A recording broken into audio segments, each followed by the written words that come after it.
It's actually up to 59, I think, right now.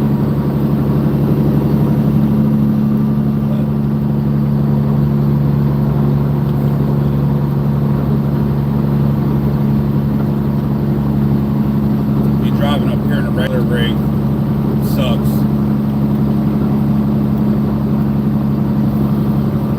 My tractor's 35 feet long. It's not exactly ideal for this area, but the money was right.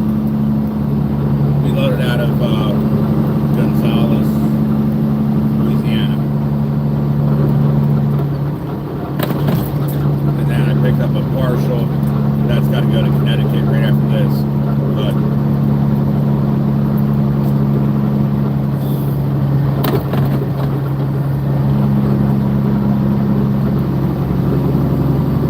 Los Angeles. Well, we have something in common. We're each in the worst part of the country. New York and LA.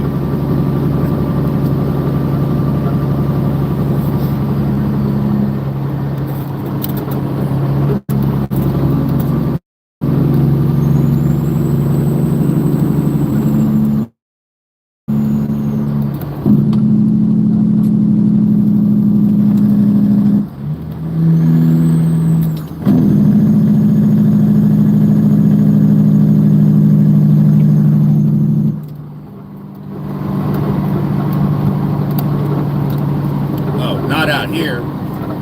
You see some wild shit out there in like New Mexico. It's probably just the fucking government though.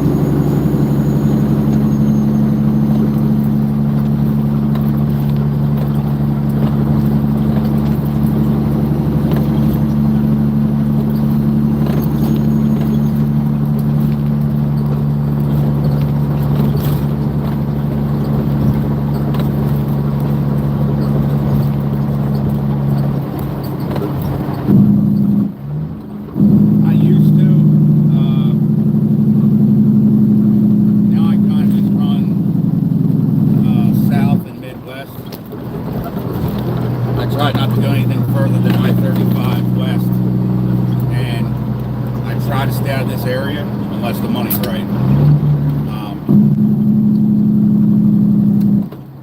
But these idiots gave us fucking $7,000 going to Brooklyn.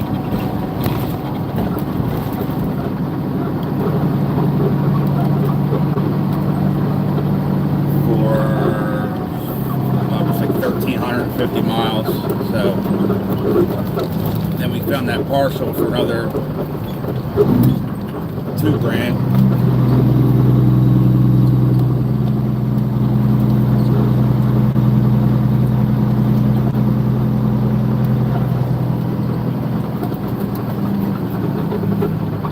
We got loaded on Monday, so you figure I'll have 3 days invested.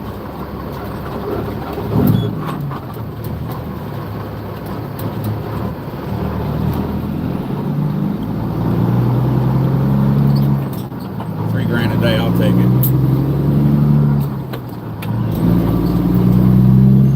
It used to be like that all the time, but not anymore.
Yeah, right?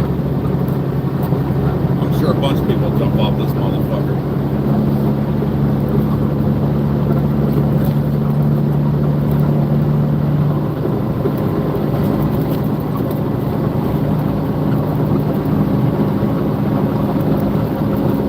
It's probably my first and last time out this motherfucker.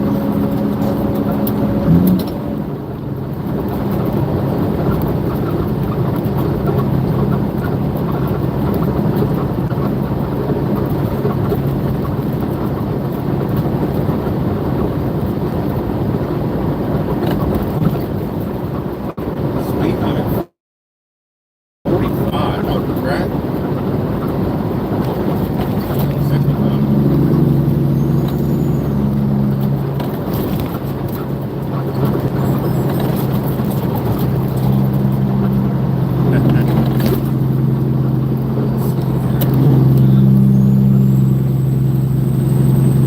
Thanks, man.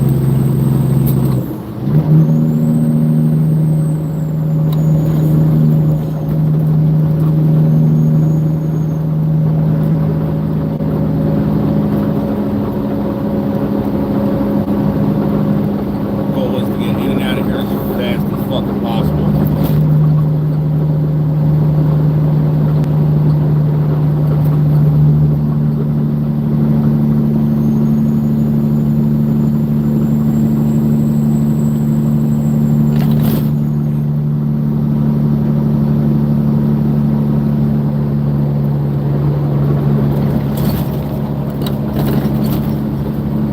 You meant to say Jake's? Then I'll fucking run these tank brakes off through this motherfucker. Wake these son of bitches up.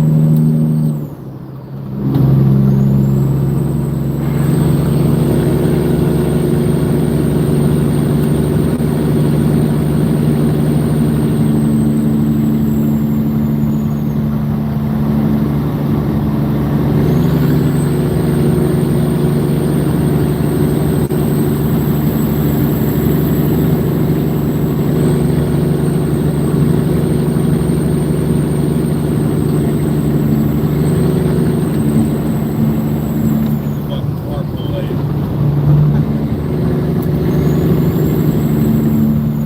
They're gonna honk the horn.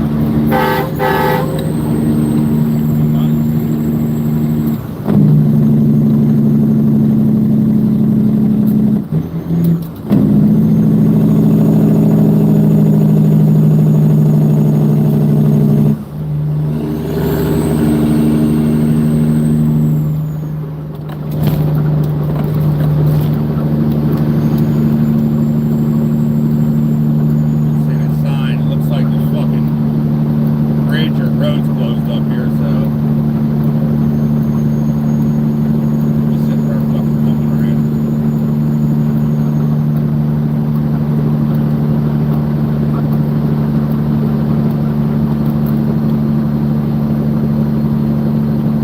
I ain't hitting the road, I ain't trying to fuck up my shit.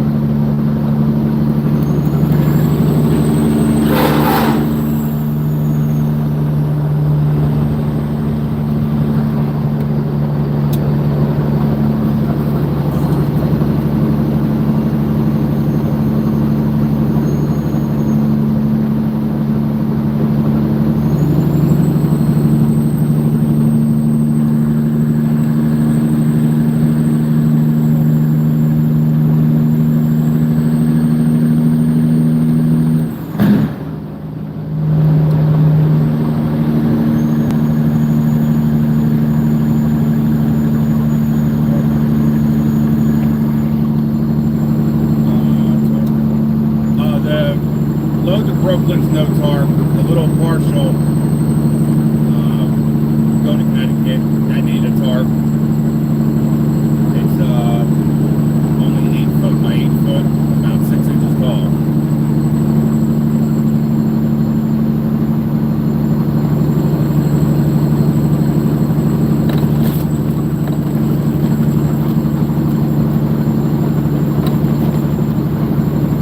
I got a 48-foot step spread axle, but my truck's a 305-inch wheelbase.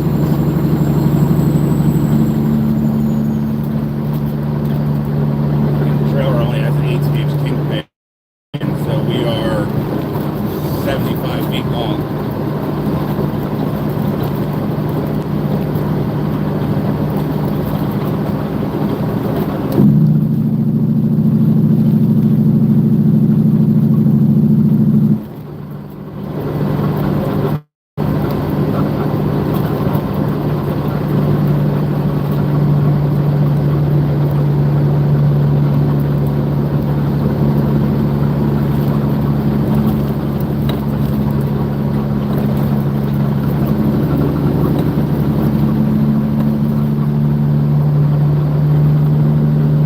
There ain't no point. I think it's we're doing road work up here and they got it shut down. But what time is it?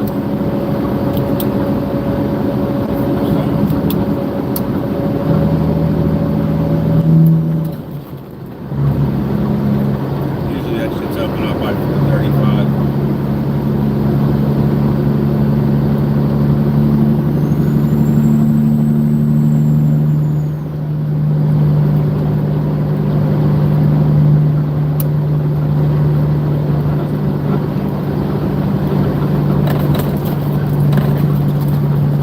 Sump tank, and it's super easy load, 8,000 pounds, maybe 20 foot long, and it's like 9 feet tall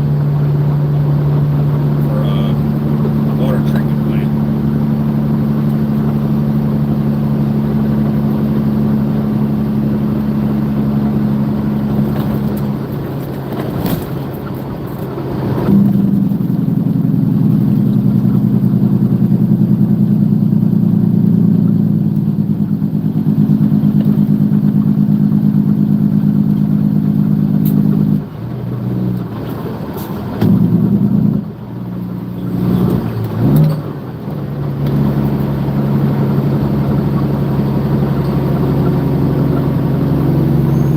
Appreciate it, man. Trying just to live a little bit better of a life than most. It used to be very feasible. Now you're just surviving. You're working twice as much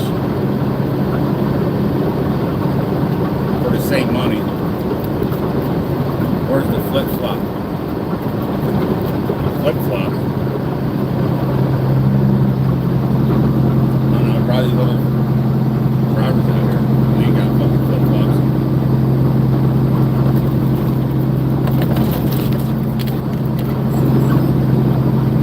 Thank you. You too. We're gonna need it out here.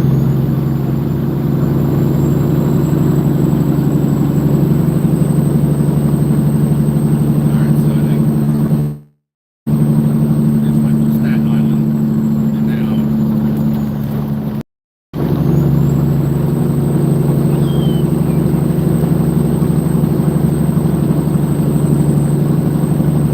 now we'll be in New York City after this fucking shitty, rickety bridge.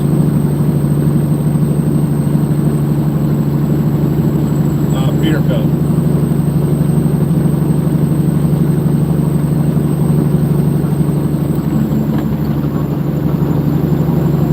Oh yeah. We're not that tall though. I mean, I still think my tractor's the highest point. My stacks are, but they're only 12'2". My old truck, I had it rated like 13.6, 13.8, and it's a pain in the ass.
rated at 550.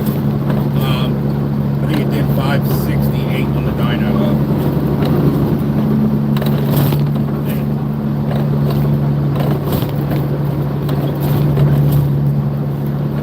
I got 8-inch pipes on here. Obviously straight pipe. They're only 12 foot 2 inches from the ground. So the engine's a Caterpillar 3406E, so 14.6 liter.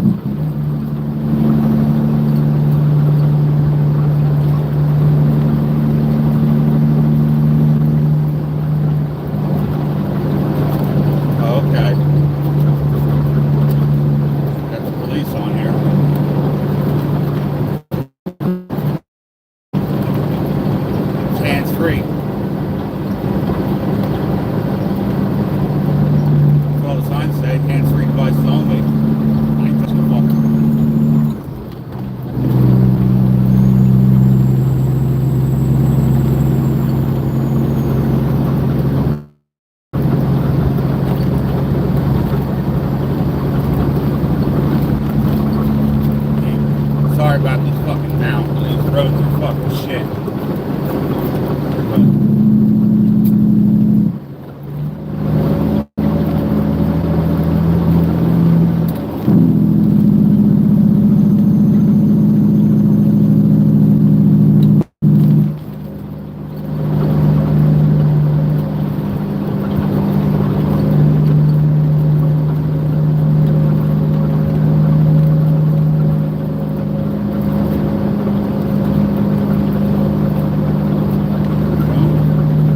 Two guns, man. Locked and loaded. I also keep about 6 fire extinguishers in my truck. You have social. Yeah, it should be on my, if you go to my, what do you call it? You know, just go to my channel. My Instagram's on there. I like the fire extinguishers. That knocks the fight out of somebody real quick. Spray them in their face back and beat the shit out of them.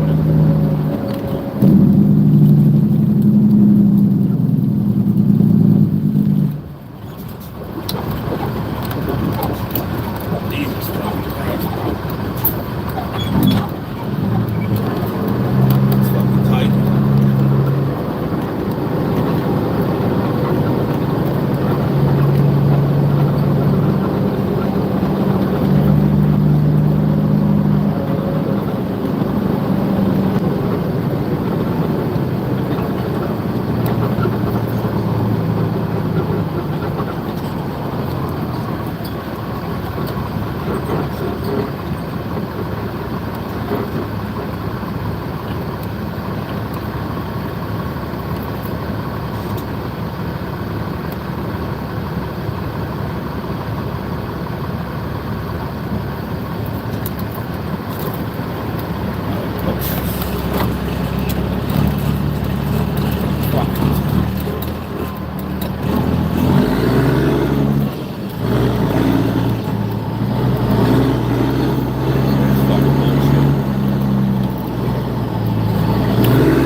I'd do it. It's a 48 8-foot spread axle. But my tractor's long, as I said earlier.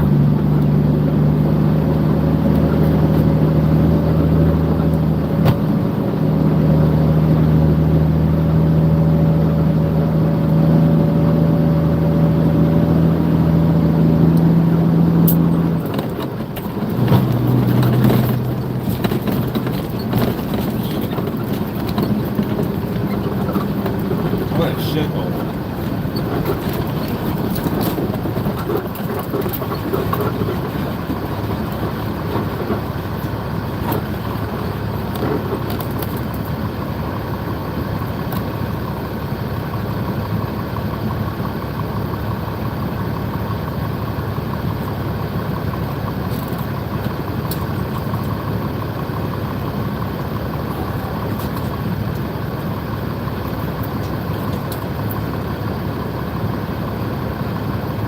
Oh yeah.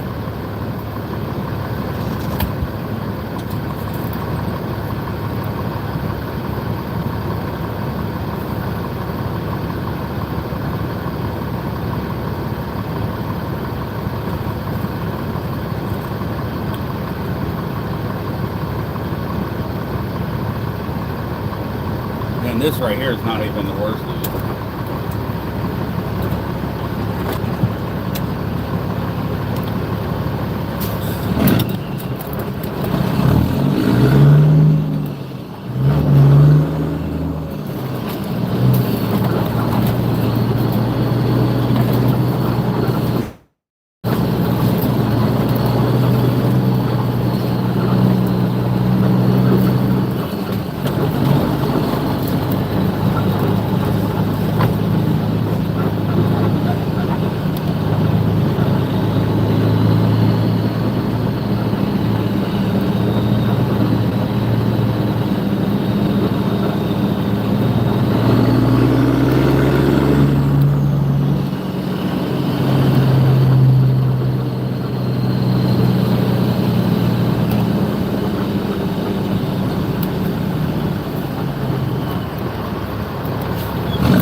Right here. Here.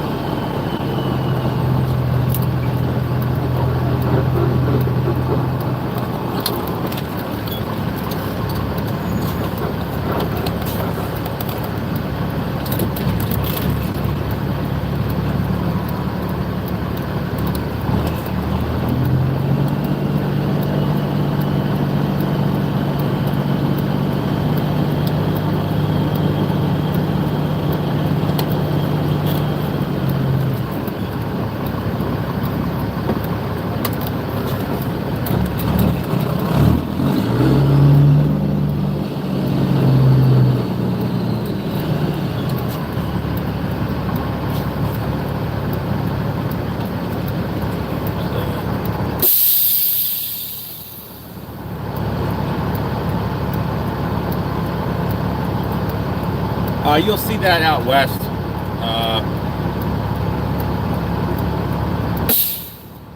Guys hauling hay. Or is that an A train? Yeah, you see doubles.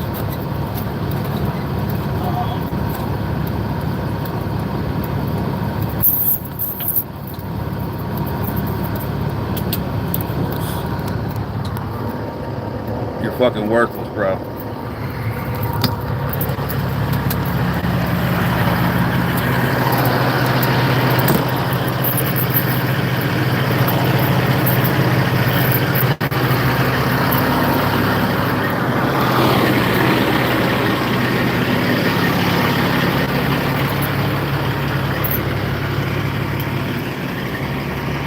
Yeah, we're stretched a little bit.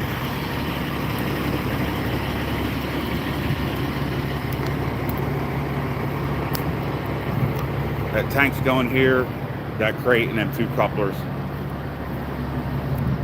It's got to go to Connecticut. Don't mind a tarp job. That's a 16 by 24 tarp over some 8-foot square. It's kind of a pain in the ass.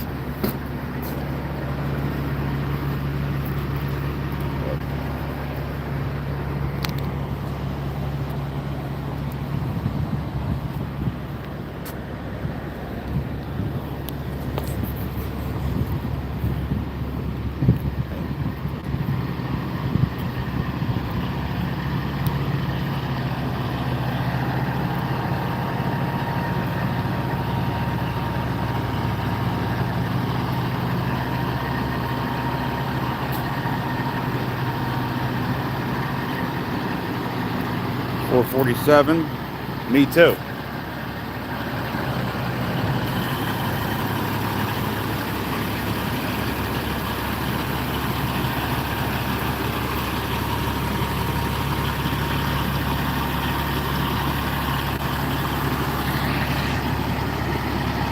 Coffee's hitting.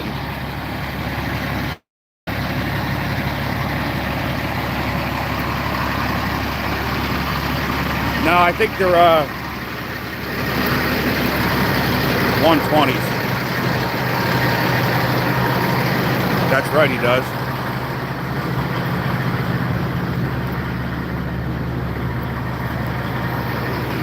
We are blessed. Shit's dirty, though.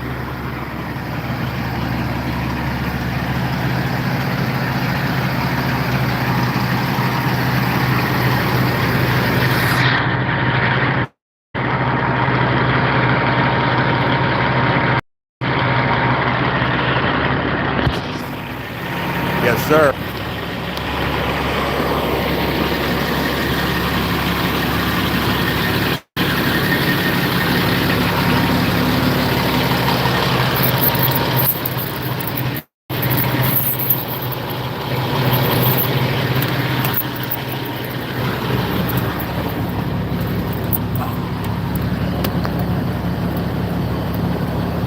Yes, it is.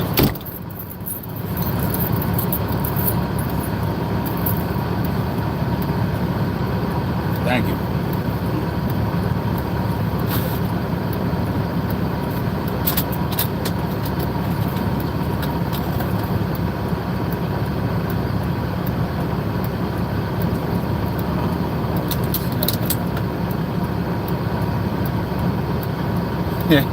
You got that right.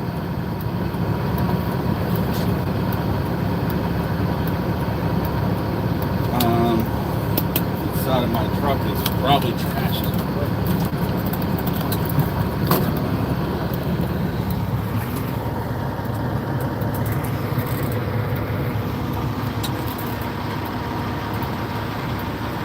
All that for a dog. He could care less about it though.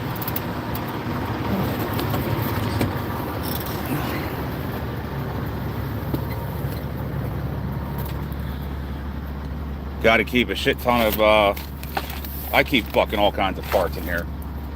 Bearings, seals, hoses, filters.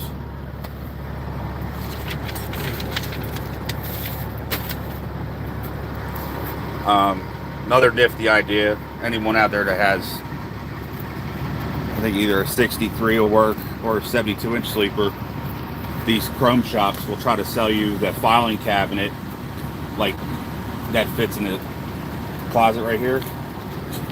Bro, just get a regular filing cabinet, $60. It does the same fucking thing.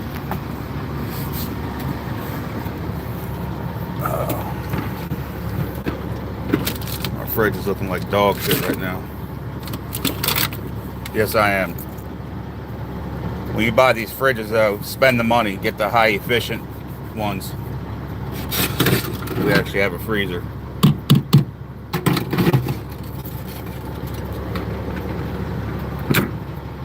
I can let the truck sit for 4 to 5 days with this running. It won't bother it. I recently did it for a week, and well, we were dead. But yeah, I've been an owner op since day one. Never drove for anybody else.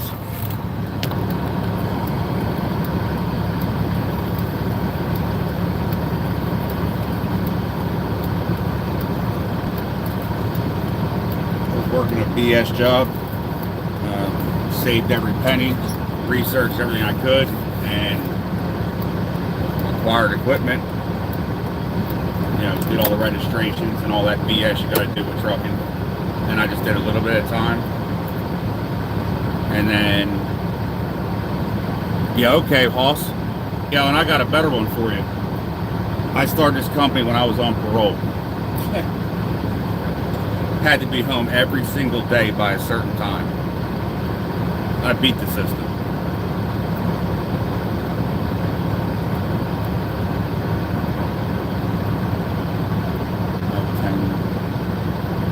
going on. You don't have to go work for somebody to learn this shit. You know, you got a little bit of common sense and you're motivated. You can do whatever it is you want to do.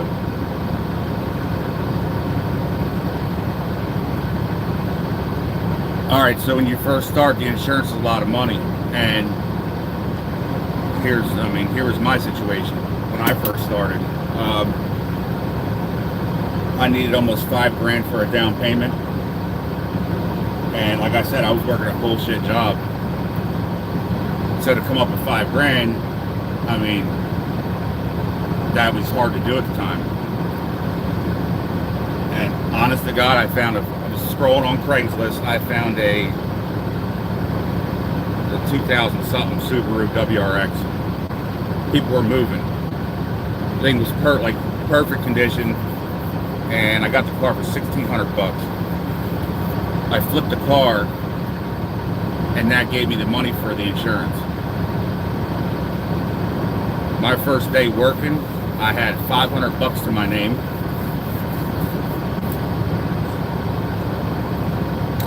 And we made it. I started with a pickup truck with a 33-foot gooseneck. And upgraded as quick as I could.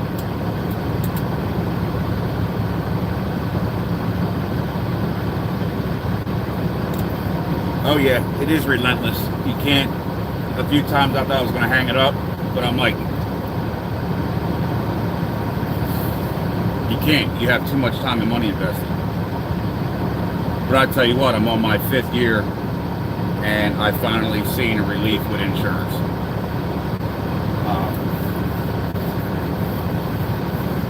It would have dropped a ton, but I increased the value, or what I have my truck and trailer and everything insured for, because prices are going up. I just put a little over $80,000 in my truck, a brand new motor, trans, clutch, brakes, all types of shit.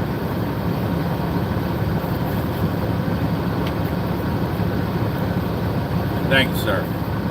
But yeah, when you first start, you're going to pay, depending on your equipment too and your driving record. On average, just the liability portion is going to be $20,000, maybe more. And then you have comprehensive and collision, and you got your cargo. And for the first 4 years, I was paying rated $30,000. And this year, I doubled my equipment's value, and my insurance went down to, I think we're sitting right at 20. So either way, it went down $10,000. But if I didn't raise it, it would have probably dropped in half. But like, why cheat on that part? If something happened, got stolen or totaled, I'd be an idiot not to have it insured for what I got in it.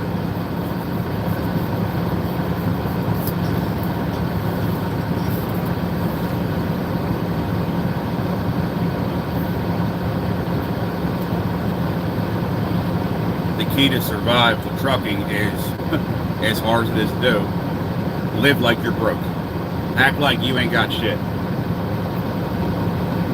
And save your money.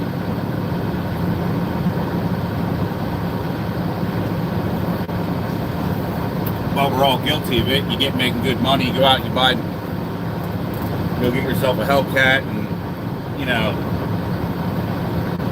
newer trucks. You're living like a fucking rock star because the money's flowing in. You're making more than a doctor or a lawyer. But at the end of the day, we're still blue collar and want to go out there and have fun. Only a small percentage are actually 100% business minded and responsible when you first start driving. You eventually learn what you need to do because you get tired of suffering.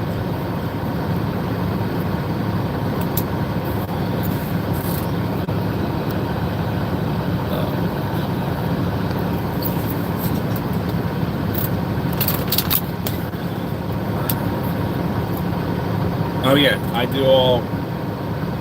do everything, and if not, I got a friend that helps if I need the extra hand.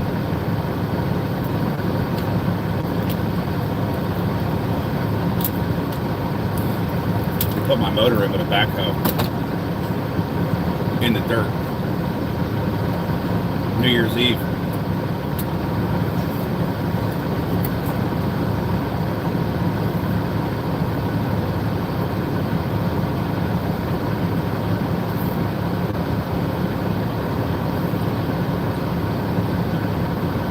Don't make fun of my basic white girl cup.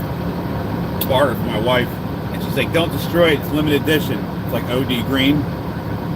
One of them stupid Stanley cups. Well, the first day we had it, you can see it fell out of the truck. If you look on eBay, the cups are over $200, and I wrecked it the first day, per usual.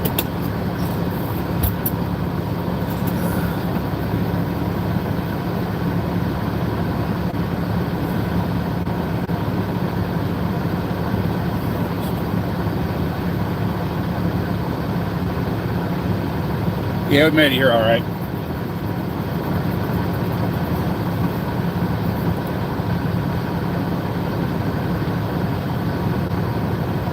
Christ, I don't know. I didn't think I was gonna make it through the fucking off ramp.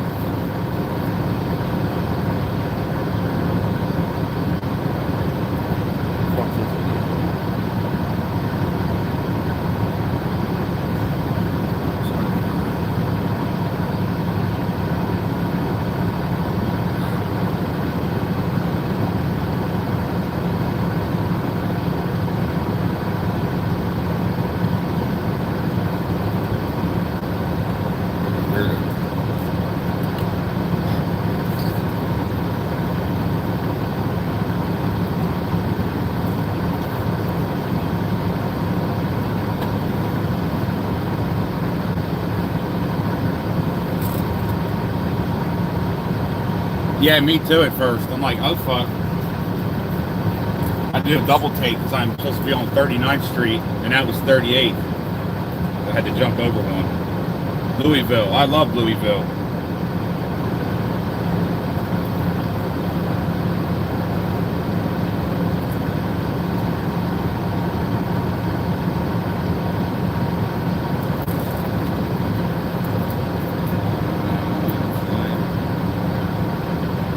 You're talking about this excursion.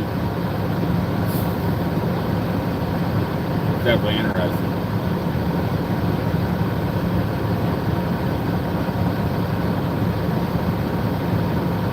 Probably stuck waiting here for a couple hours before these idiots decide to show up and want to work. Probably fucking union. Now I gotta probably hold hands, play grab ass, have 10 safety meetings. I got a 13 speed. I was supposed to have an 18. When I did the motor, I went ahead and bought an 18 speed. Got the truck all done. Leave my friend's house and pulled into the truck stop. Got a shower, get ready to get back on the road. Leave out of there, and I lost all the fucking gears. Whoever rebuilt it forgot to tighten up the bolts on the fucking range selector fork, and I was out of money, and the shop was like, well, we can't give you an 18 speed unless you want to pay for it, to do a warranty claim, but you can give us the 18 back, we can give you a 13 speed, and then when we deem it's our fault, we'll give you a credit. So that's what I did.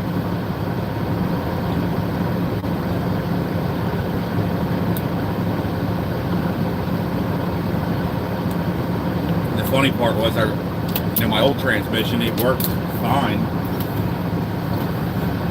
I'm putting in a fucking new motor. It's 54 grand. That's kicking out a lot more power. Yeah, they did credit it back, and I tell you what they were good about.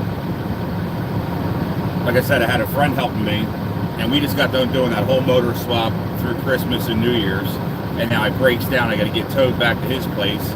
We're both tired, and I got him to write up a bill, and they covered. They paid him for labor. which is pretty cool.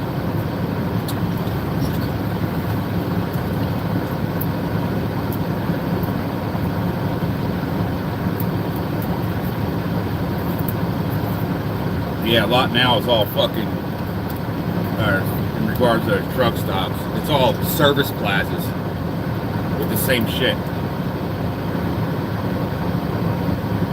Yeah, honestly, I wouldn't buy a transmission. I wouldn't buy anything from them ever again, because even this one, like when I first put the 18 in there, I mean, that thing was like butter. And then when I put the 13 in, right off the rip, it just seemed sloppy already.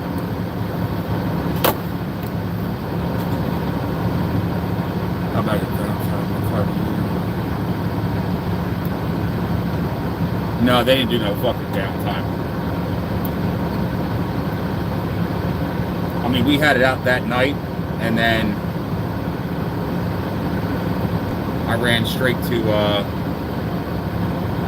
they had no, I bought, where did I get? I got the 18 speed from Tampa, but we were closer to Jacksonville where I was doing all the work. And they had a location up there, so I ran there. I either got there by the end of the day or went there first thing in the morning, swapped it out. But yeah, at least, you know, I got going back down the road and they did give me the credit back. But I did all that to avoid a problem because the trans that was in the truck, it wasn't a true 13 speed, it was a 9 speed converted, and it was only good for 1650 torque. And our motor was kicking out close to 1950 per the dyno sheet.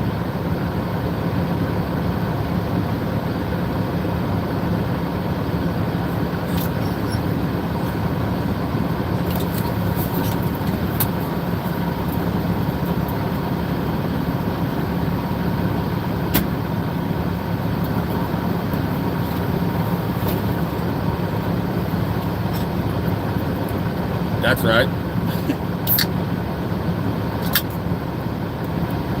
Yeah, honestly, I think we had, even with that problem with the transmission, if we had four days wrapped up in that, I mean, I think the whole thing took around 8 days. But I was running around getting parts, you know, shit like that. And obviously it was during Christmas and New Year's. You're trying to still do the family thing and then not lose your fucking business.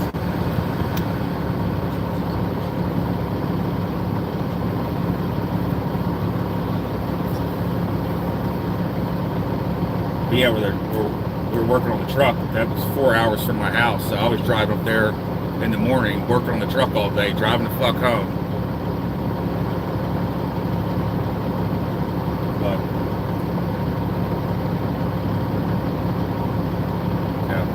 Buddy helped me out with it.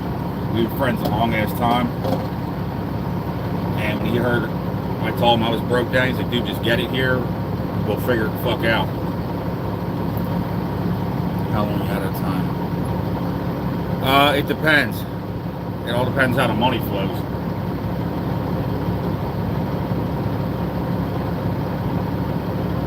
I mean, as of right now, I haven't been home in 5 or 6 weeks, but I did go on vacation for 10 days in Kentucky.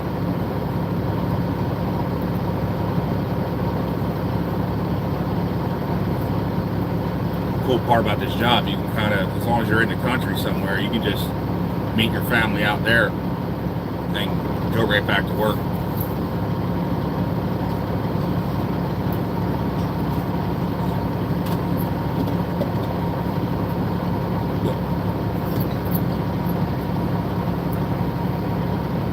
Oh yeah, I don't even, no, that's too much. I used to, when trucking was good, I would go out for 2.5, 3 weeks, and then I would come home for 2.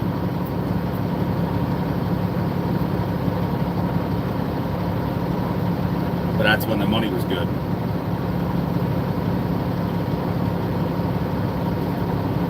This week right here is actually my best week since May of 2022.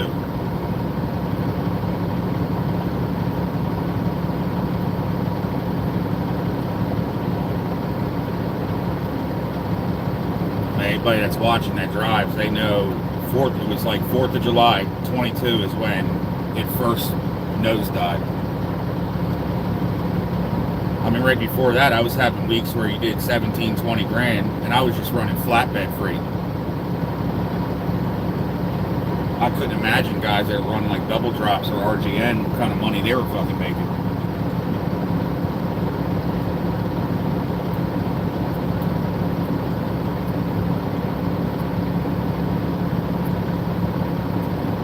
But this week right here ain't bad.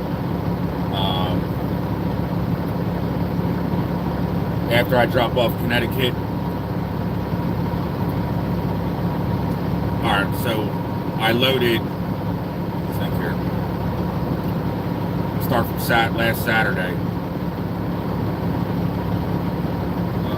Loaded West Virginia, delivered Louisiana, reloaded with this stuff. So from Saturday to Thursday, 12 grand, and that's, you figure even with the deadhead, it's at 20, I mean, let's go far with it. Let's say I drove 2,700 miles.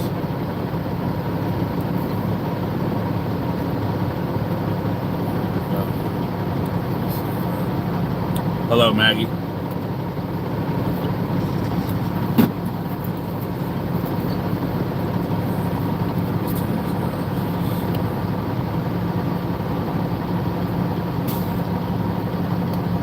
What's going on?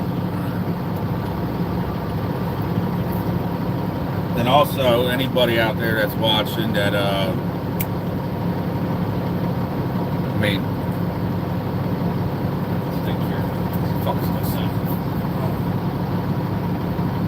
you know, there's ways to always beat the fucking system. As far as the ELDs go, I ran one in this truck for, I don't know, a couple months, and I was still running flatbed at the time, and you couldn't make no fucking money with that. So when I bought the new cat motor, I put a 99 model in there, so we are exempt and run old school.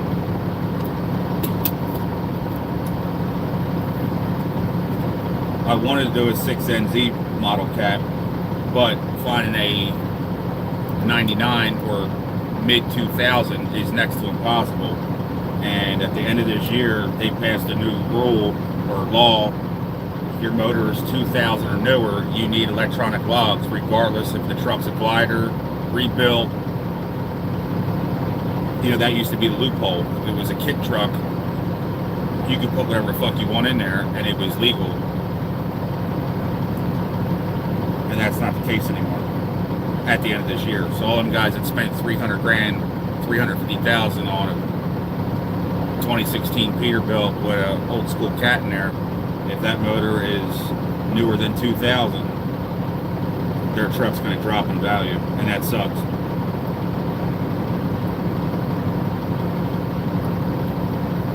This is hard driving 18 wheelers. At first it can be intimidating, but then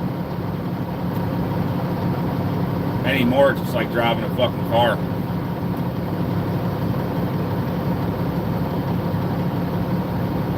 I mean, I'll pull into stores and go shopping if I gotta go to Walmart, fucking Tractor Supply, or after 2000, ELD, electronic log.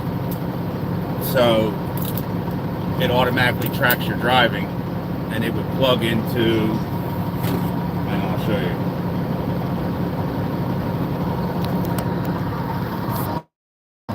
It would plug into that port right there. Can you see that? Yeah, that port.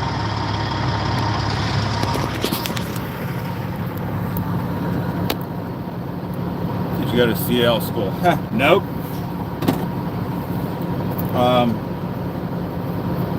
Yeah, no, we didn't. I got mine before you had to go to school.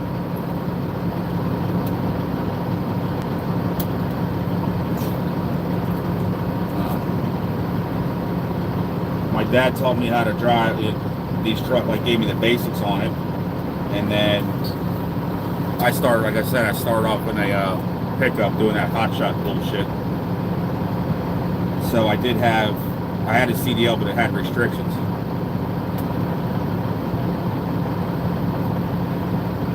And then I bought my first Peterbilt,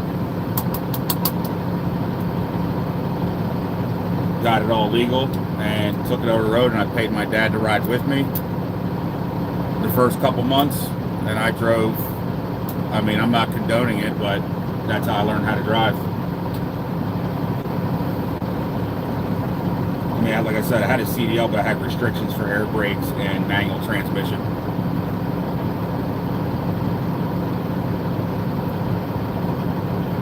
And then I went to go take the test. I passed.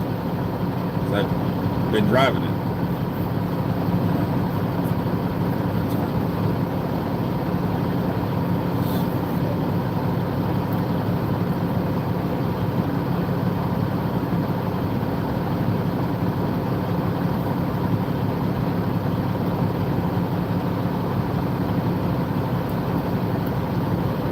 Like a Class B.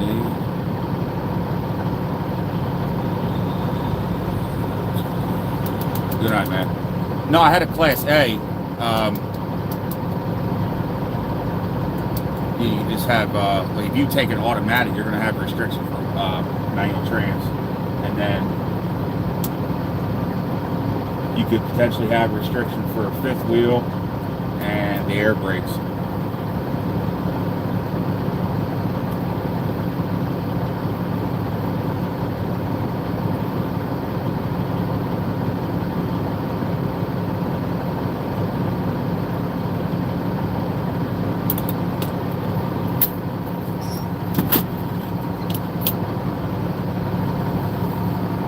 But now I think you have to go through the whole school process. You can't just go take the test.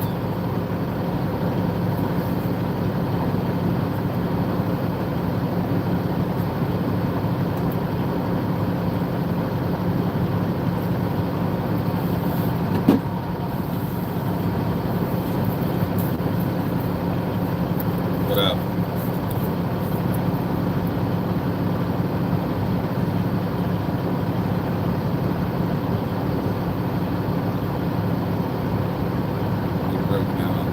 Yep.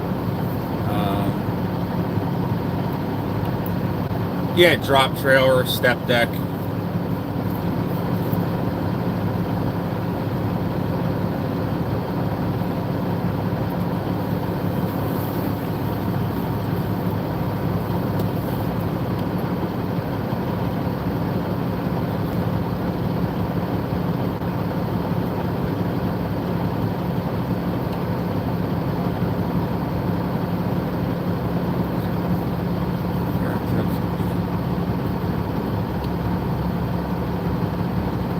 Yep. Yeah, they're almost forcing people to go work for these mega carriers because they'll go ahead and put them through their own CDL school. And then the scam is, I mean, I think the government's giving out grants, you know, to offset the cost. But these mega carriers, like, oh, we'll put you through school and we'll give you the money to, you know, to cover it. But then it's like a loan through them. And they charge you a ridiculous fucking interest rate. And they got guys out here running for fucking peanuts, and then they come up with every kind of little charge they can. And like, I talked to some people and they ran all week and they're making a couple $100. Like, what the fuck is that? Leasing on's the biggest scam.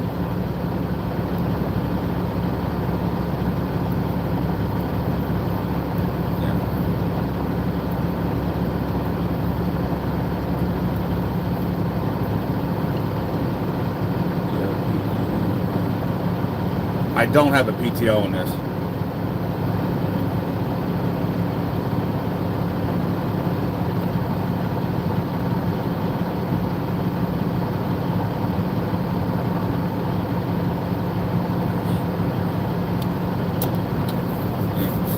I never been out there.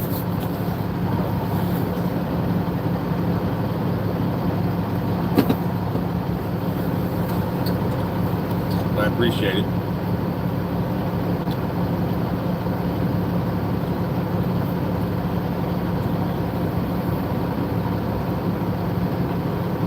And then back to the yeah, at least on crap, man. Just stay away from that.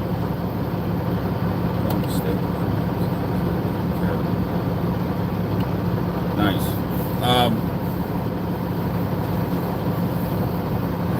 Like I said, I don't know. I never drove for nobody. I just hear all the horror stories, and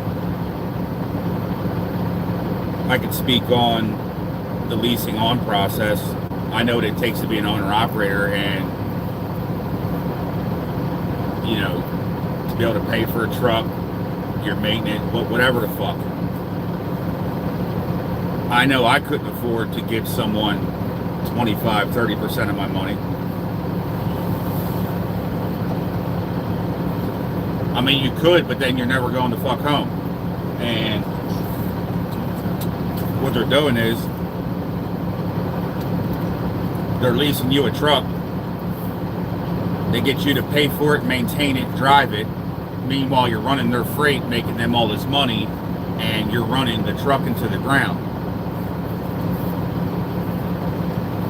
And then when your contract's up, your truck's about running to the ground, and then you did all this for what? You got a fucking truck that's worth $20,000-$30,000, and you paid a couple $100,000 for it.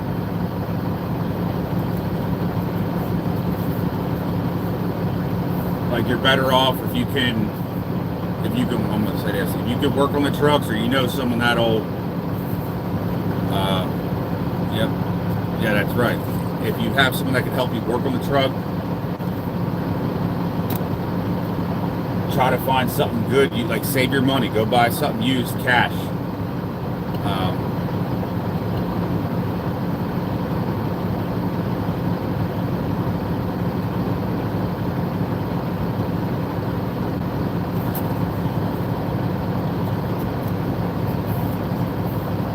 But unfortunately, when it comes to like doing your taxes, you need write-offs, so you need to be financing something. So finance a new trailer.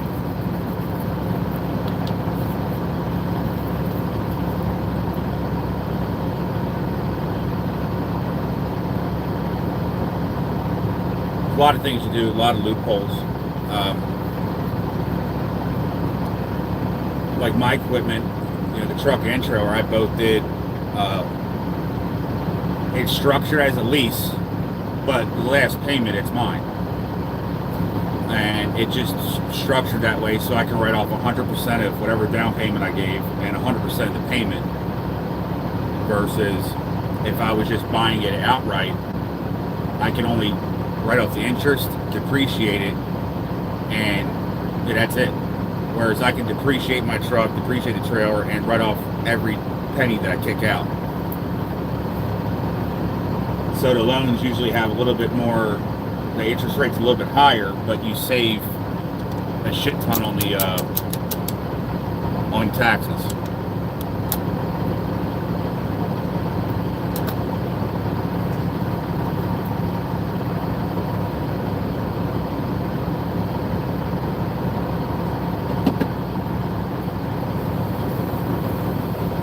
You pay yourself.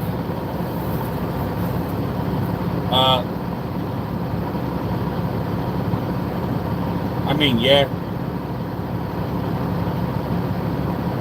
But to sit there and be like, I paid myself, that's probably my biggest mistake at the moment. Is it's not like I have, I mean, obviously I have a business account, I got a personal account, and the correct way to be like, hey, put $1,500 a week in a personal account and keep it all separate. But when trucking got bad, I kind of just, everything was everything.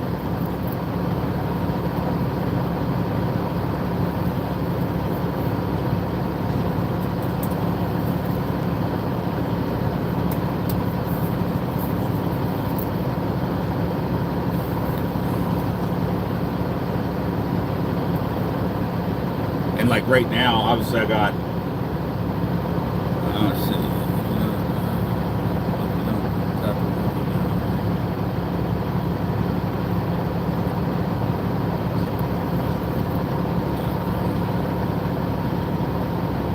Yeah, I mean, loans are good and bad. If you're making money with it, it's justifiable.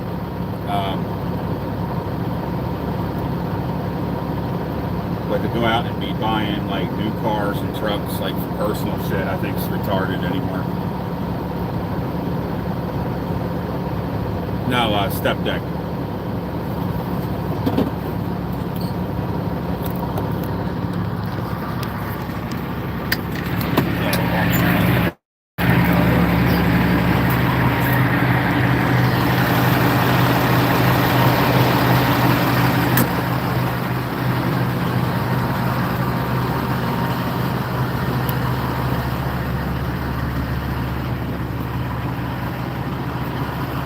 Smoke a shard on stream.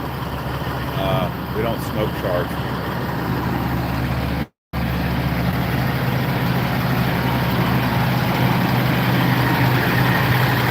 $5.50.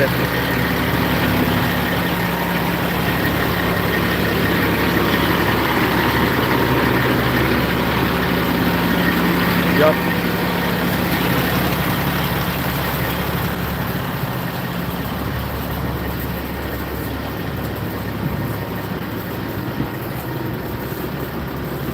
Yeah. I tell you what though, man. If they didn't have the drug testing and all that, and you had a lot of self-control, you could definitely run some hours smoking that shit.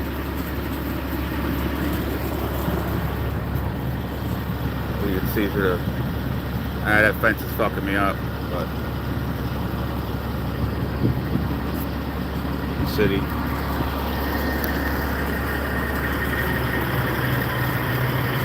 We're in Brooklyn, New York.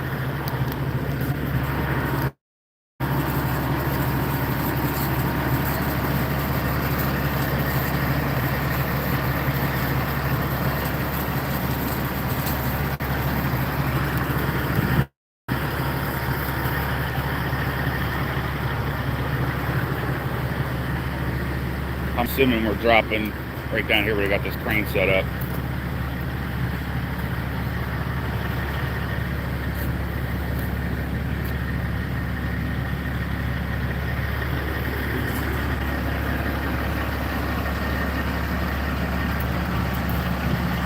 Jumped.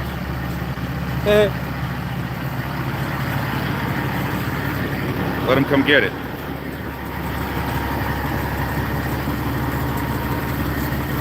Flip the strip on him real quick.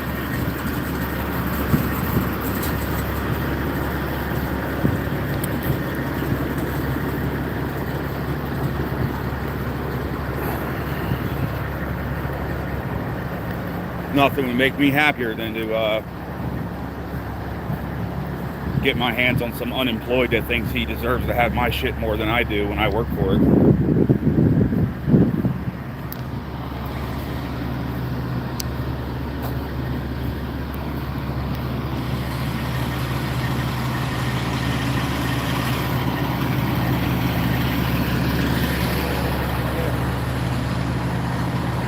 Easy shit, most money.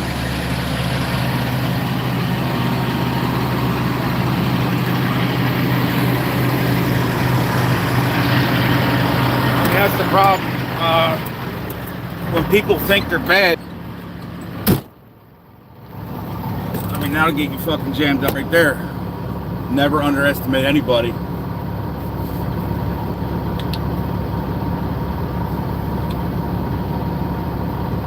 The last thing you want to do is fuck with a blue collar working man. That's fucking dangerous.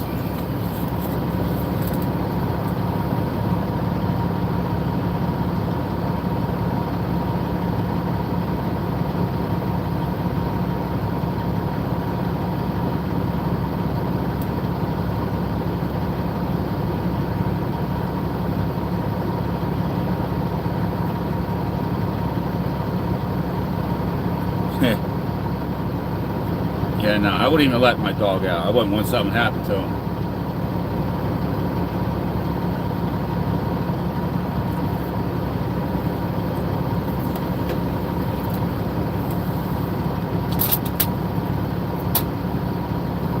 My dog will fuck someone up. I've seen him fucking do it a couple different occasions. He sleeps a lot. A lot of times I'm like, you're useless. You're useless. What the fuck are you gonna do? He doesn't bark. He don't cry. You don't even know he's there. One time out in Salt Lake, though, he earned his keep.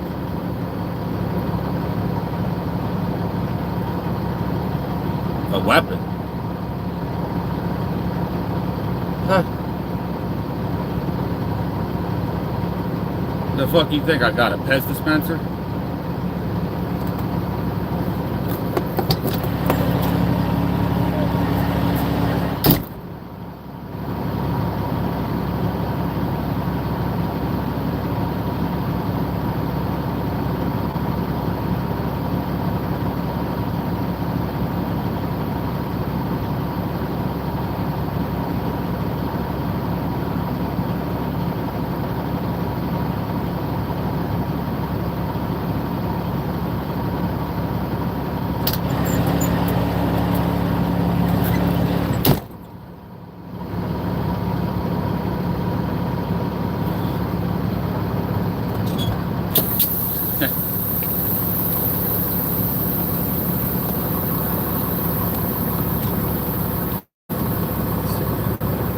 Man, nice guy. This guy needs a fucking parking spot. I'm doing my good deed for the fucking day.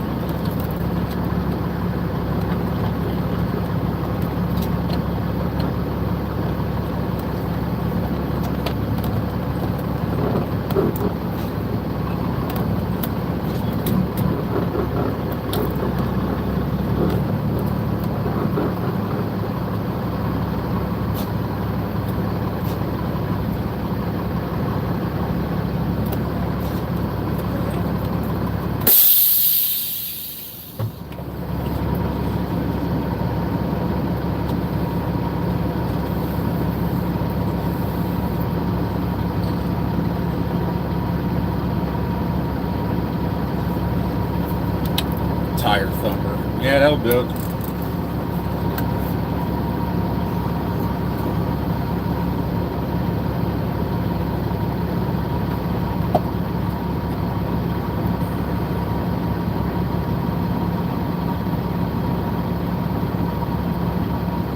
Yeah, non-CDL, you don't have to do none of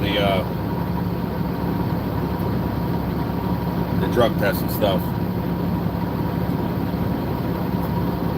Seat all the way down. Yeah, and actually I'm trying to get a different seat base because we're not low enough.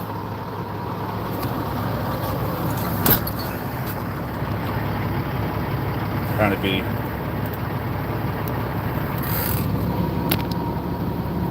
I wanted to do a 13-inch drop visor. Couldn't find one. I think a 12 would look stupid, so we did a 14, which is a little ridiculous for a working truck.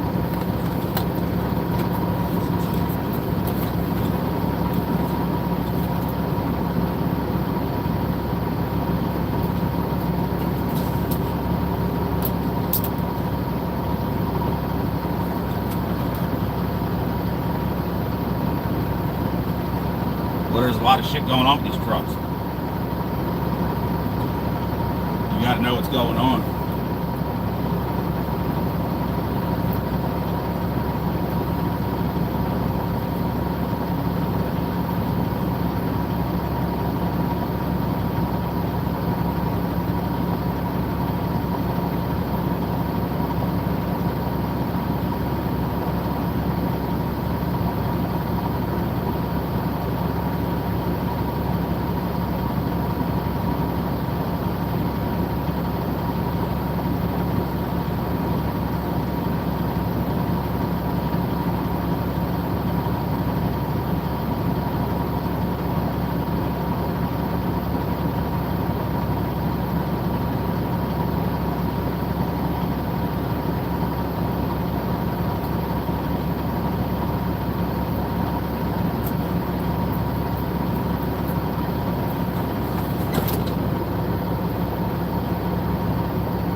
0 to 60. I don't know. I never clocked it.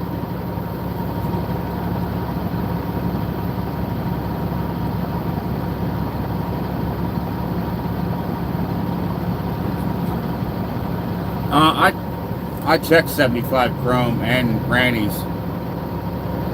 I think they were out of stock at a 13-inch. And yeah, you need all the good farmer you can get.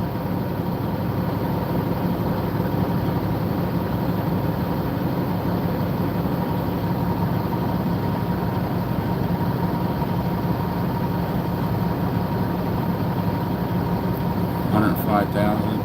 No, I mean 80,000 standard.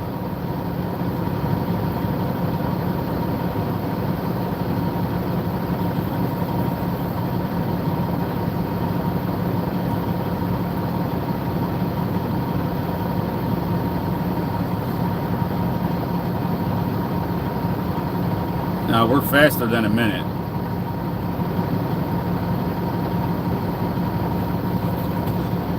God, if anybody knows anything about cats, I mean, if you really have them turned up, they kind of all take off the same. Where they shine is when you hit them hills. You start passing everybody, no matter how heavy you are.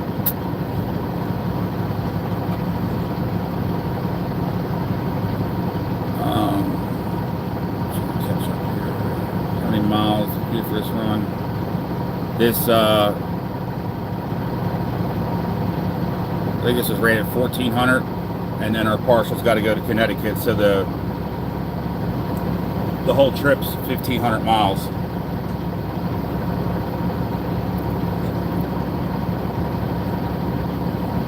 I don't know, it's the first time I've been over here.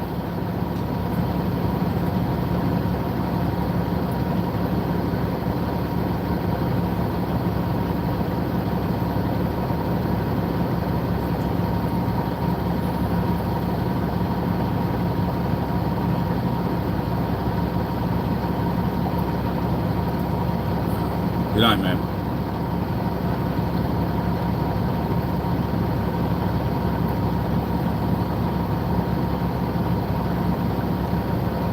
Yep.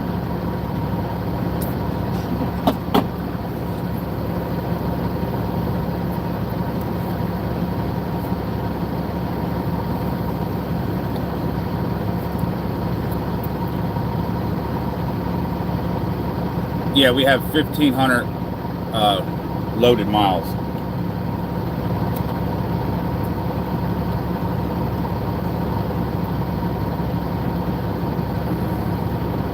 Yeah, I'm an owner operator.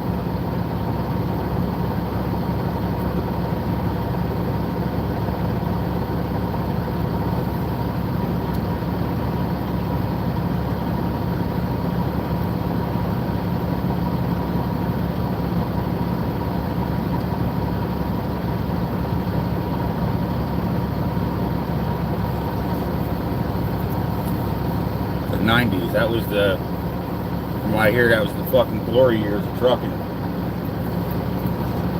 Everything was cash, fuel was cheap, it paid good.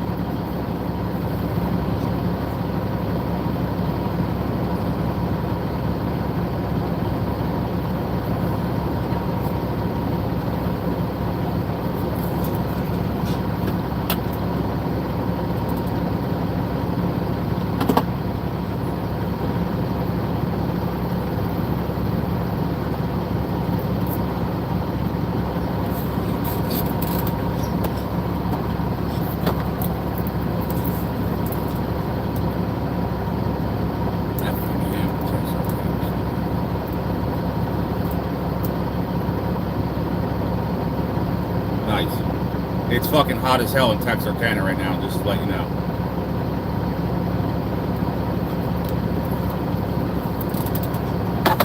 Fucking miserable.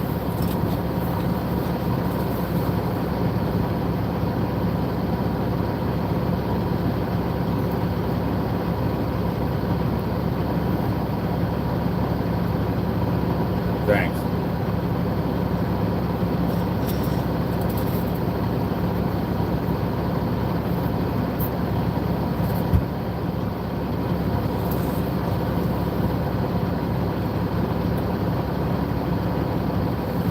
Waiting for these idiots to show up to the job.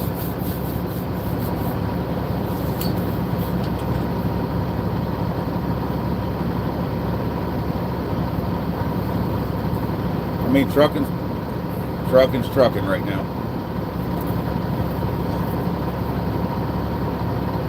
And it's paying for a house, 3 fucking cars, my truck, trailer.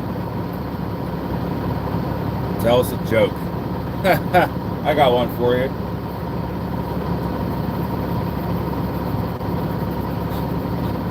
I was saying, like, fuck it. Remember that one time in 2020 where like they told us like something was going on and it was all bullshit and a lot of people believed it? That was funny.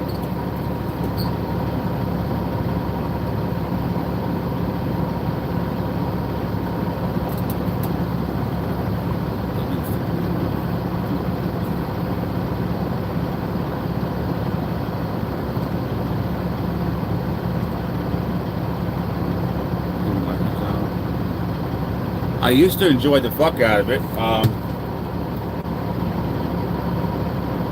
It wears on you. But it's way better than 9 to 5. And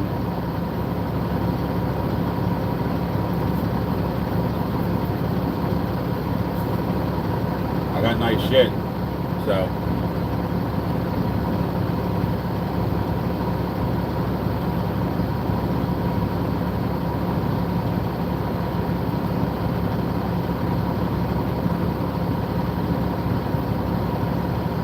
I mean, I'm currently sitting in fucking Brooklyn. So, I can think of a lot of other places I'd rather be than here. You call one blizzard with a mattress strap to her back. I don't know.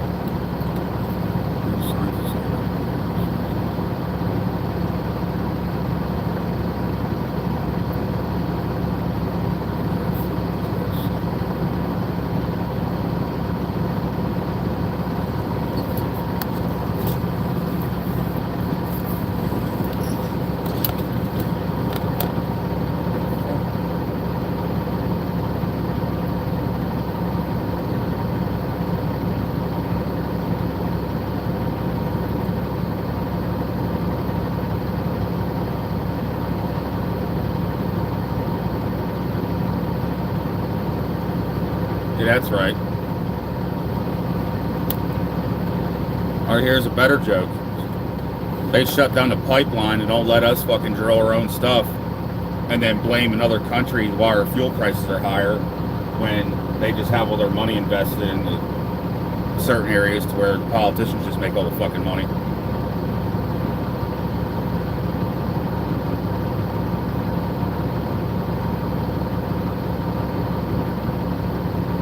Let's not forget, 2020, you could get diesel for $2.20 a fucking gallon, and then it spiked to $6 and stayed there for a long time.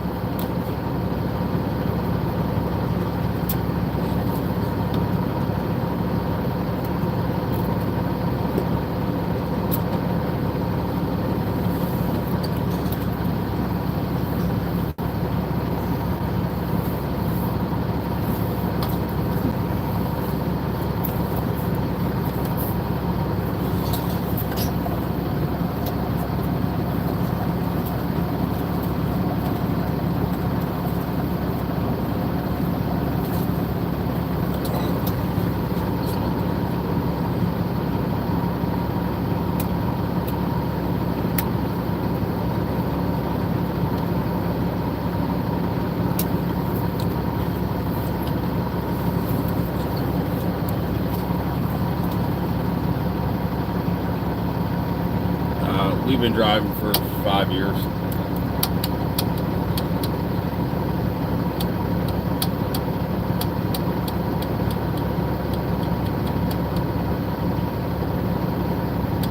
Probably going to do another 3 or 4.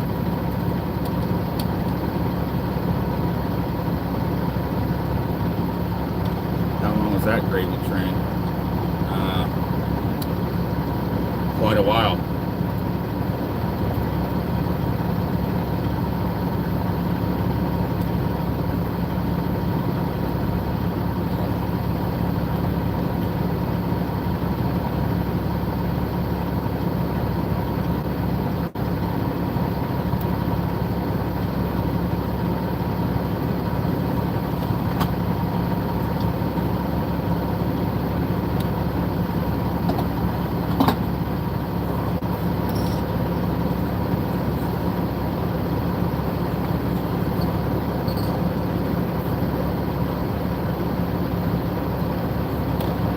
Missouri ain't doing shit.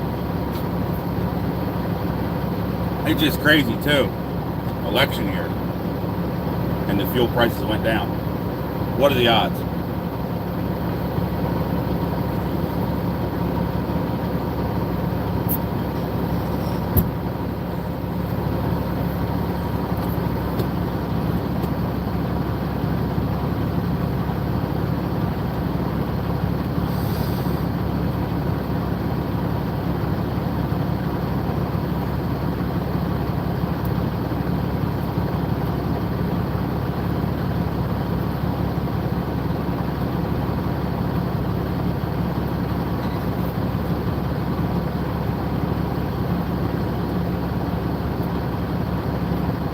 And I don't know if y'all noticed, the fuel for the last couple years, you're not getting the same mileage as you did in the past. Like the fuel was burning quicker.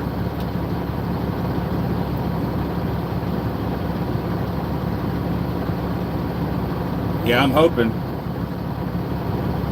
I know a lot of guys will probably hang it up if it doesn't turn around.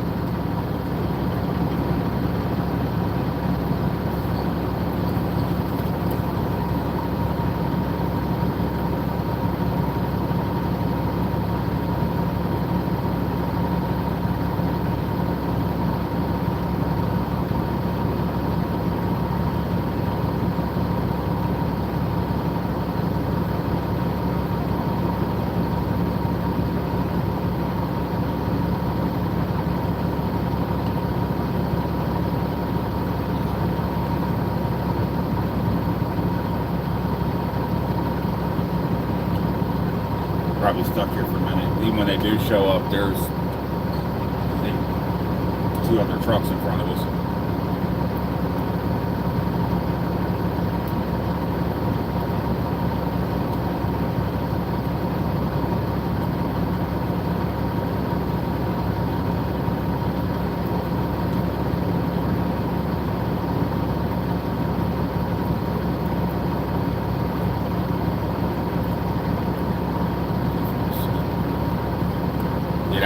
That'd be fucking nice.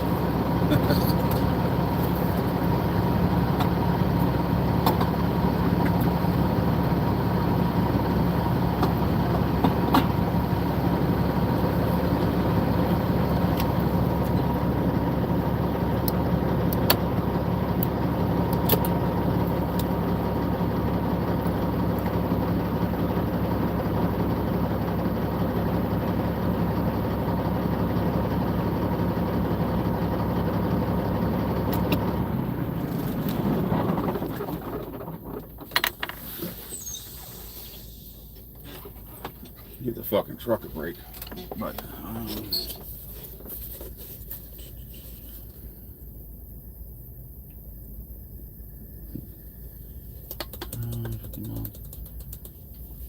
yeah, when I started this video, I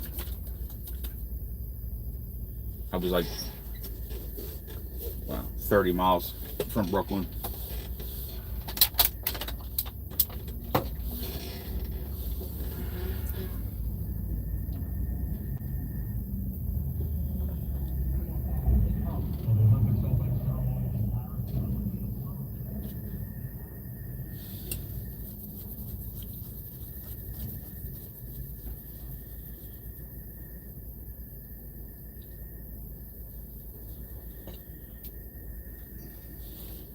But honestly, there's no real rush right now. You're gonna have all the fucking morning traffic.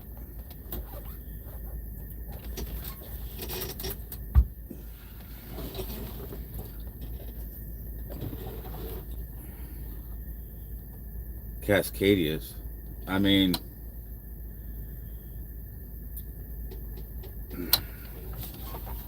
I'd have to disagree. I think they're the cheapest trucks out there.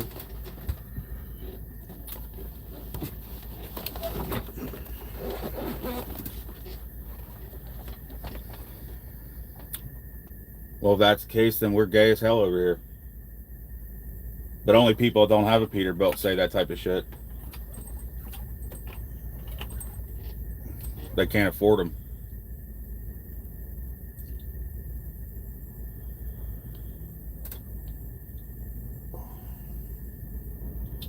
I'll tell you what though, when you look on the side of the road, it's all you see is them Freightliners broke the fuck down in them Volvos.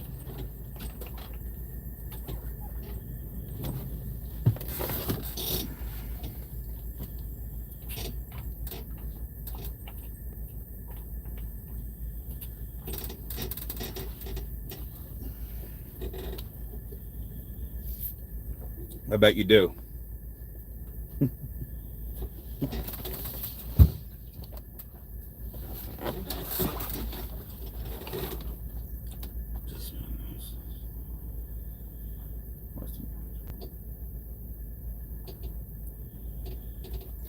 We gotta drop this other thing in Connecticut and then make our way back down to Florida.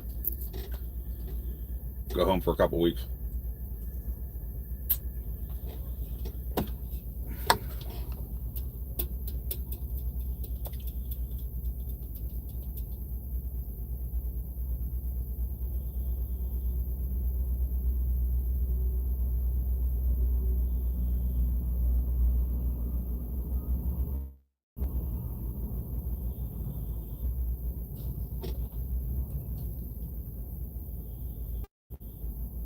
Any lizards? No.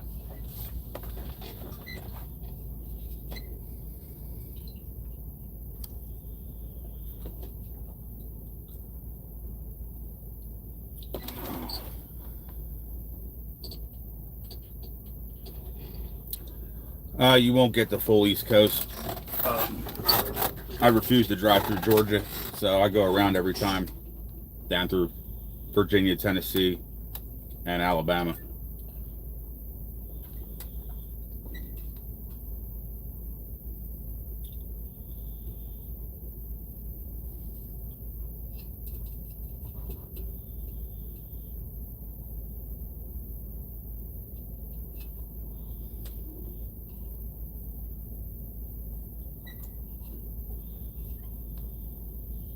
What's wrong with Georgia?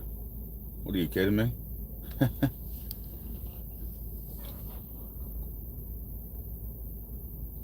Oh, the whole state.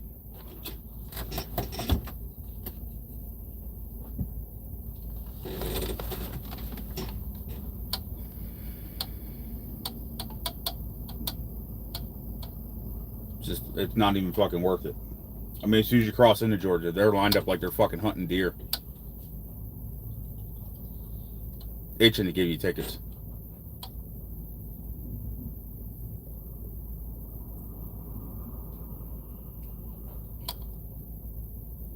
And that's true. Yep.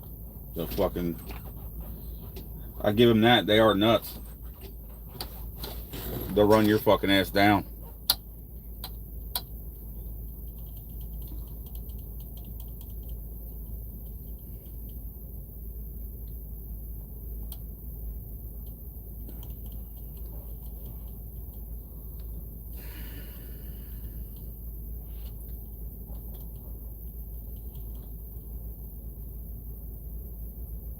Must be able to see one of mine.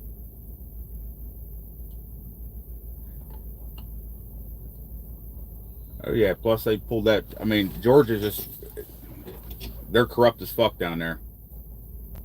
Stay the fuck out of there. By me driving through their state, I'm giving them power because they're getting fuel tax from me.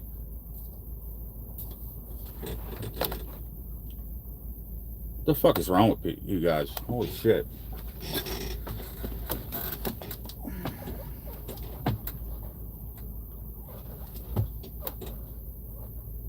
Not everything can be bought.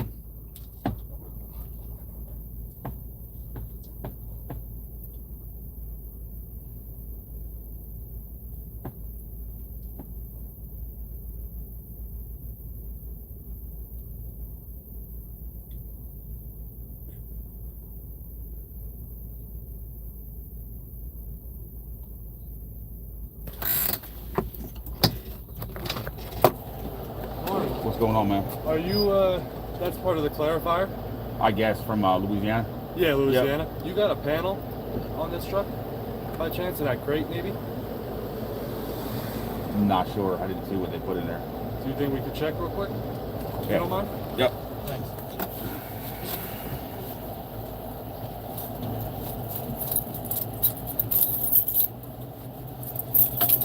right back.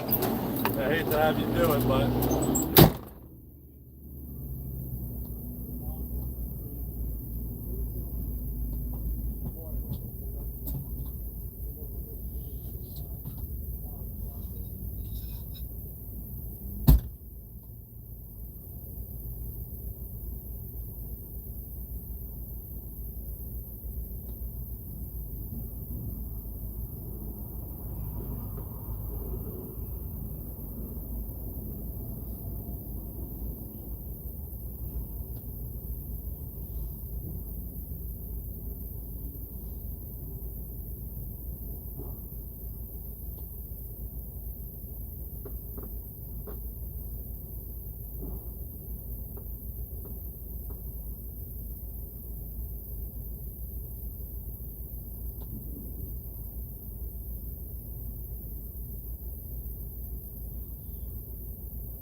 Busted. The fuck you mean? Robbed.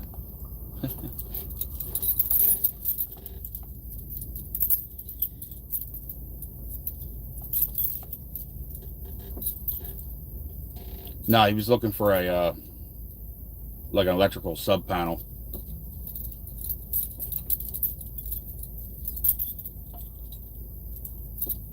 I didn't know what the fuck they had loaded in that crate. So, but it's in there.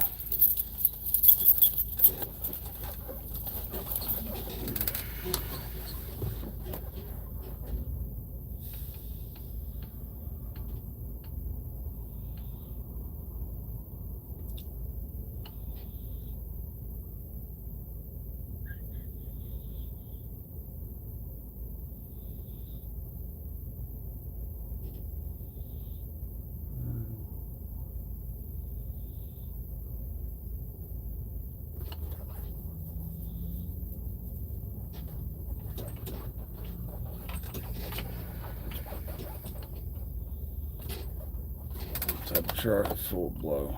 Yeah, no. Like I said, some things can't be fucking bought.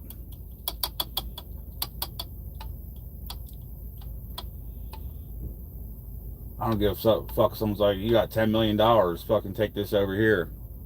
Fuck you. How's that?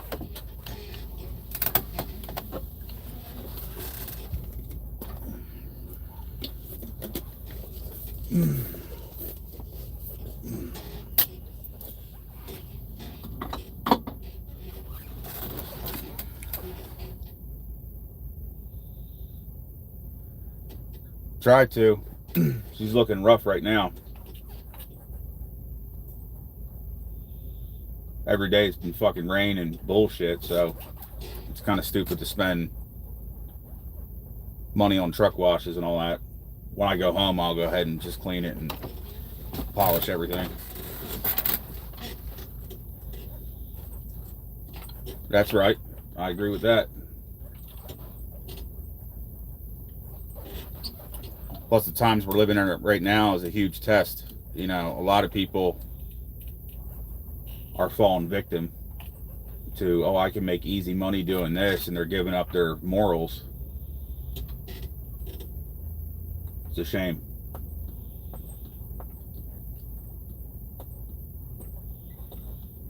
Like, we're living in fucking biblical times, and if you can't see that, you're fucking stupid.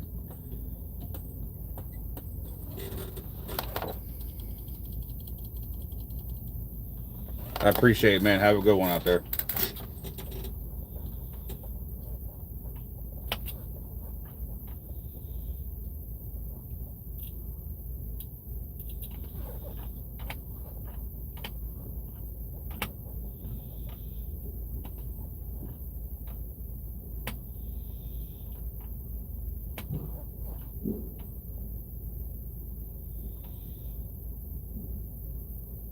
Who the hell? I am me.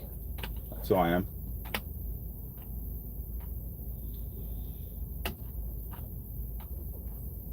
That's right. A lot of people are selling out nowadays. These fucking whores on OnlyFans and all that. And yet some be like, yo, these girls sleep until fucking noon, and they just fucking reveal themselves and you know what? They're making money hand over fist, but guess what? You're still a fucking whore. Which is crazy.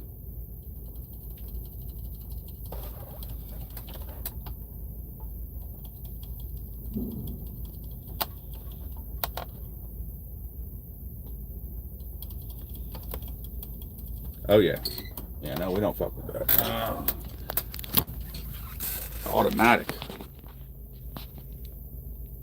The fuck is that?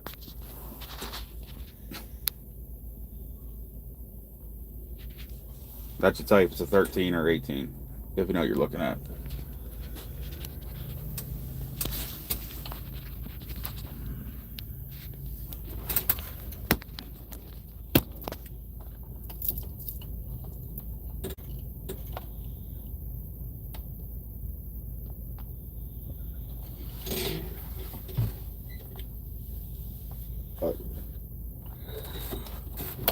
But for working people, I mean, that shit's frustrating.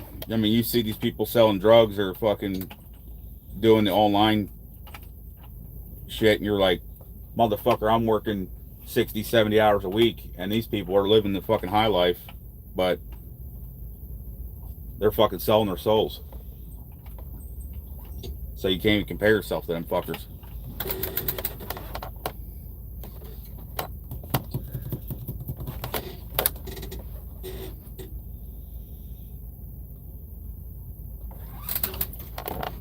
I do the same thing. How do you figure?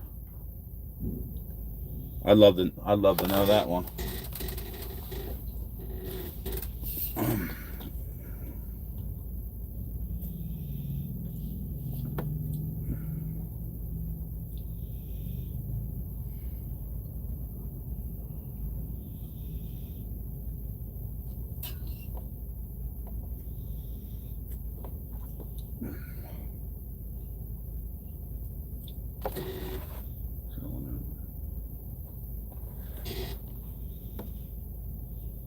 They usually have the truck wash. I get the whole thing re-next.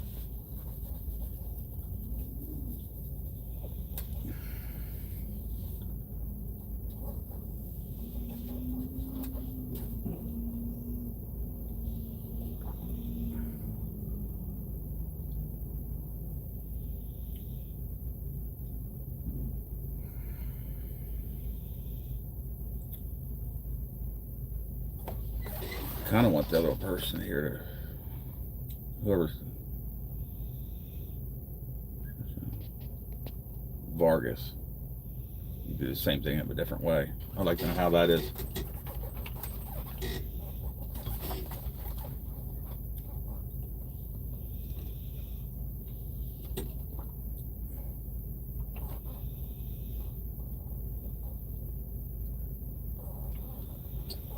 What does that cost?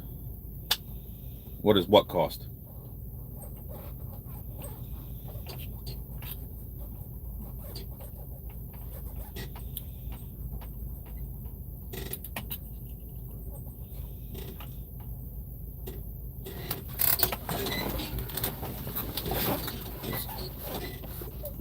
Oh, washing your truck.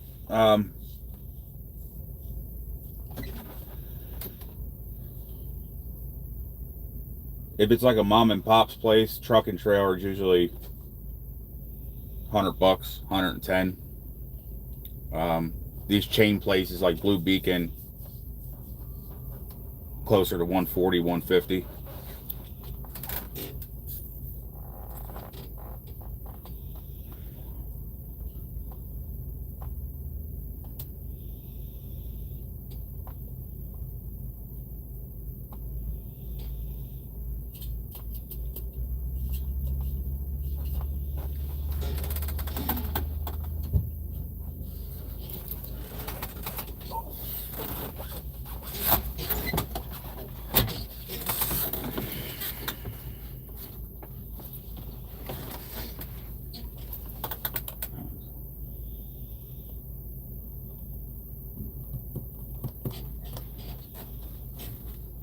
Yeah, the fucking traffic here is nuts.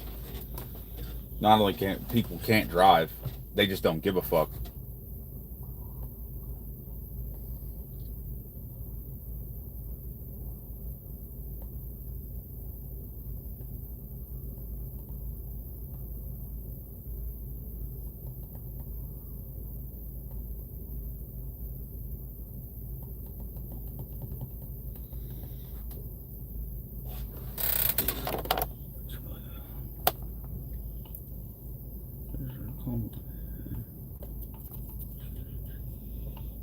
Oh, you're absolutely right.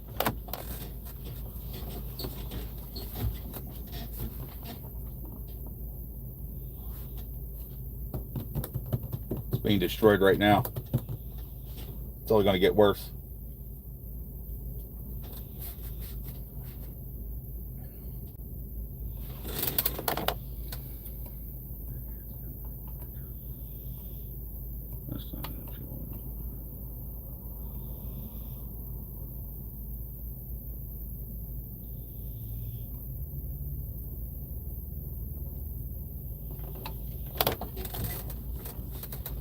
Dad, fuck, I ain't got no fucking kids.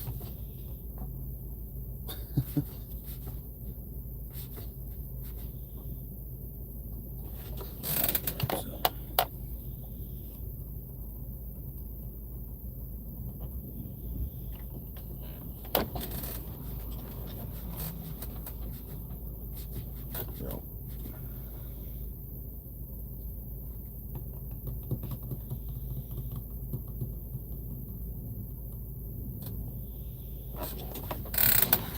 We'll call him.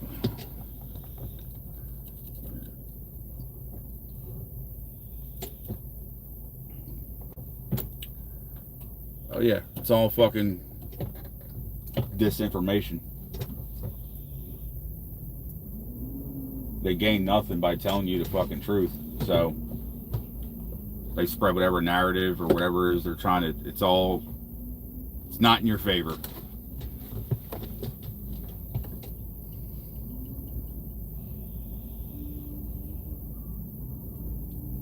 Yeah, this place sucks for sure. Where I'm at, it's not that bad. Once we got off of 278, had to make 2 sharp right-hand turns, and we came straight down this road. Same thing for leaving.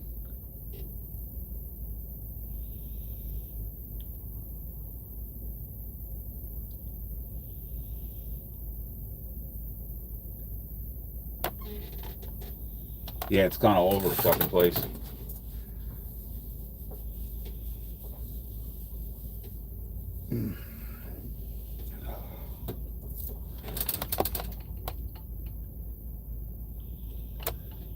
Yeah, it does. Except we're fucking fresh out of bacon.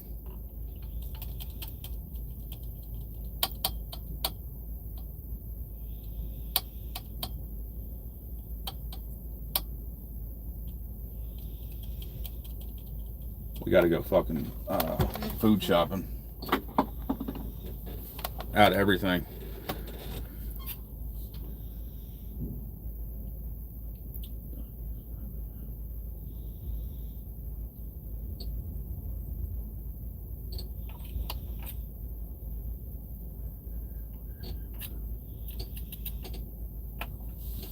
Yeah, I think you hit the nail on the fucking head right there.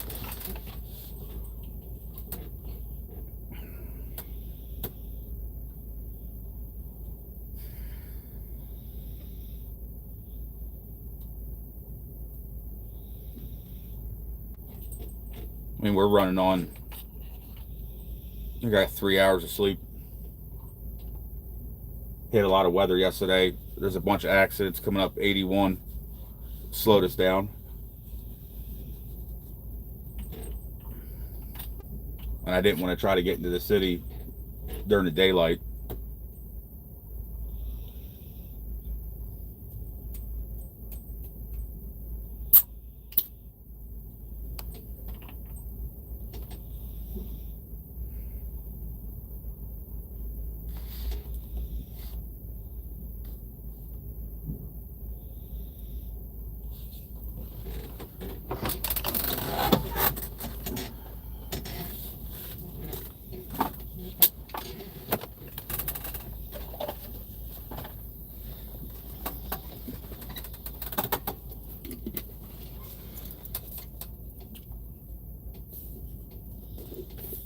No, I didn't.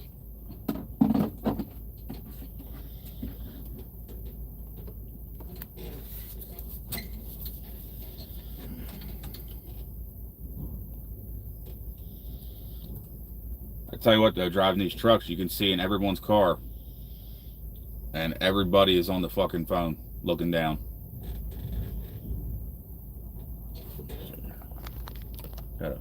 Damn it. Fucking.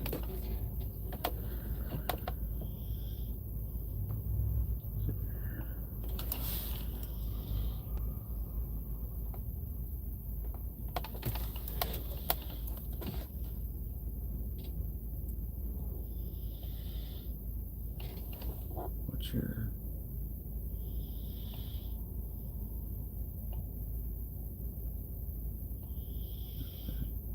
What the fuck? What does that even mean?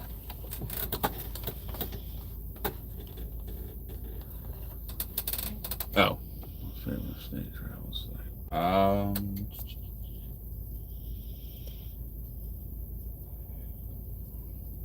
It used to be Wyoming, but that's when it paid you to go out there. But other than that, I have to say Kentucky, Tennessee, Mississippi.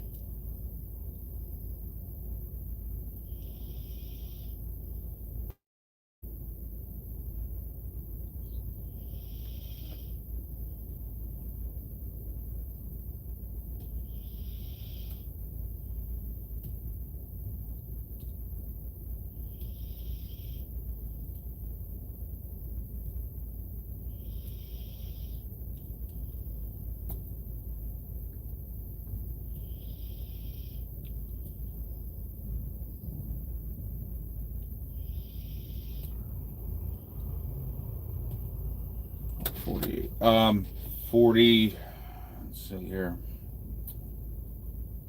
46. I haven't been to California or Arizona. No desire. Hang on. Plug this phone in.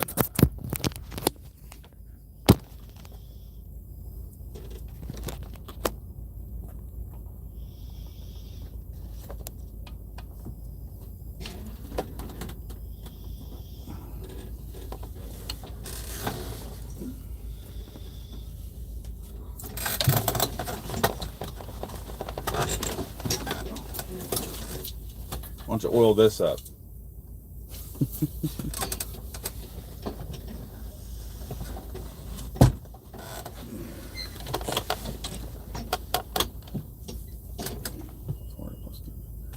Yeah, we don't do Canada either.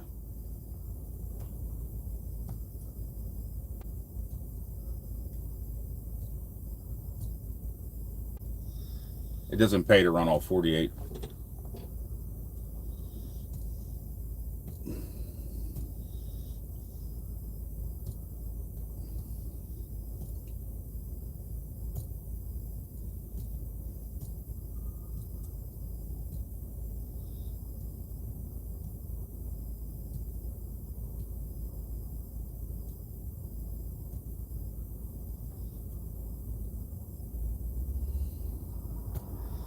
He's fucking sleeping.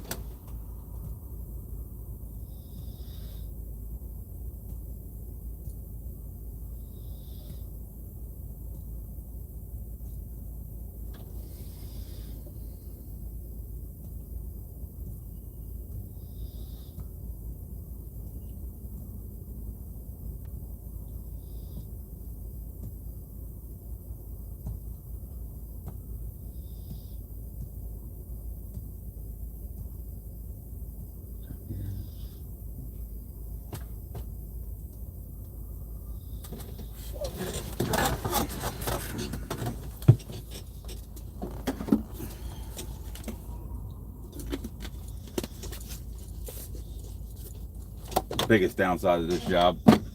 Hurry up and wait. Yeah.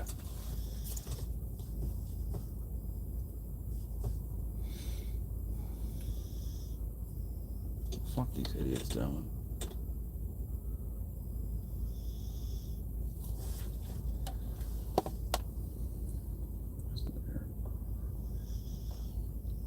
Oh, yeah, of course.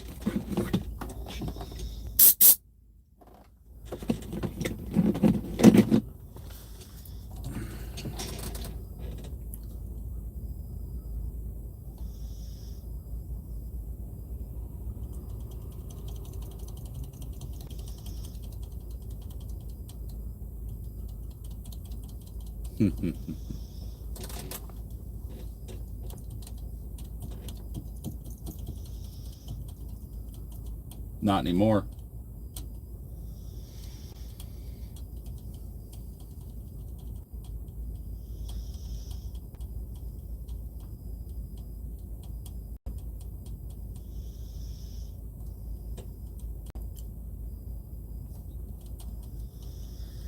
Yeah, they're easy. It's just a T-fitting. Run it right from the supply to the air seat.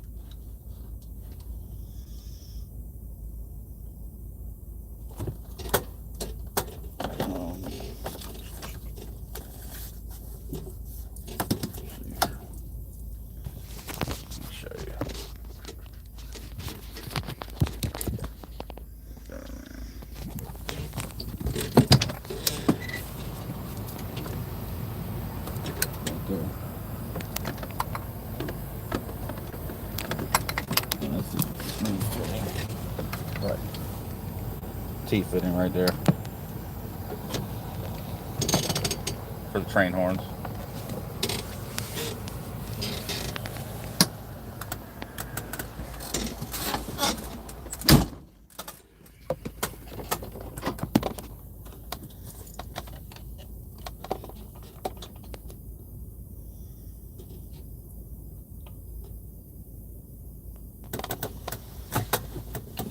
They also work good when it's hot as fuck out.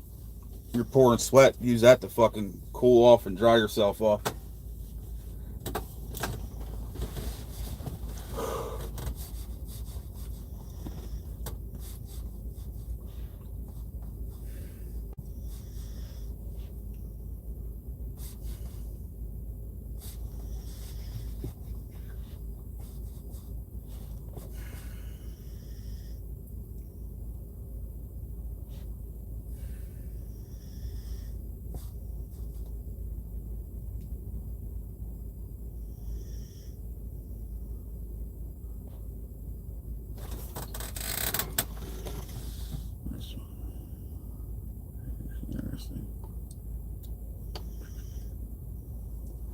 Not really, it's just some water treatment stuff. But it paid good.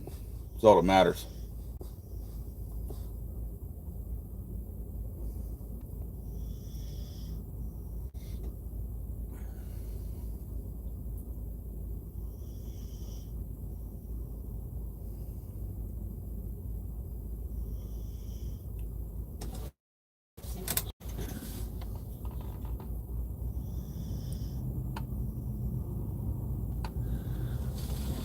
It's hard to try to book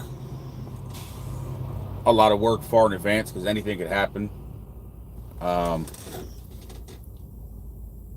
mean, you could break down, or most importantly, I mean, you go to pick up something and there's something wrong with it, or they cancel on you, and then that fucks everything else up because now, in order to stay on schedule, now you just have to deadhead to your next pickup. So it's not too smart to book too far out.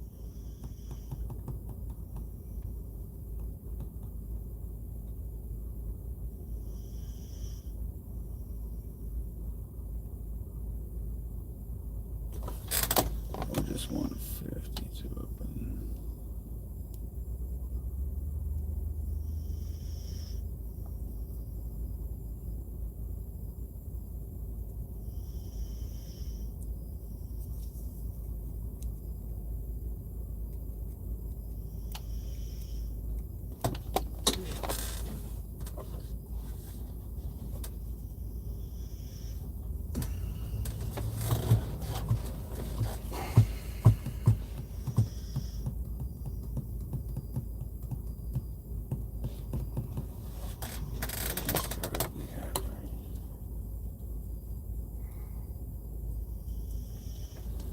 I don't think it's as we're definitely not as bad as Australia. Is there a fee if you cancel? It's bad. I mean, some guys out there will have something lined up, and you know they find something better, and they'll call and cancel. I mean, since I started driving, I've only canceled a handful.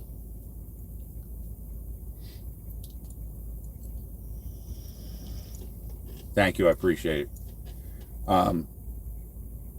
There's been times where I just, you know, I still did the agreed run, even though, like I said earlier, you know, if I have, it always happened when I was booked too far out. But I always try to keep good business.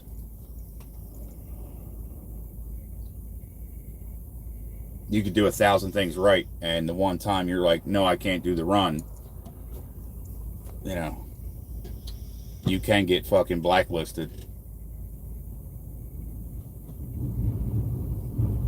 But then you'll struggle getting work after that for a couple months. I've had brokers lie, and you know, I booked something that was supposed to be going to one destination, and then, oh, it's actually going over here. Well, it's nowhere fucking near that. And you know, they couldn't say that either, hey, we made a mistake, but they just fucking, the broker lied, and I spoke to corporate, and yeah, I got blacklisted with that,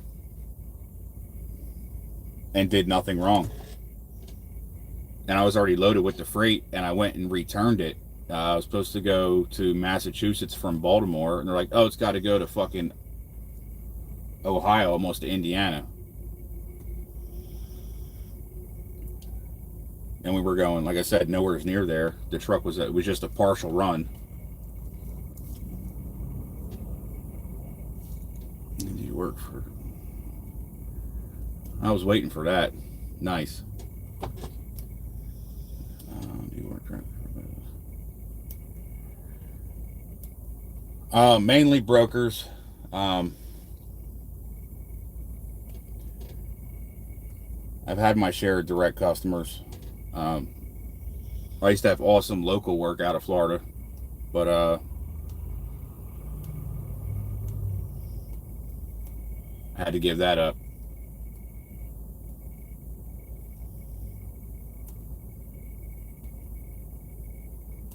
That was hard to do. I used to be home every day by like 1, 2 o'clock. Maybe drive 700 to 800 miles a week.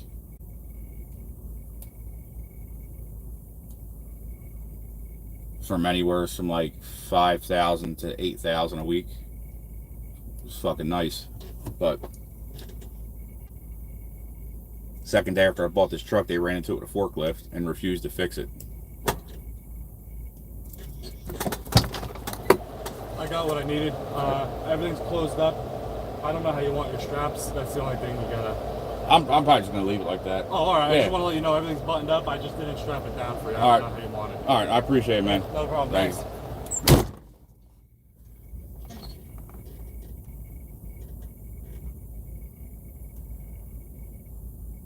Name on a car for an edit.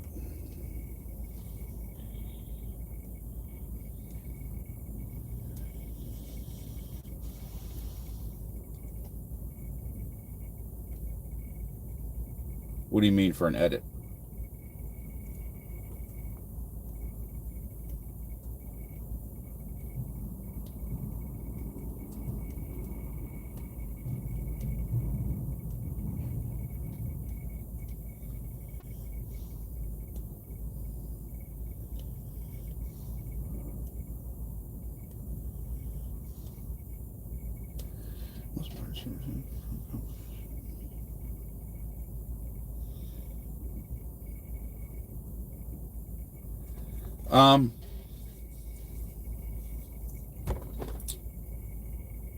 It's not hard to separate yourself.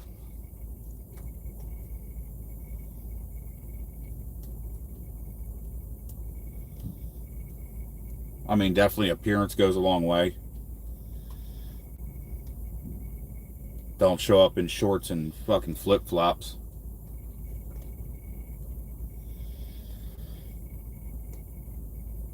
Keep your equipment nice. And, you know,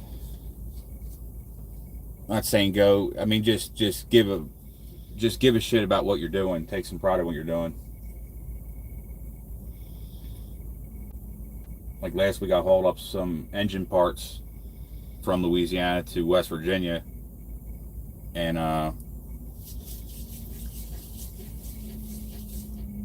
the kid that was unloading me, he said, hey, I was instructed to get some business cards off you.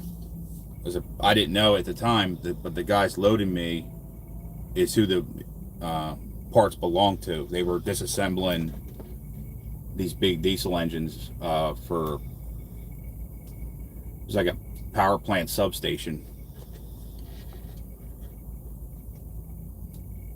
So they were happy the way I did things, and it sounds like they'd be wanting to work directly with me in the future.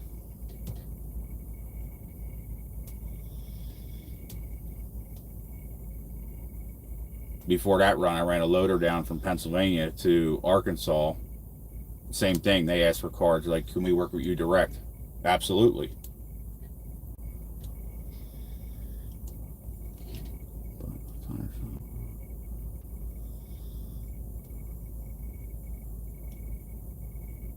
Yep. Actually, funny thing you say about the straps. I usually keep them all in my passenger side toolbox on my trailer, and somehow moisture's getting in there, and the fucking smell that was coming from that a couple days ago, I rolled them all up on the winch tracks on the trailer just to dry them the fuck out. But when I go to throw them, I take them out of the winches and I'll roll them up and throw them that way.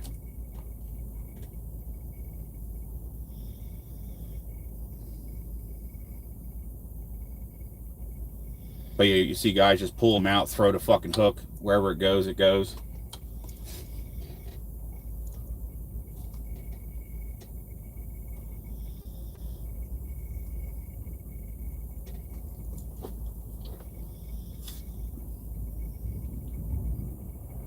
Some drivers unload so cheap.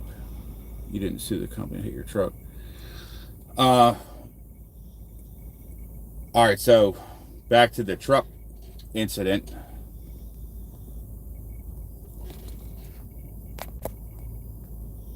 Yeah, it was literally the second day I got this truck. They hit with the forklift. Now keep in mind, that's the only place I was working with them direct. The money was good, everything was good. I felt like if I made a big stink about the truck, at first they're like, whatever it is, we'll cover it. Okay, so I go ahead and they, you get them estimates, and they're like, well, they think that's crazy. So I actually let it go, because I'm like, well, let's say there was $10,000 in damage. I'm not going to let $10,000 cost me the $5,000 to $8,000 a week that I'm making. So it was a tough one to swallow, but that's what we did. Where the problem lied, it happened the second time. And I said, you're fixing it this time. And it's funny part, I got it on video. I'll have to post it. See if I can do that. It's from a CCT cam, so it's not the greatest video, but you can see it happening. They said they're gonna pay it. Same thing, go back, get estimates. They're like, well, that's too much money. I ended up fixing it. Of course I fixed it myself, and I sent them in an invoice for parts, and I charged like a bullshit amount for labor. Like it was a third of what the bill should have been total. And I got told, I went into work on a Monday, and usually they hand me 3 to 5 jobs to do for the day. And keep in mind, these deliveries are only between 2 miles and maybe 15, 20 miles apart. They hand me the paperwork, and the assistant manager comes out, and he's like, Michael, I got bad news for you. You know, they're not going to pay you. You're going to have to go ahead and get a lawyer. So I hand the paperwork back and see if we can find someone else to hold this bullshit.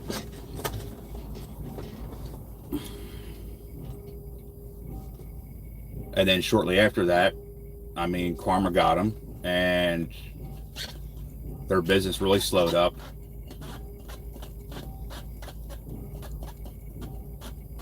So work was fixing to run out anyways.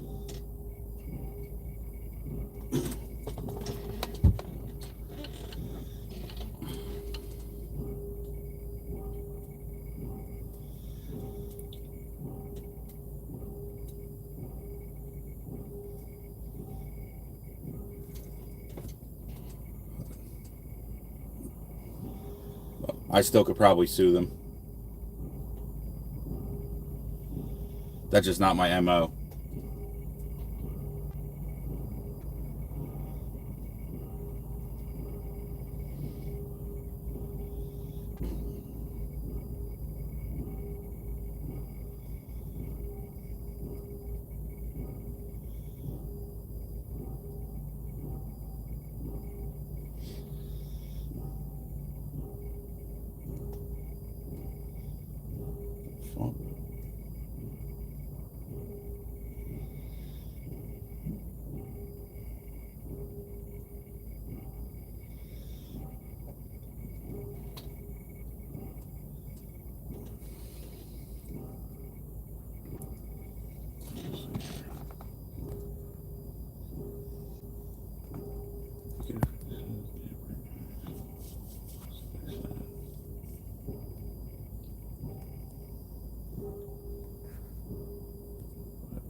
Yeah, I could probably try that in the toolbox. Just got to I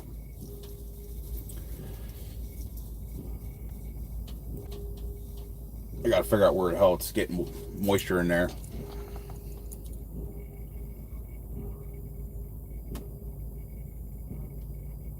You see the nearest? I haven't seen them.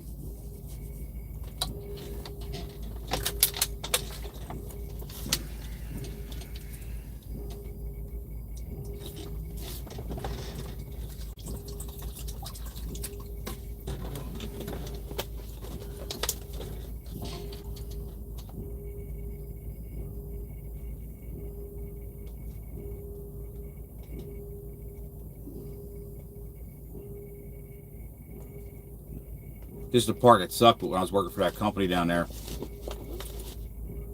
they, you know, you see them every day, so there's like a, you feel like there's some sort of, obviously there's a business relationship, but then on a personal level, like, we're good, and then you want to burn me. And it's, what it boiled down to is, the guy, the manager over there, I mean, they just trying to cover his ass.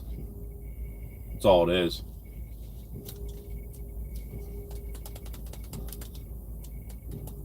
What does it look like in your space? Like in the truck? I mean, we're kind of fucking dirty right now, but.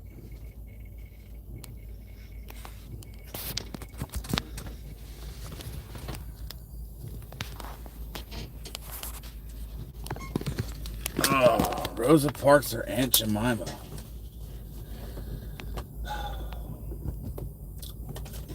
I'm gonna have to go with Aunt Jemima. She can fucking at least cook.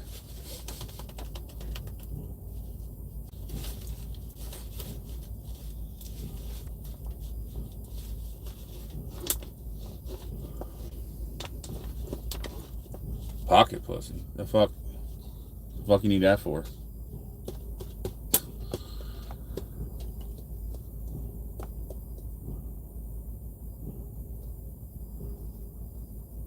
Oh, that's funny. You know what? Now that you say that, I may have seen that.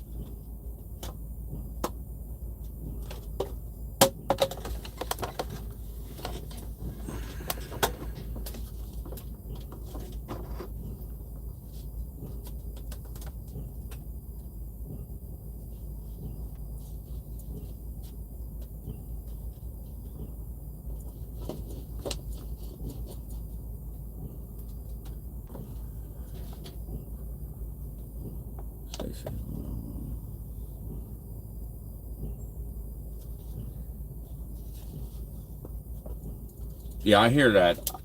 I mean, also when I was doing a local thing, was starting to get burned out on that. I mean, I was sitting at the same fucking red lights every day, and it got old.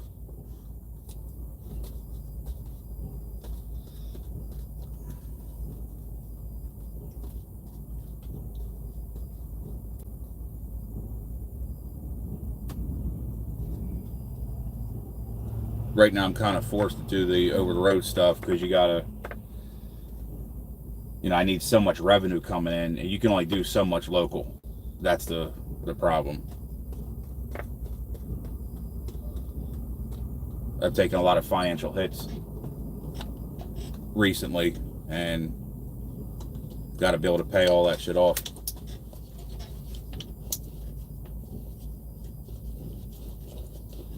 Once I have notes and everything, cars and shit paid for and everything, then you can go ahead and do local stuff, at your leisure. You don't have to make a shit ton of money. Also Luke Bryan. That's pretty cool.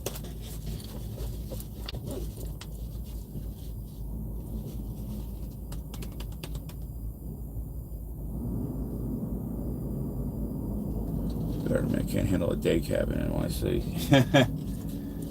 Yeah, this is it's not fun.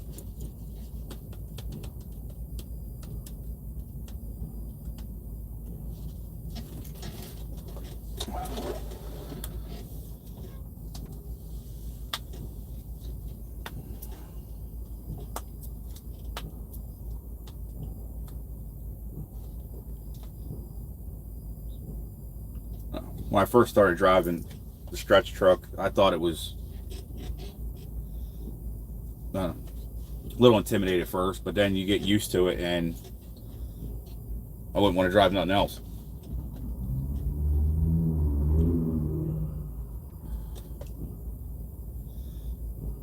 Funny thing is, you go to these truck stops, and these guys are struggling to park, and those new trucks, I mean, they turn on a fucking dime.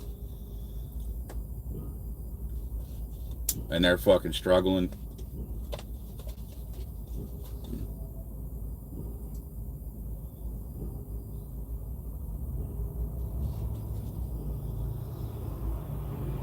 The part I fight with most truck stops, especially up in this area, you back in somewhere, the beans I have a 48-foot with the spread axle, I can only bump the curb, versus you got like a 53 with the closed tandems. You're overhanging the curb. So I'll park the truck and I'm sticking out 8 feet further than any other truck. I just don't like doing that because you get one idiot's not paying a fucking attention, and there goes your fucking hood.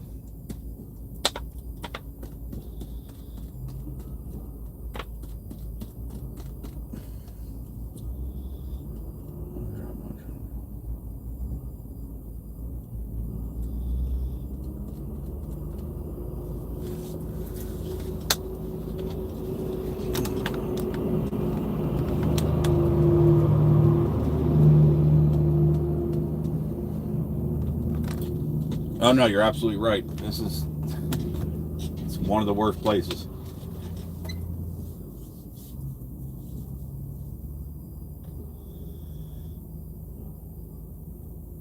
Crazy Pipe Joe, what up?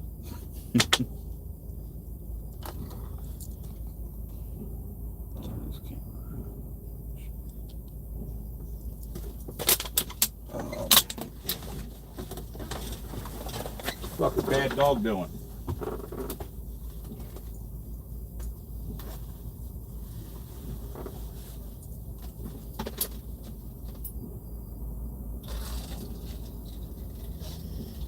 You ready to eat?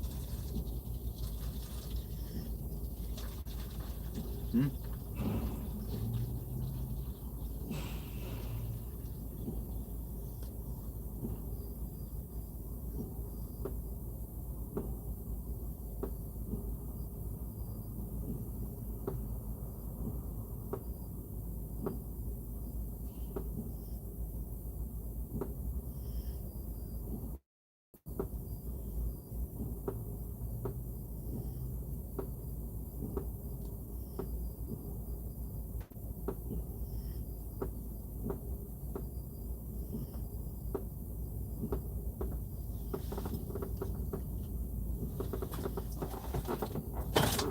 Shit.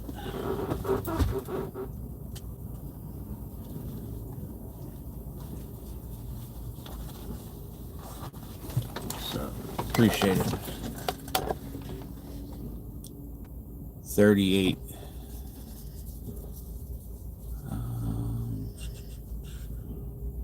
Oh, you need 38 more subscribers to do live. It'll come.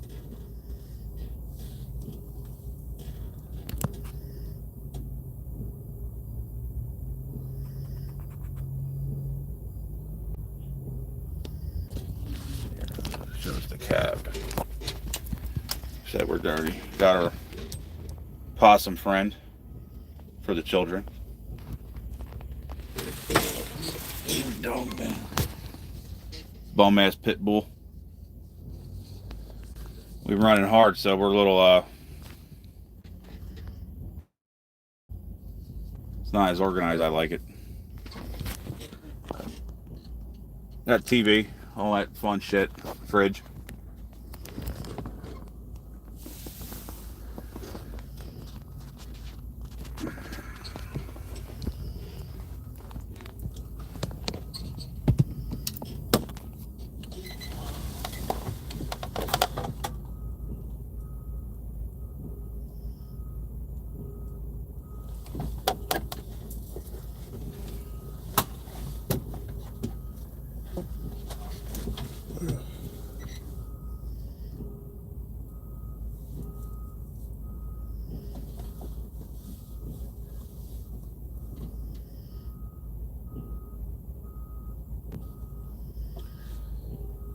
That dog's a fucking bum.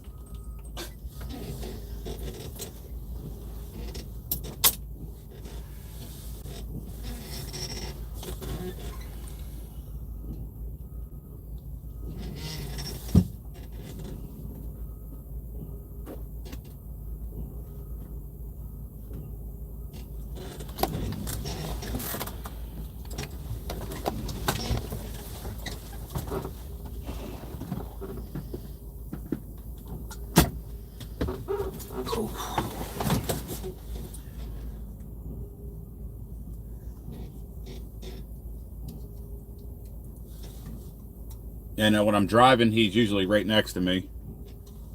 But now the trick is, when I go to bed, fucking crank that AC, keep it cold in here, keep him cold. I mean, then he'll fucking snuggle up, no problem. But if he starts getting hot, stretches out, fucking, he'll kick you right out of your own bed.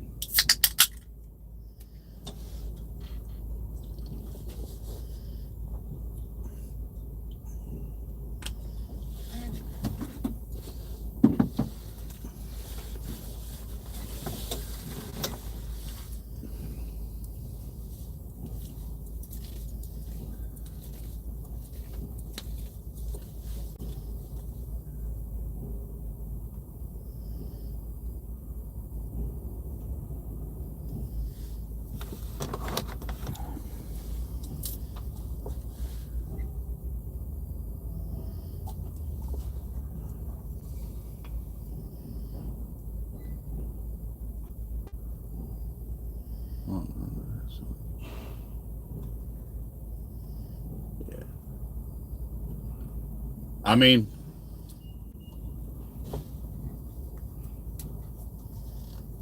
I don't necessarily mind being by myself, so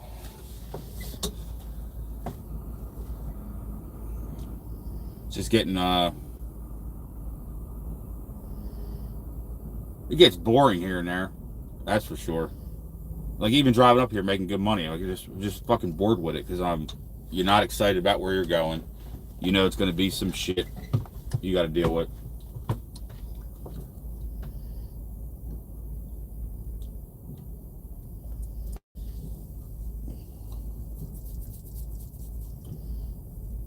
We're in Brooklyn.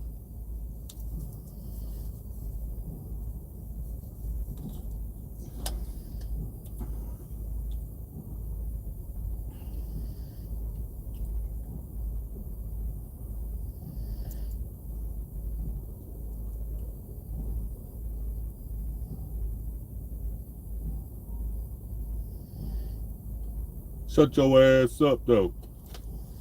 Uh-huh.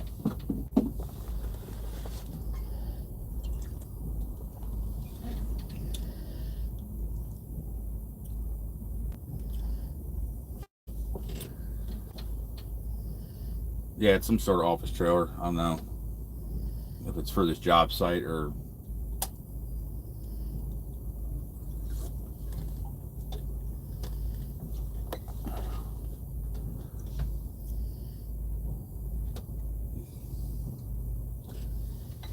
It's probably all fucking smog from this fucking dumpster I'm in.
Huh. I guess the men in New York City carry purses. Interesting. 40. Here we use 19. It's standard for truckers.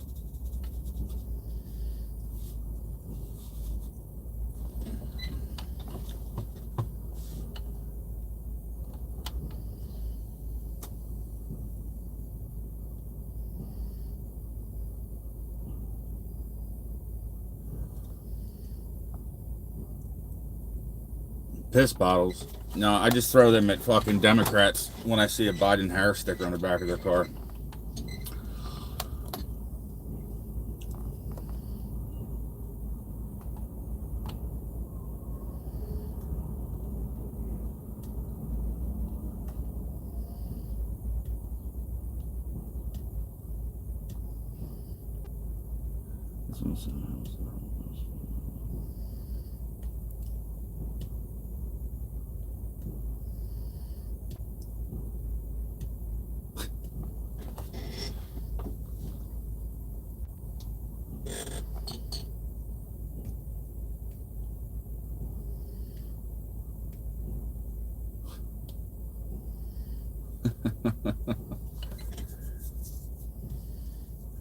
It's funny.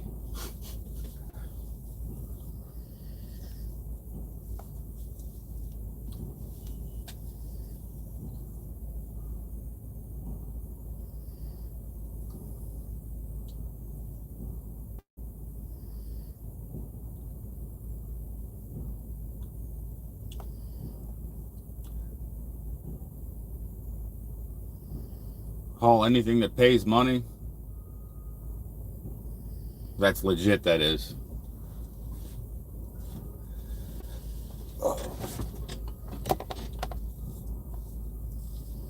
But I don't haul just the same thing every day. Right now we have some water treatment plant. Got like a sump tank and then some miscellaneous parts.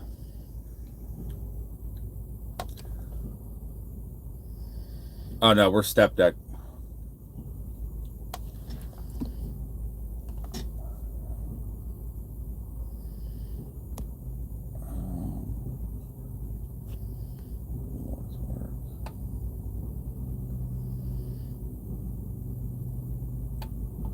What do I do when I get up when we aren't trucking? Let's see.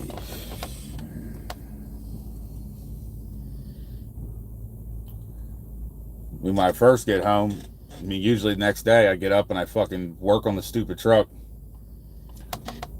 for a day or two.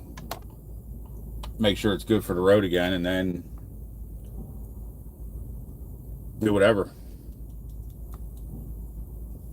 I mean, I basically live in a vacation spot, so that's beneficial.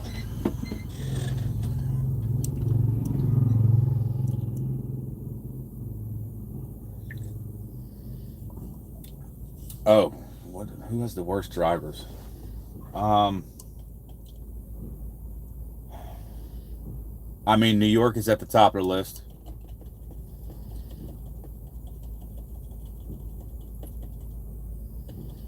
Connecticut. I mean, really, the whole fucking Northeast is dog shit.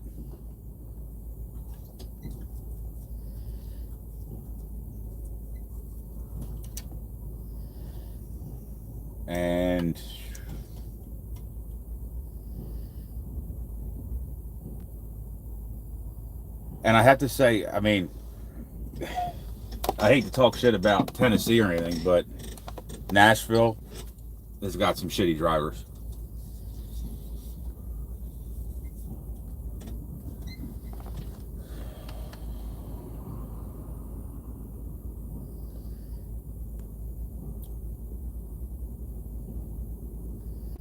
Unbaffled tank.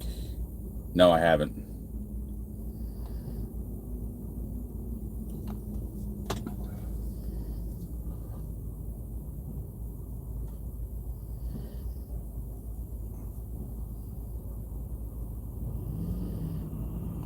I am going to go for tanker endorsement.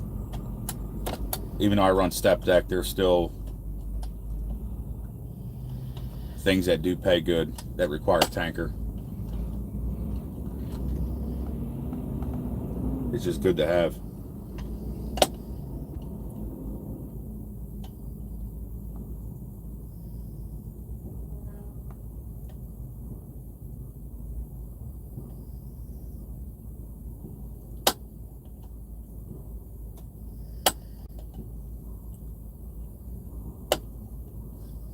Yeah, I've been there, done that with the motorcycles. Got it out of my system.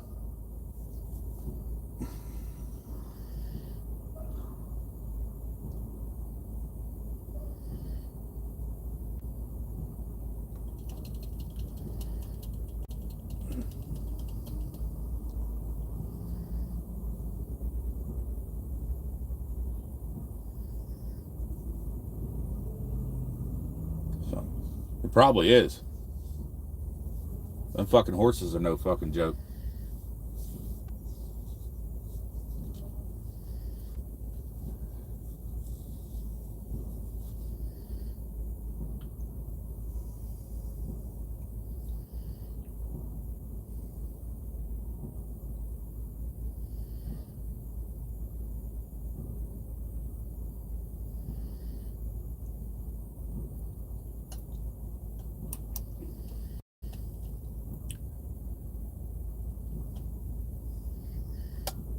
Yeah, I mean, even if they're out there fucking doing stupid shit, I'll still try to give them room.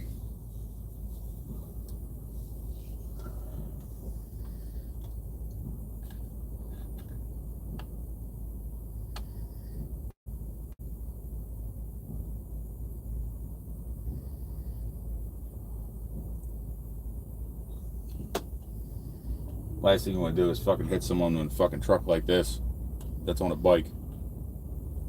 More than likely, they're not making it.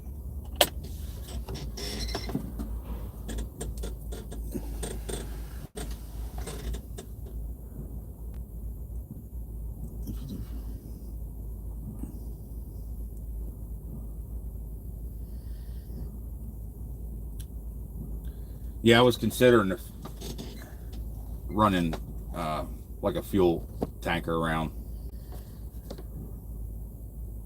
I met a guy in, he was in North Florida somewhere on up off 10. He wasn't bashful at all. He'd pull out his phone and show me what he got for transporting the fuel. He got the fuel surge, you know, all broken down. This guy was running from like New Orleans area to Jacksonville twice a week, round trip runs, and was doing around 17 or 18 grand a week.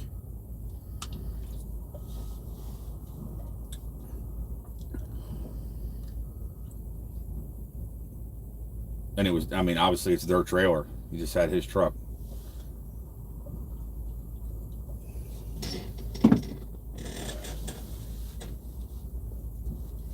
Very easy. Fucking Interstate 10. What a joke.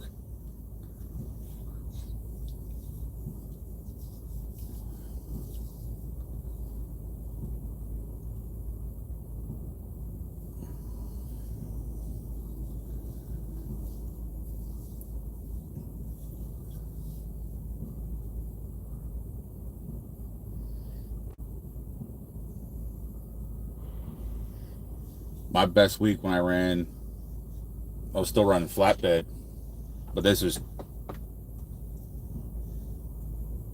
probably the spring of 22. We did 22 grand in 7 days.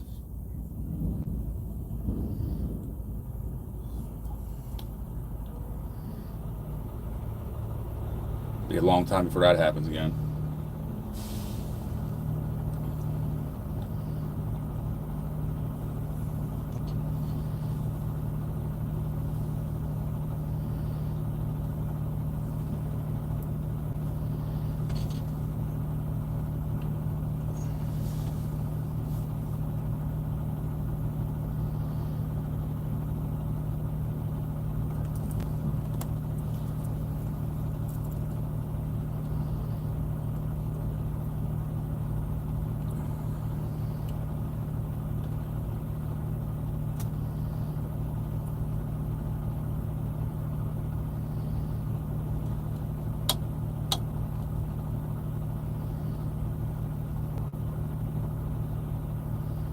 Oh, that's not us.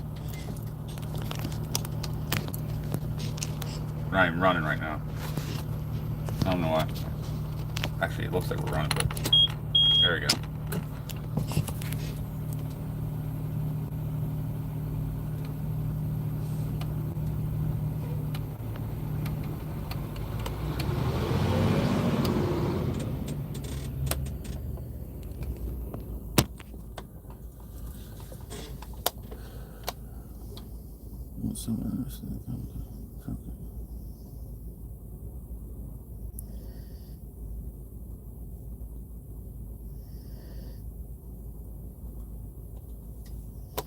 Hey, if it fucking paid right, I'd probably do it.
Cummins mechanic here. Australia. Yeah, Philly Senior. Anyway.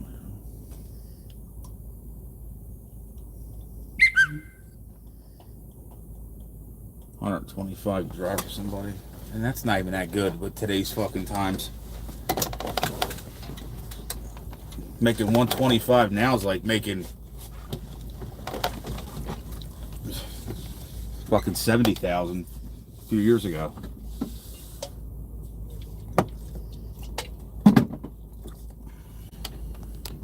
See here. Take a peek and see what they're doing.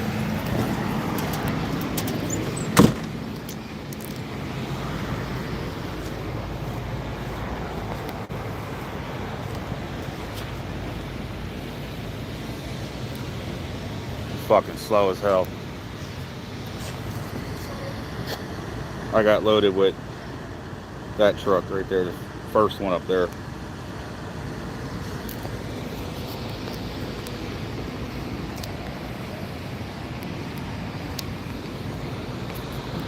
Crusty ass city.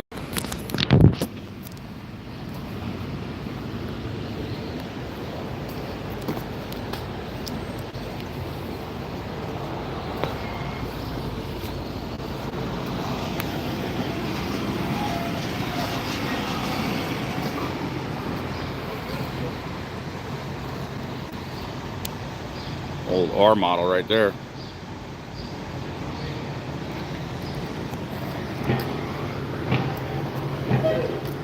Yeah, I mean, I think they're using that crane. Yes.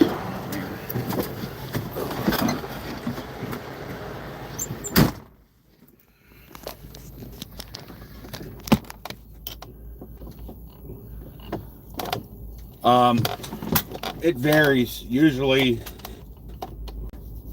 run a drop deck is usually pretty quick. Generally, they're waiting on you. Whereas like reefer, van, and even flatbed, you could wait hours on end to get loaded or unloaded. But being this is a fucking union job site in the city, you got to deal with union break, you know, this and that, safety meeting.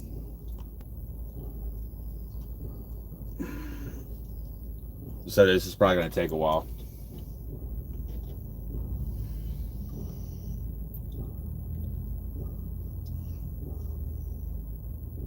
What's it?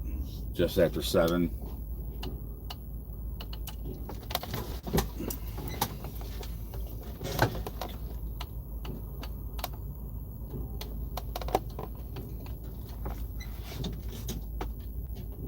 Yeah, I mean, what the fuck am I going to do? You know?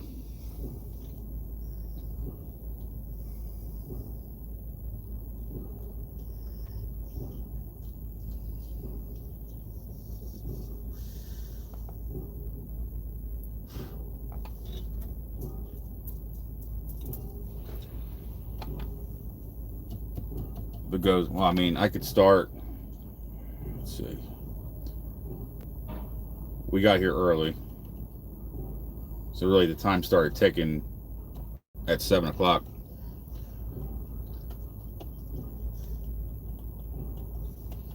And like normal rule of thumb is they give you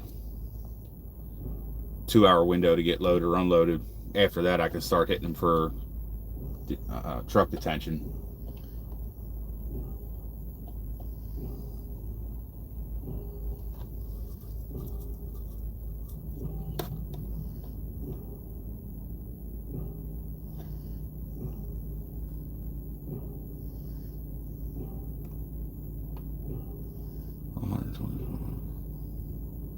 Company, yeah.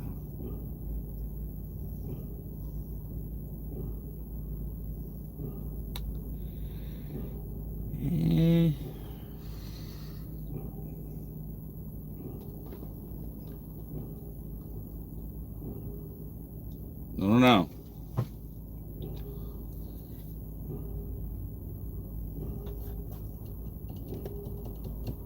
There's between company and like owner up. if and when I decide to get out of it and you want to sell off your equipment, you have equity in a business. And obviously you make a lot more owner operator, which pays for all that. And you don't have to really answer to anybody, which is priceless.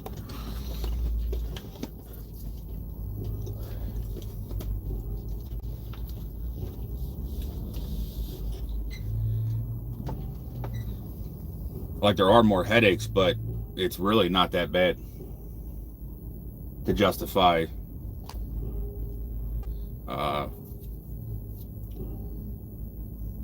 you know, you're doing, at the end of the day, you're still doing the same job, so you could do a little bit more and receive a lot more in return.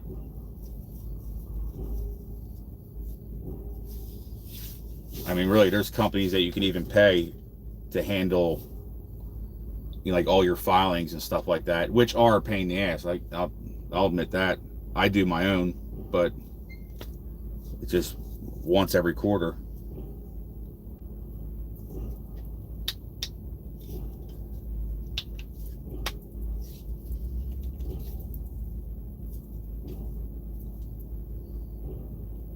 Then also, if you're operating under your own authority and you keep a good CSA score, and I've already had people shoot me emails trying to buy my DOT and MC number, and the longer you have it, the more it matures, and it's worth more money each year. My most recent offer was 20 grand.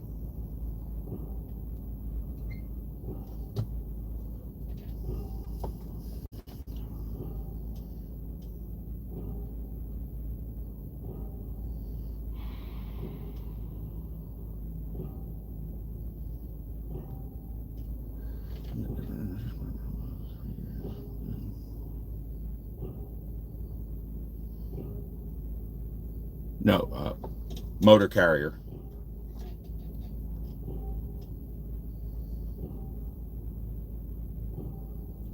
And the reason why they're worth money,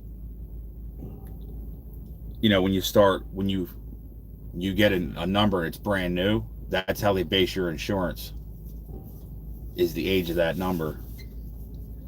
That's why, I mean, say like a bigger carrier, you know, mid-sized fleet, let's say they have a bunch of accidents, they hired some idiot drivers, and they got too many violations, and now they're either their insurance is through the roof or they can't get insurance.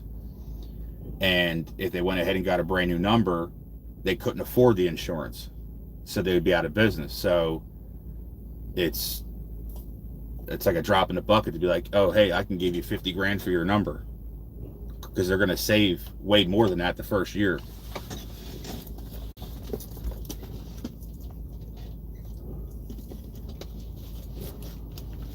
So if you do this right, there is a good exit strategy. I mean, I don't think I'd want to get rid of my truck, but if for some reason I was just that sick of it, you can sell the truck, trailer, sell your numbers, and you walk away with a decent chunk of money. Do something else.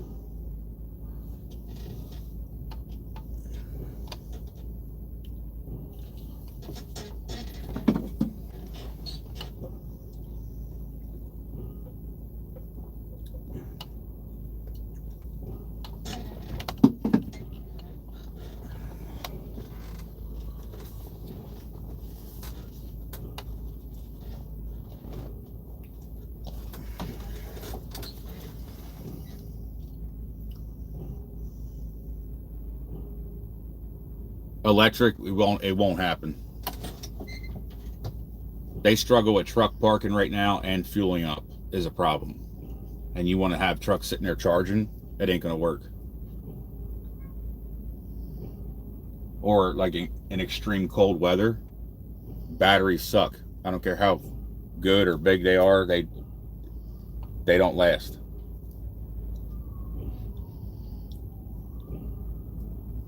And like, what happens, like, you're trucking and it's negative 30, negative 40 degrees, and the battery conks out, and now the driver freezes to death in the truck.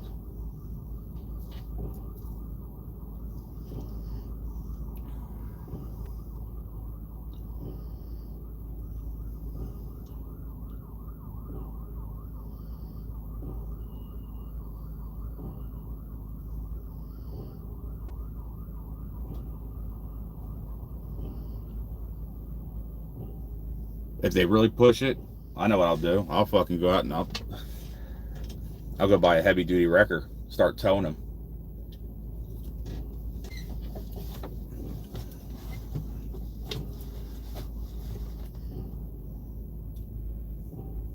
It's just not practical. The whole electric thing, that's a scam. It's just another way to get money out of people.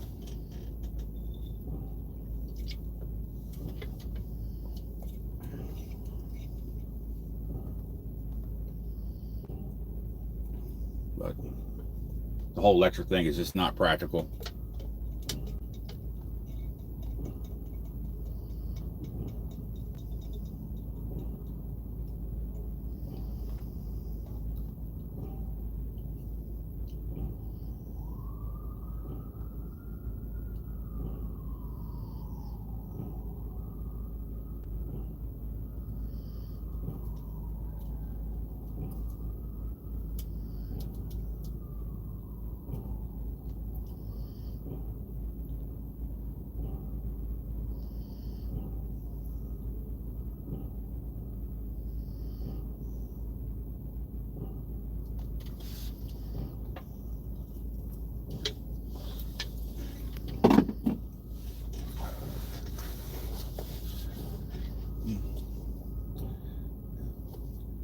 I don't know, but you know, like these people that go buy the electric cars, it's not like they're cheaper, or that they got to go charge somewhere out on the road.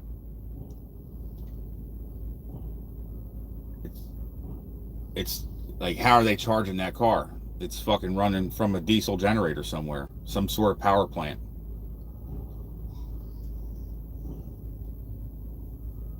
And then the resources to mine those batteries, and the electric's not healthy for the environment. What it takes to mine those batteries to make one electric car a gas powered, and I'm comparing like a little commuter car, you know, 4-cylinder or whatever, compare it to a gas burning car, and the gas burning car would not even come close to putting out the footprint that the big diesel machines use to mine that, you know, raw materials to make the batteries in its lifetime. It's a scam.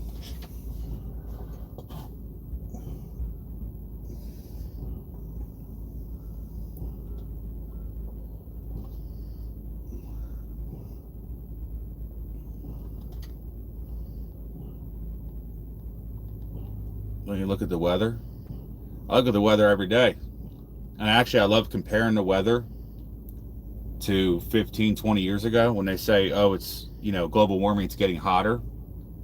And they just show the map lit up red with the numbers, you know, for the highs for the day. And if you compare it to a weather channel that streamed 20 years ago, it's all green and the numbers are actually higher. It's a scam.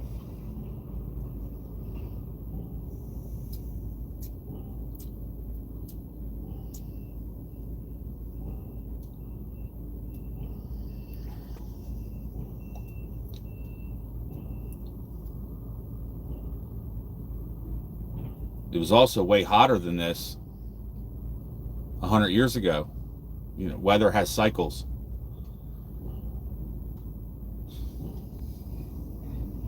And also these, you know, big governments have the capability to alter the weather. Whether you want to believe it or not, they do. It's got nothing to do with the planes spraying all the chemicals throughout the sky. Everywhere you go.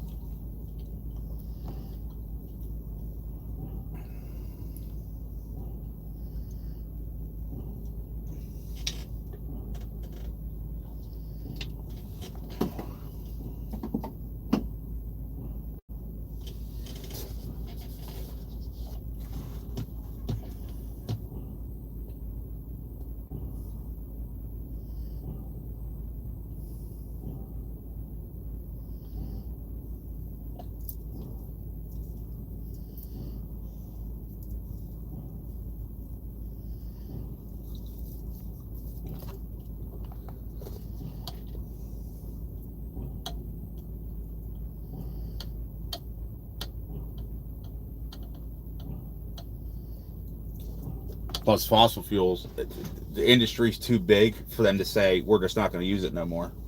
You know.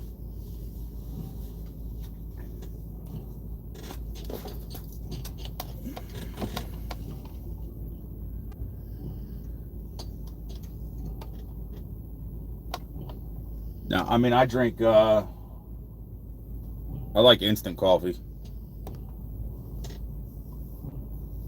I got a stove, and I use I'll boil water and make it that way.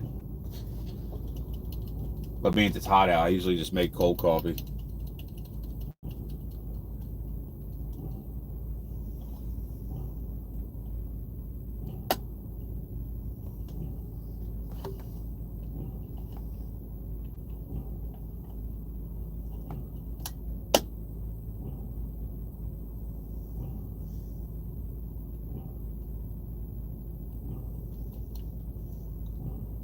I'd be cooking right now, but we're out of fucking food.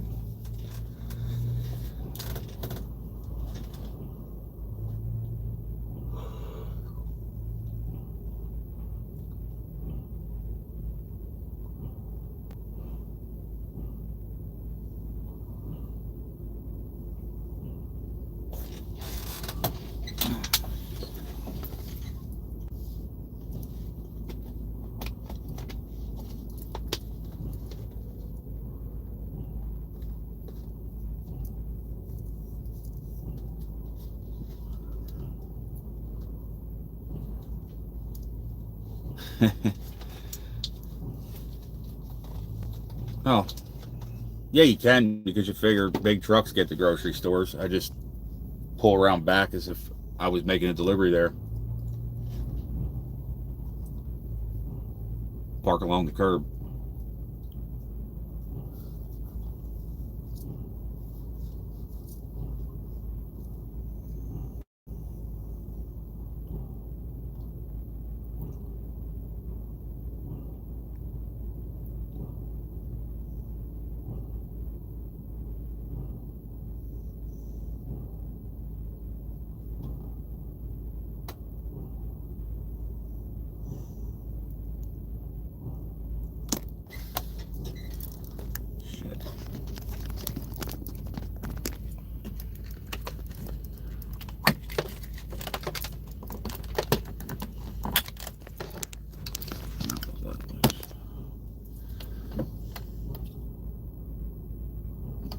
You too.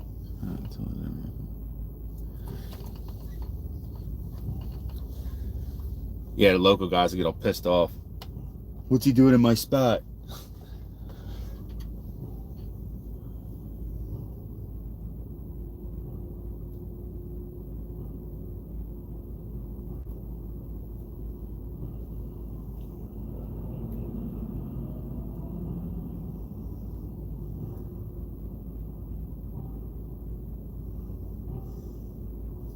Yeah, I heard that about Walmart starting to crack down on the trucks. Or putting that boot on the windshield. I noticed a lot of them in, I think it was Arkansas. They have like the overheight bars going across so a truck can't pull in. And Ricardo, we're waiting to get unloaded. Union job site. These people got the head up their ass.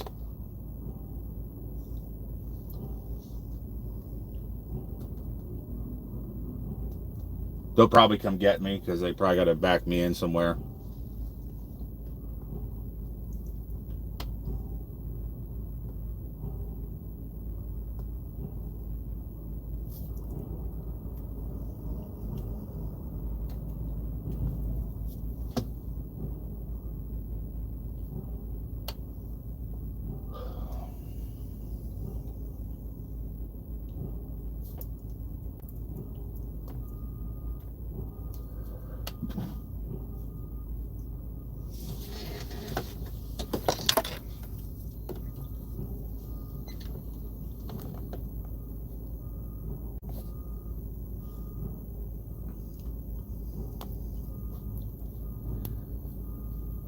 Well, a lot of these fucking new age drivers are fucking dirty, and they'll just dump their trash out the window or other items.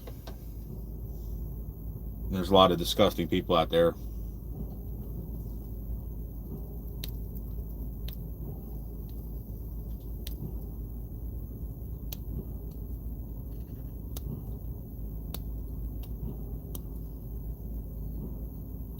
Well, no, absolutely. I mean, there's a huge problem with the parking thing.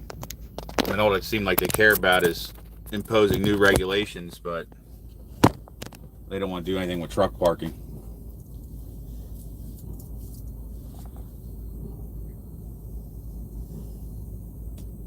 They got the police will try to run you off the side, or like the on and off ramps. Oh, you can't park here. Where would you like me to fucking go? You know?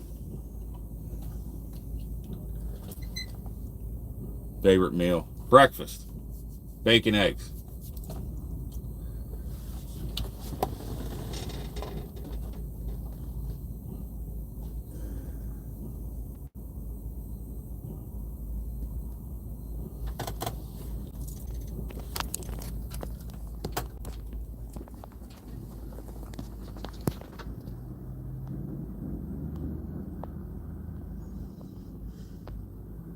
Motherfucker's dreaming.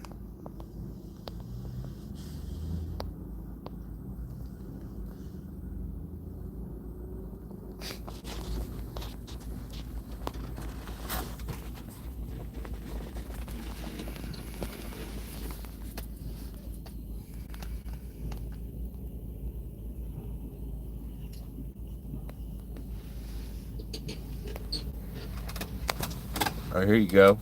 This might be your guy you're talking about earlier.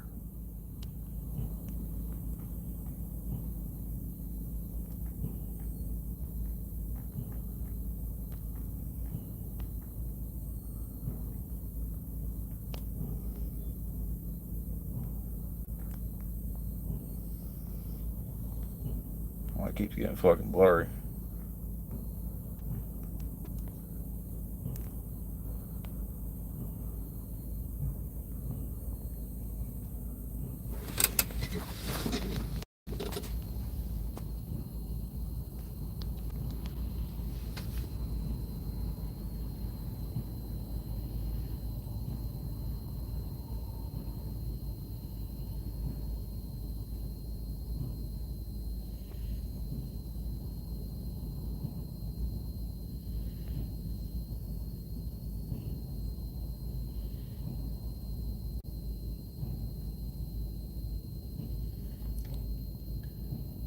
You just got it. You just got it. Huh. Fuck your mom. that dude's funny.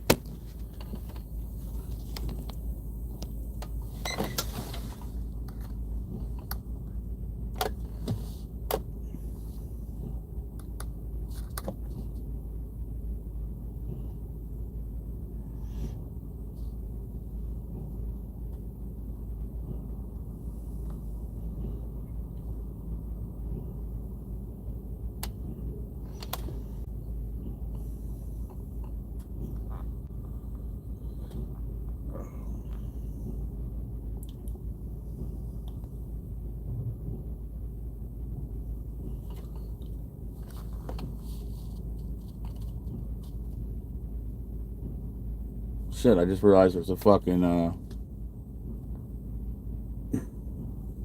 lunch truck right there.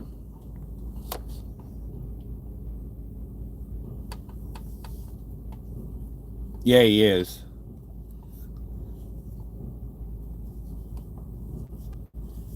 I think he's from like Rhode Island or something with that accent.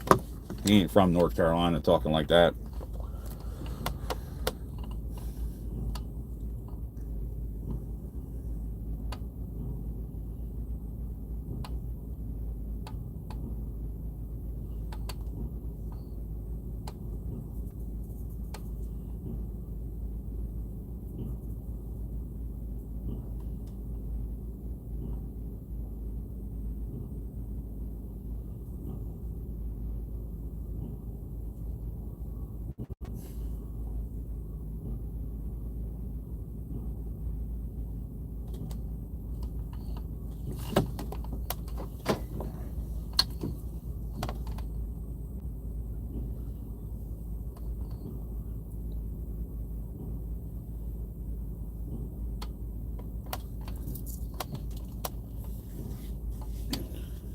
Believe me, though, this shit does get boring. It's been a while since I had to wait like this, though. So.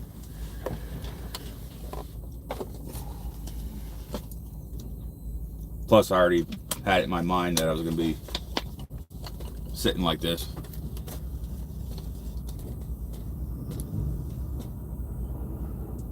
You'd be a fool to sit here and think that you're going to get in and out, no problem.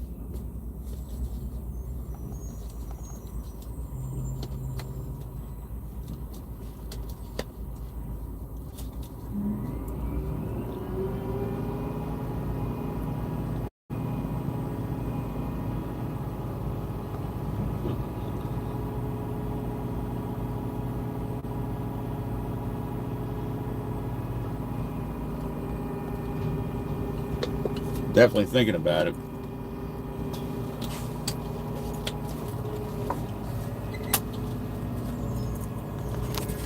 Just randomly dropping a fucking dumpster now.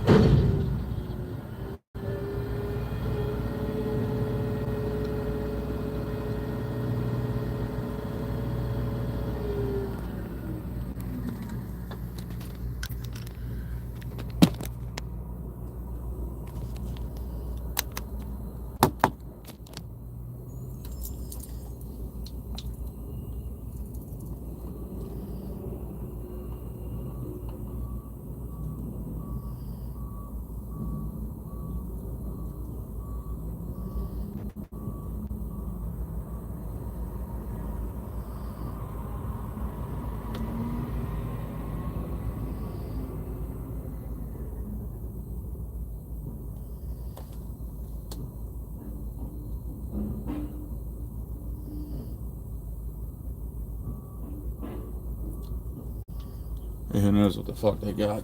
My luck, it's probably some weird ass fucking.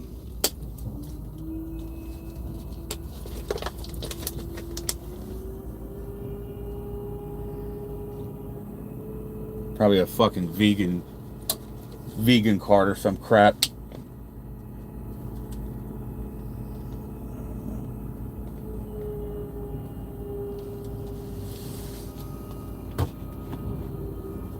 That's why I like trucking down south, man. You get fresh catfish and eggs for breakfast.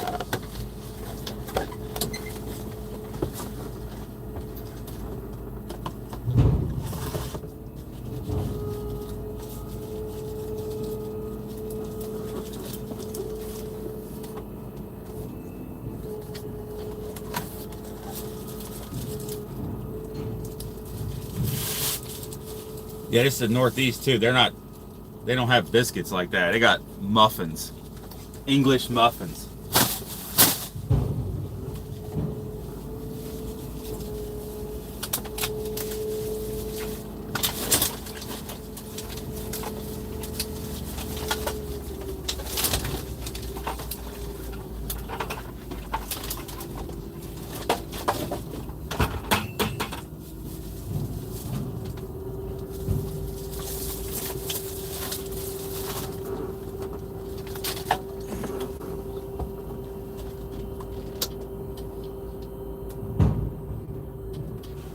Low bed life. Okay, I'll have to look them up.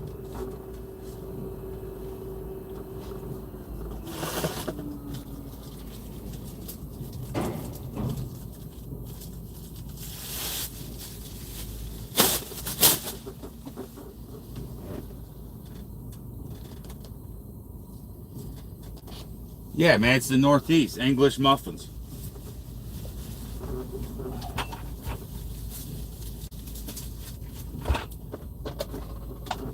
That'd be just as bad as me going there asking for grits. They'd be like, what's a grit?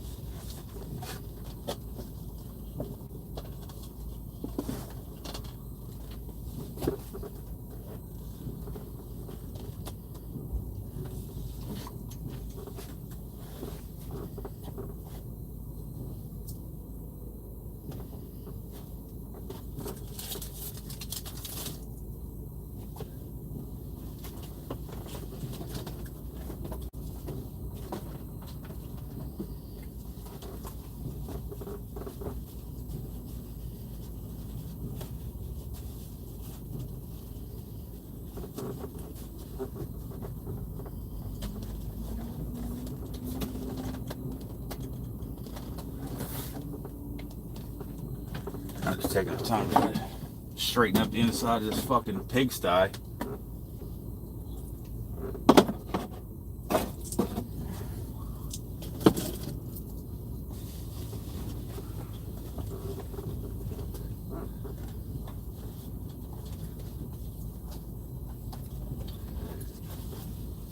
Yeah, it's a different world up here.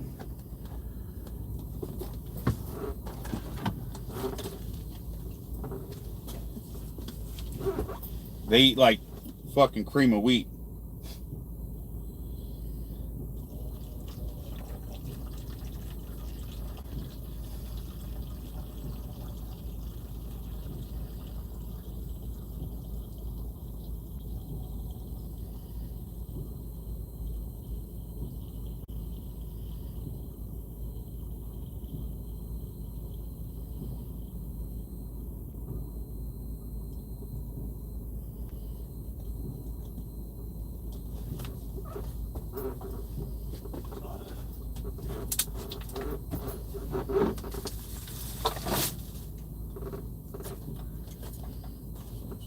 Straighten up here a little bit, and then I'm gonna fucking walk down there and see what the fuck their deal is.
Shit.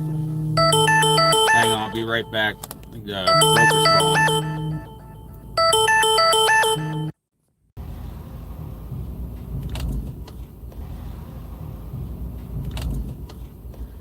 Fucking broker, where you at?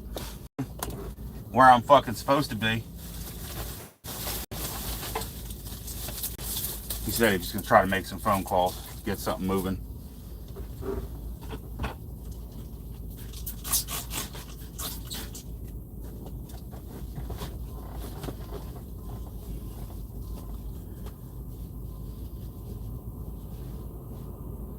Oh, more than likely not to turn around. I'm probably gonna have to try to back in somewhere. Just spin it around.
Yeah, I mean that's something different. They're gonna use a crane to load me.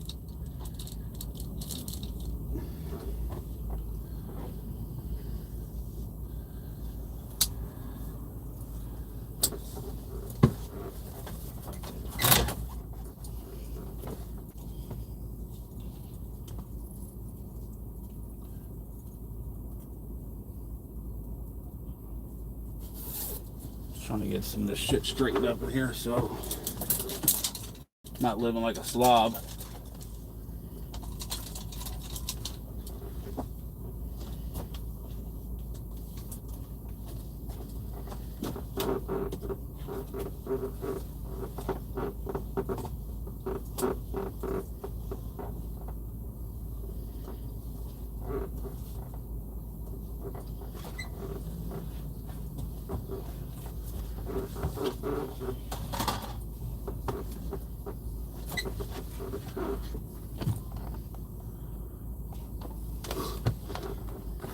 Yeah, probably.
No, it's on its own feed.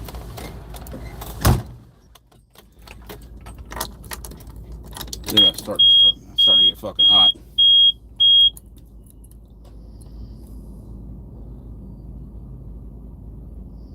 Yeah, we're a super trucker. Seats to the floor.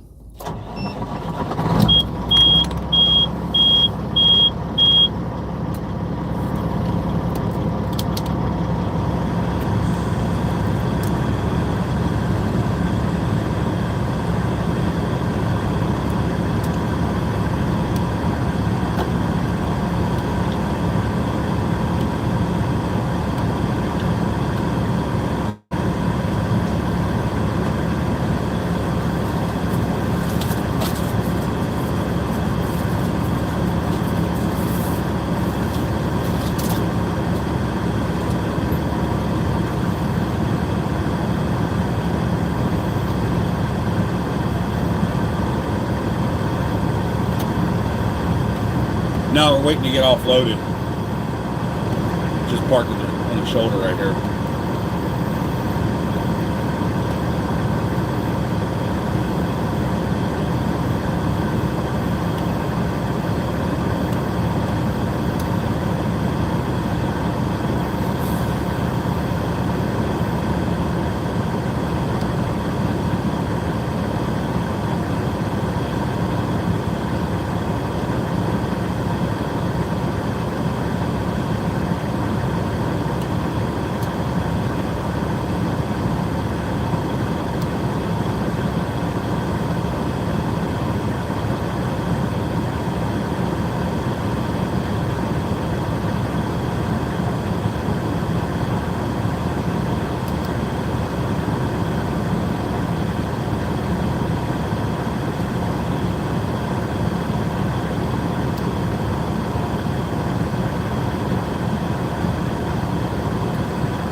thing. I thought we were about to have a little interaction.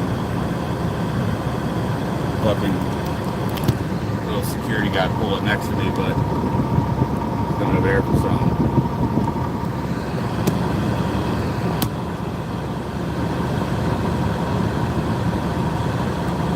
You can't park there.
I was wondering the same thing.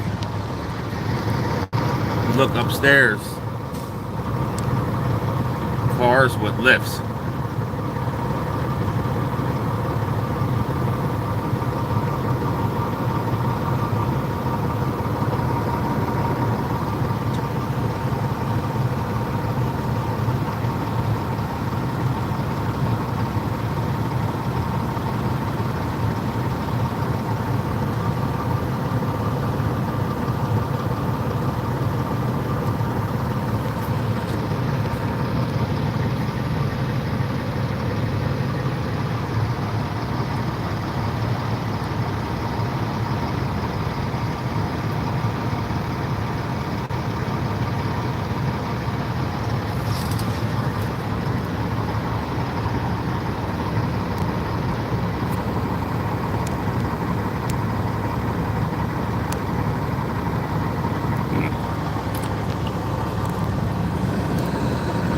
Hipsters working there.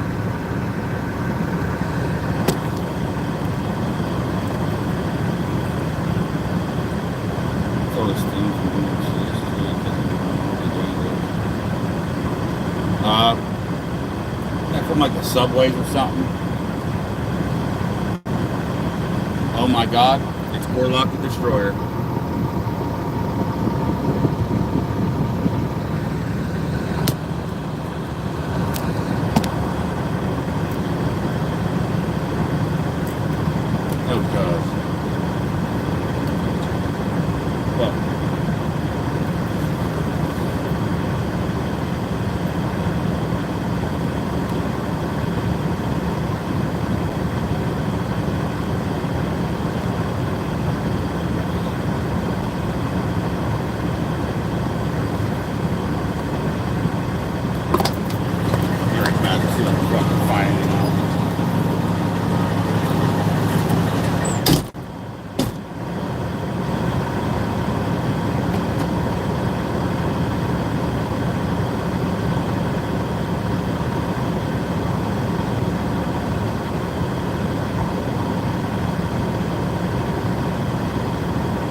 Yeah, generally, you know, depending on the runs, I'll figure out in there, like, if it's going to a fucked up area, what kind of money I need. Like I said, this right here, though, this is great money, so. But we're just waiting for, turn this phone. They're backing this guy out, and I got 2 trucks ahead of me.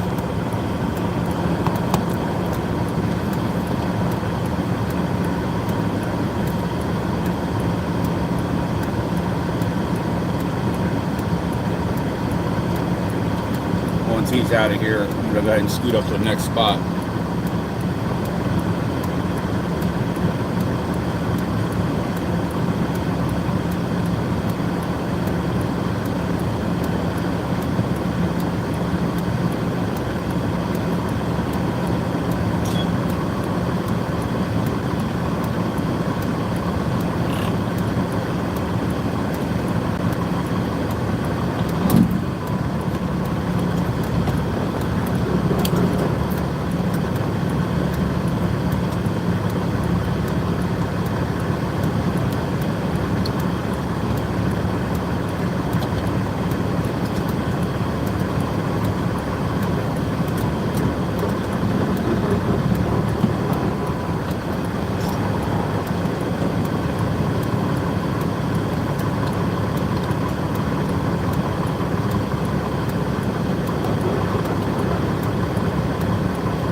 My pops is watching. You like that R model? It might be your old truck.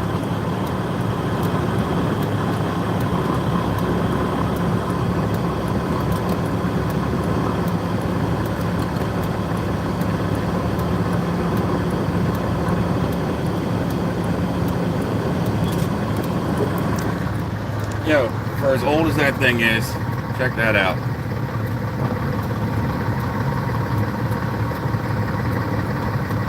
It's in fucking nice shape.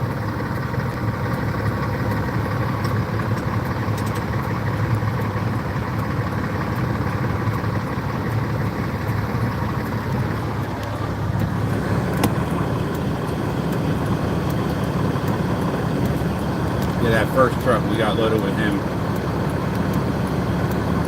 He said it's the second time he's been here.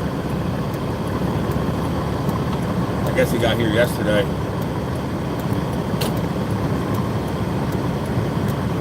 Fucked around and left and came back. He couldn't really speak much English, and he would have kept sitting there.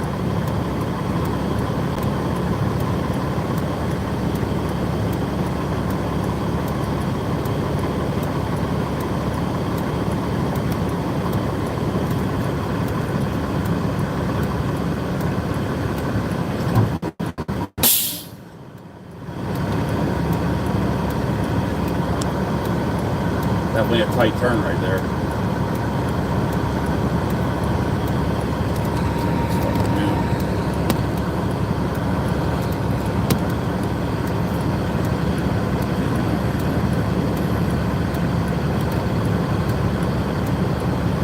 It's something to do with water treatment. I don't know if it's wastewater or clean water, I'm not sure.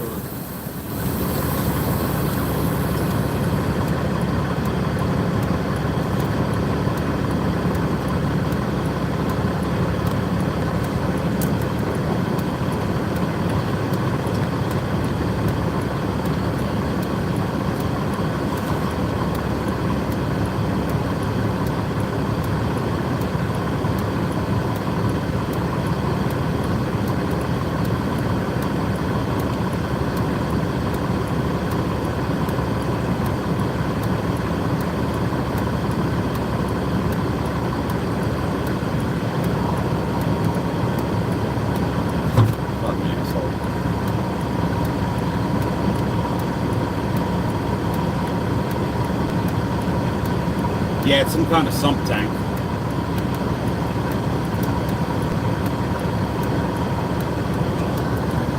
How smoggy is that? Barely see fucking city. Shit. Sorry.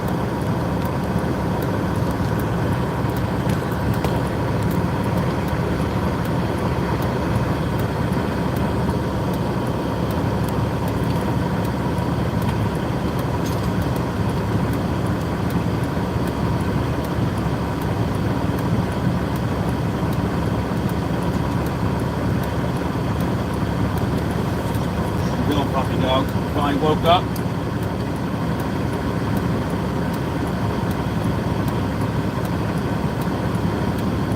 Yeah, wait.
Yo, check out this workmanship right here. Look at that sidewalk. It doesn't even line the hell up. It's funny.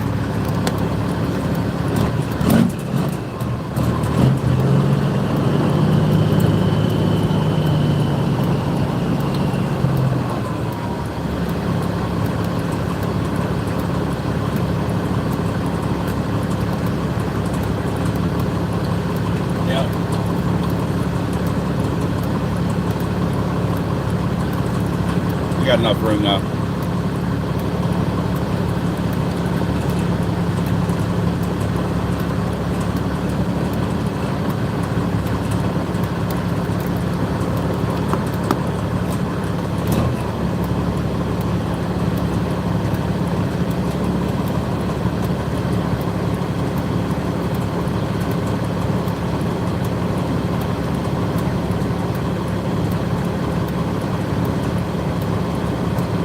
I got to idle.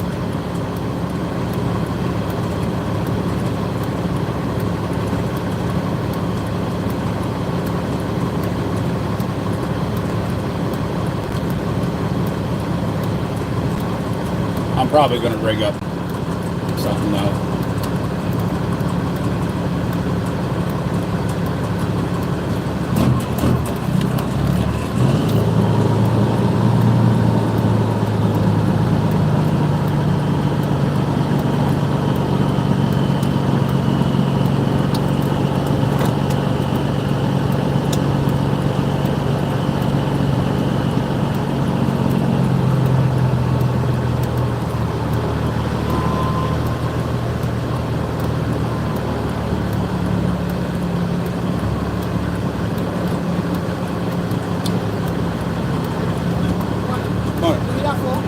That? What is it, Keller? Yeah.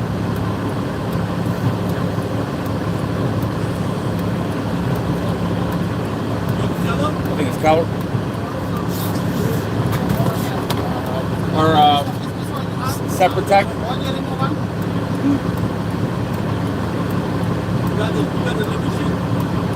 No, they didn't give me anything. I just wrote up something. But yeah, they didn't give me any paperwork on it. But Separate Tech.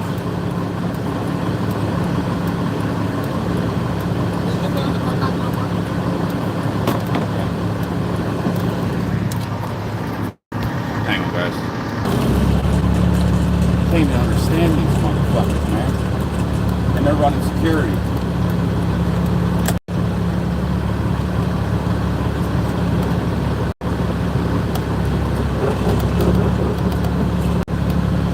Oh, they pay me to bring it right back.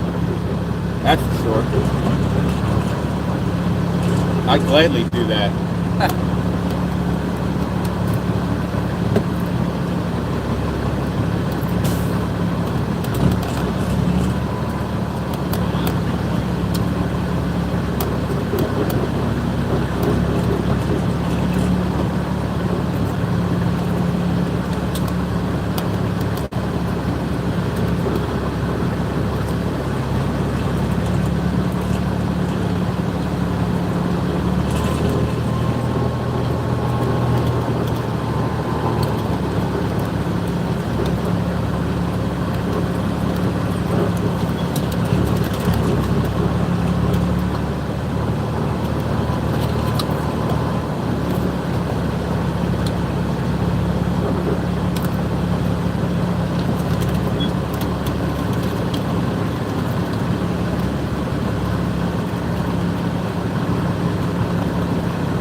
Yes.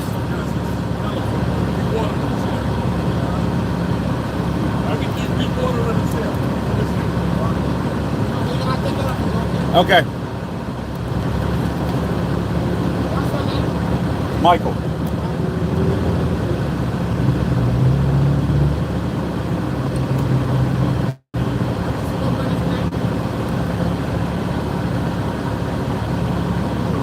Roller?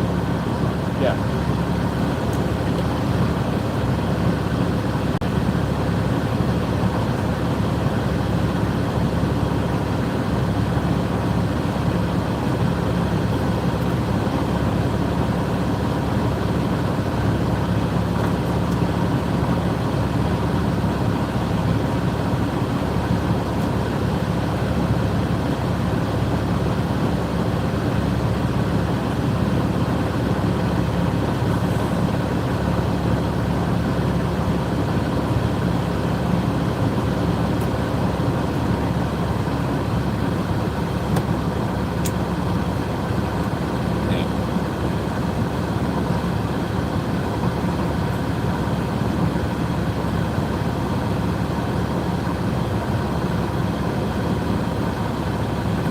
I guess I better get my fucking stupid ass hard hat safety vest ready. Take off the hat.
Now we can look like real fucking clowns.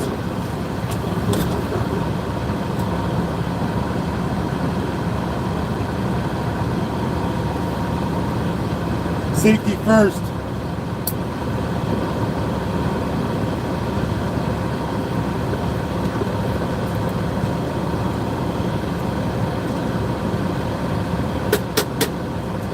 Now we're ready for the day.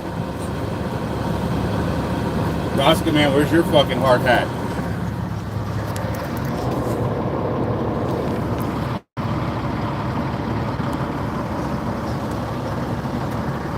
You don't like it, do you? He's like, Dad, take that shit off me, man.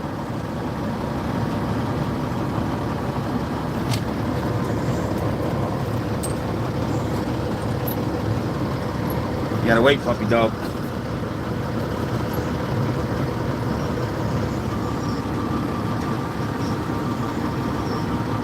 Face scratches.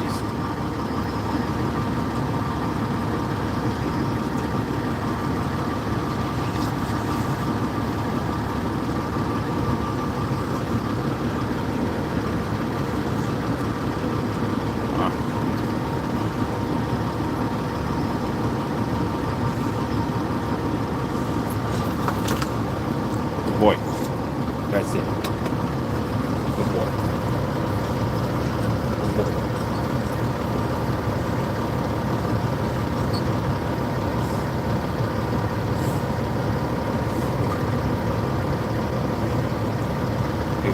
Alright, hang on. See if I can sneak you out right here.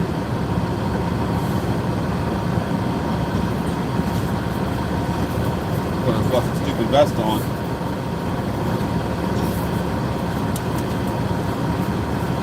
He don't get motion sickness.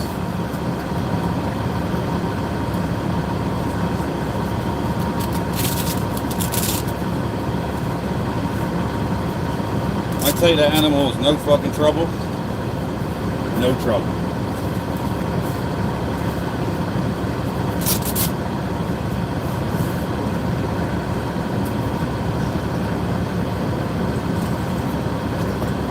You have to pee on the fucking concrete though.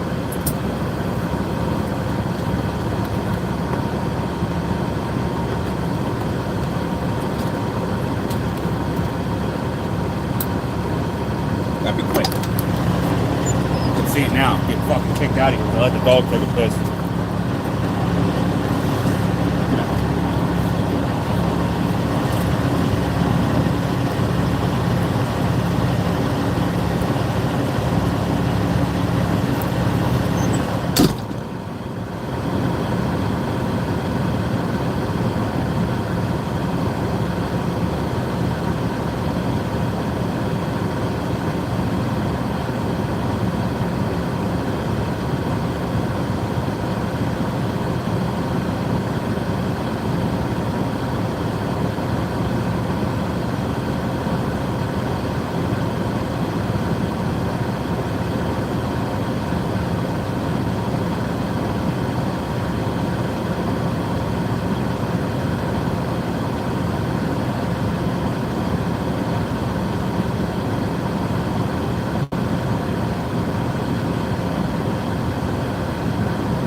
Yeah, the shit's ridiculous.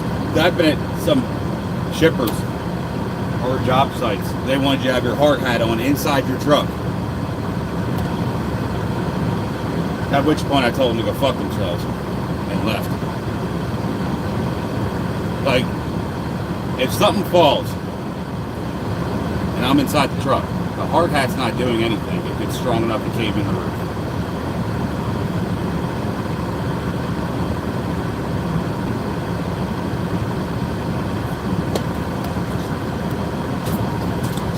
You wouldn't retreat.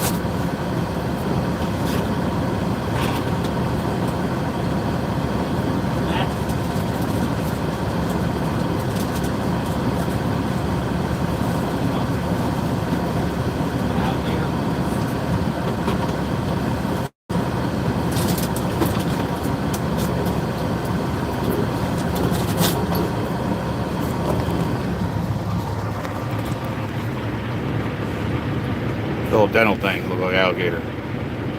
You want that? Wait. At. Not kidding. Wait. Go ahead. Go ahead. Go ahead.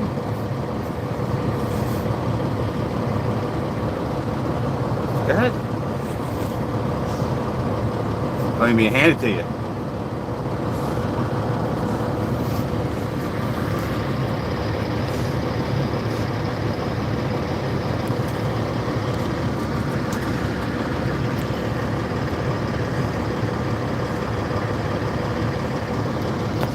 Yeah, dude, some of the safety shit that they push is actually, I mean, I get it. There's some incompetent, stupid people out there that don't have any common sense or, self-awareness.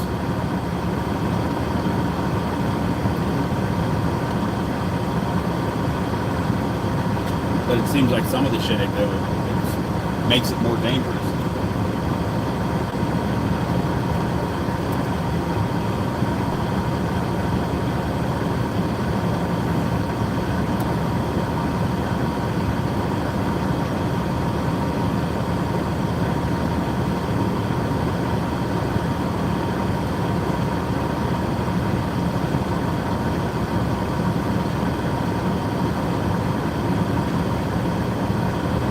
I need to get a GoPro or something.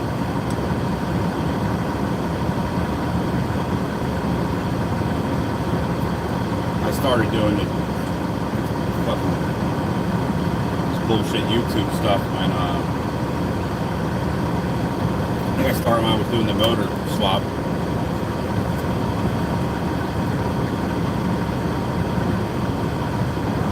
And lately, since like the freight's not been the greatest, obviously you got more time on your hands.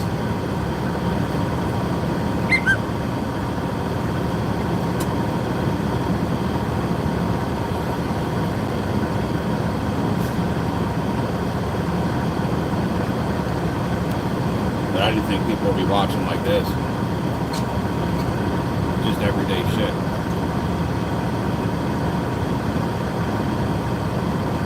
Yeah, right?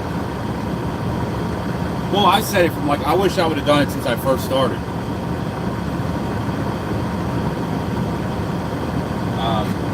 It just never fails. You run into a situation, like an altercation with somebody, and if I would have had some of these things up, if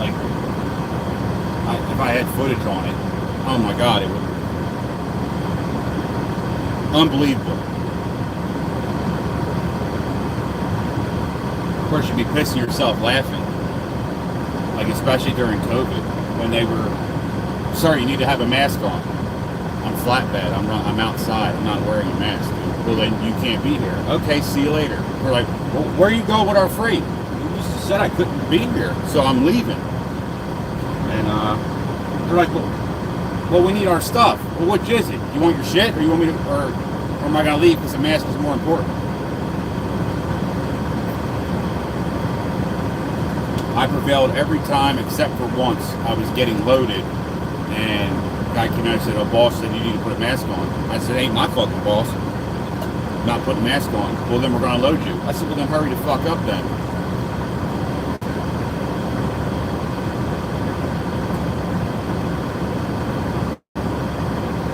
It was just comical, to go back at these people. No, I'm not doing that. That's, fuck you. And they just didn't even know how to react to it.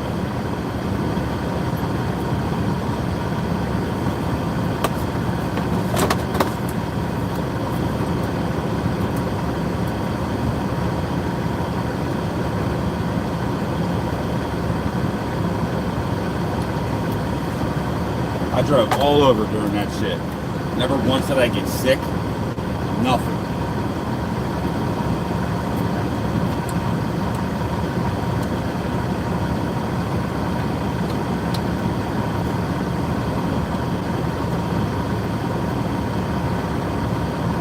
Exactly. Yeah, I had people calling me, well, it's our policy. Well, I have my policy, so which one supersedes who? It doesn't. That's your policy for your employees. I have mine. my policy for my employees. And the funniest shit was when they're treating you like you're just a driver for a company, and this happened probably a half a dozen times since I started driving.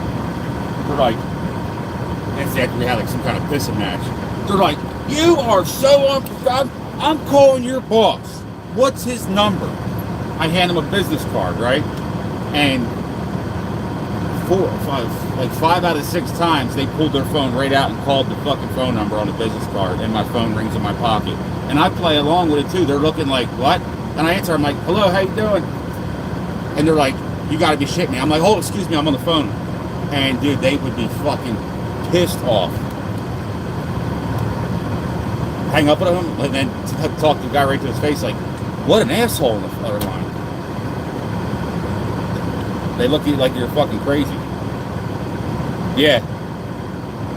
But I'm acting like I'm 2 different people right in front of him. He's thinking he's in the fucking Twilight Zone. Meanwhile, I'm keeping a straight face the whole time, but I'm just fucking with him. Oh, it was priceless. That's why I say, like, trucking used to be so much fun. I mean, I used to laugh so hard at that shit.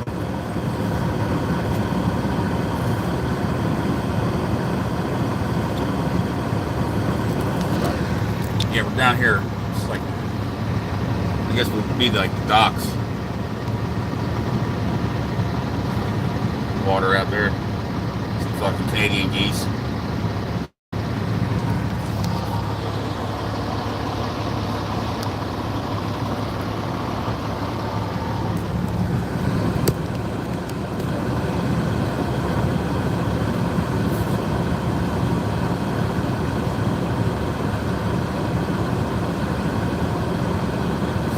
I think I'm going to go out there and start unsecuring everything. That way I can get out of here faster. Try to set the phone up somewhere.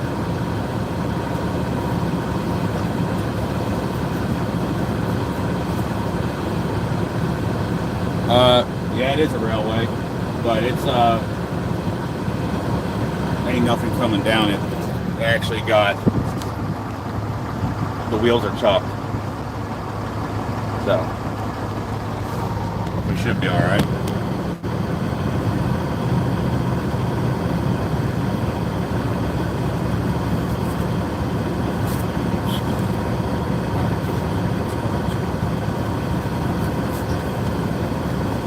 Like Roscoe, man, you'd be good, you guard the truck.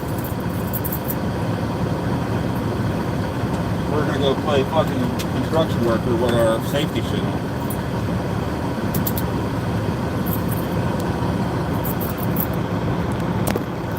Let's see now, if I would have ran this for, you know, some bullshit money, I'd be so fucking pissed off putting this hard hat on, but when you give me $7,000 to come here. Yes, the boss man.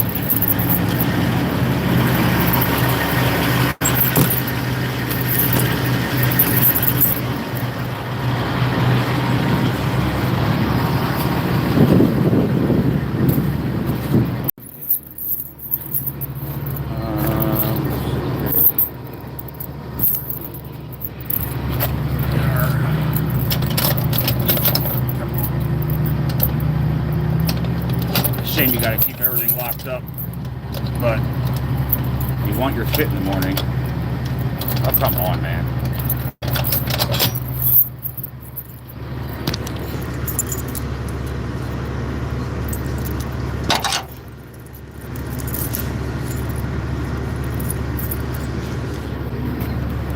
And there's a fucking wasp nest on you. Oh, there was. See if I can't get this thing set up somewhere.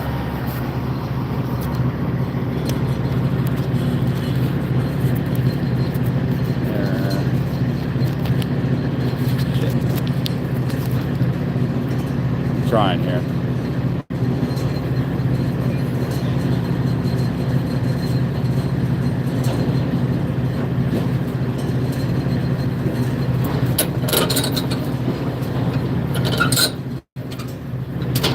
All that fucking rain.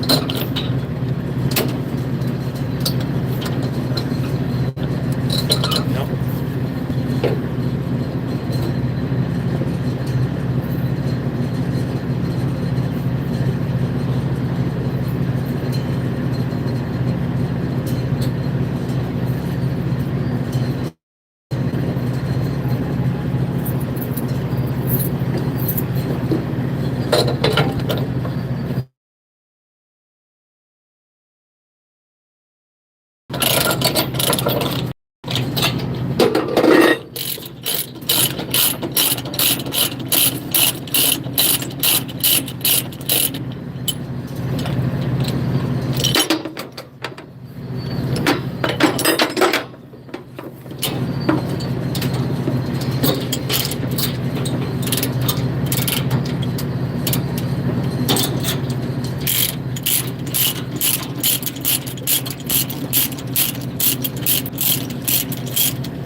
see, but get the idea.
straps on, so they're ready to take this crap off.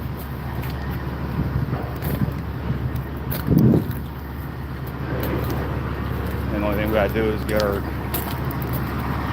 wood and rubber. Ha! Say that again. Get our wood and rubber. Put that up. The rest of our crap.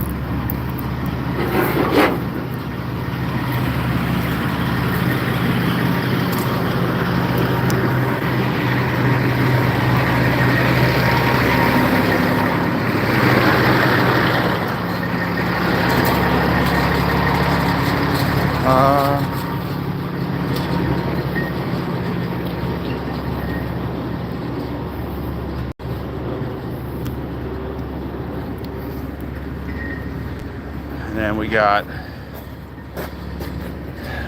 let's see here.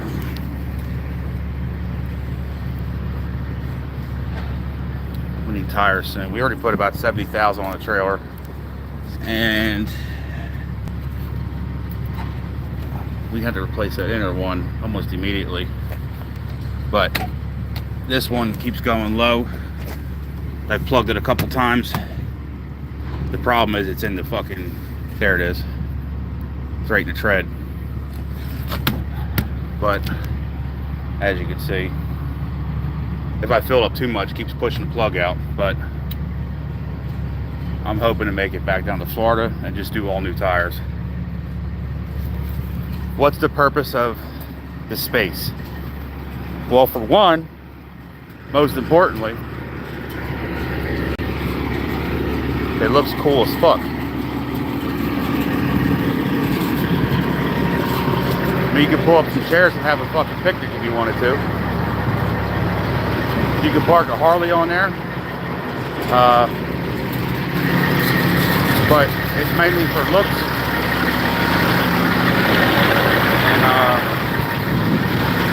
And they ride better. And then also, if you want to get in technical terms, bridge weight. So I'm sure you guys seen a sign, you know, weight limit 10 tons. Well, depending on how the sign's written, if there's an arrow pointing towards the axle on the picture, that means it's 10 tons per axle, right? So by being stretched out like this, hell, the front of the truck is off whatever I got on before anything else ever hits it. So even if I'm loaded maxed out 80,000, I'm never putting 80,000 pounds on a small bridge. So that's a little trick, but that also depends on, like I said, how that sign's worded.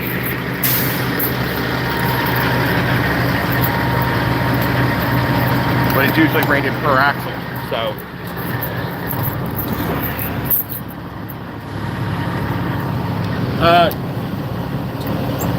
Yeah, it's $379. It makes it, it doesn't make it easier in tight spaces.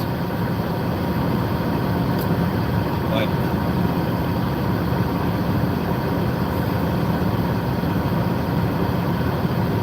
I got a rule of thumb. If it's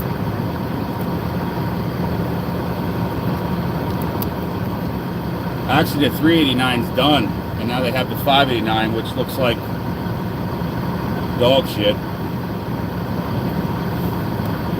One piece windshield,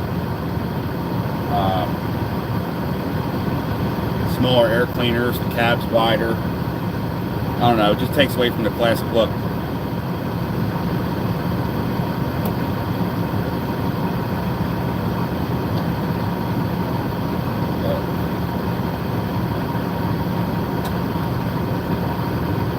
But anyways, I mean, if there's a spot you're trying to get into and it's that tight where the truck absolutely cannot make it, you really don't need to be in there, in my opinion.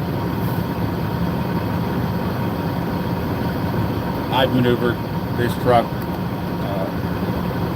last week when I was running that loader down to Arkansas. I picked up a partial in Pennsylvania. I pull in, I'm like, let me guess, there's no room to turn around. He's like, no, you got to back in this opening right here, and I'll load you and you can pull out. like I laughed at him. I said, okay, like it's my only option. I have to do it. And I got in there one shot. I had to pull up and shift the trailer over because you had to make a left and an immediate hard right out of there. So I had to have as much space as possible. But Duke came out and said, dude, you wouldn't believe how many people in like day cabs would have even just with a regular trailer. It's like they can't do it and struggle. And I blindsided me. I'm not saying I'm the fucking best driver, but I try to take pride in what, I don't care what you do. I don't care if you fucking pick up dog shit for a living. Do it right.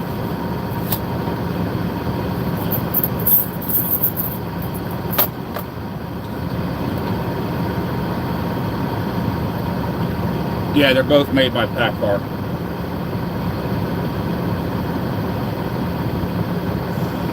Yep.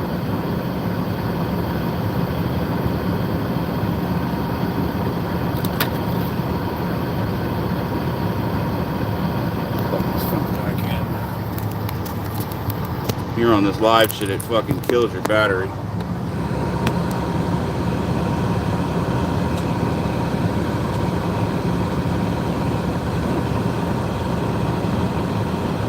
I even have chicks on the job site here.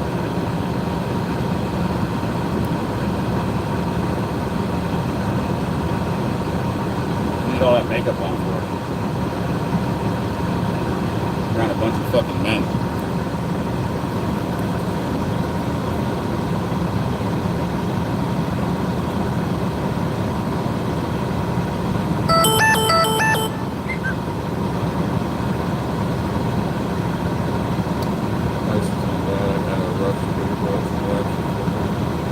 Nice.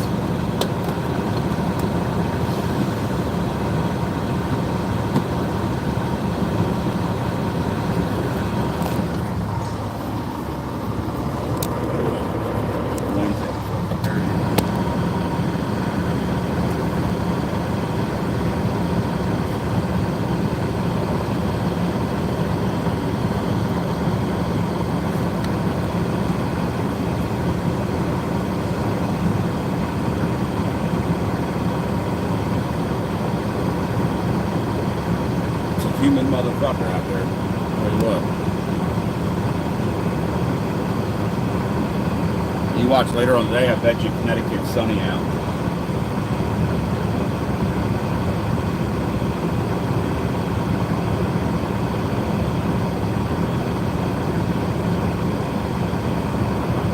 No, I'm sitting down here at the, I'm in Brooklyn, the job site on the docks. Waiting to get offloaded. We have the other parts for this water system thing.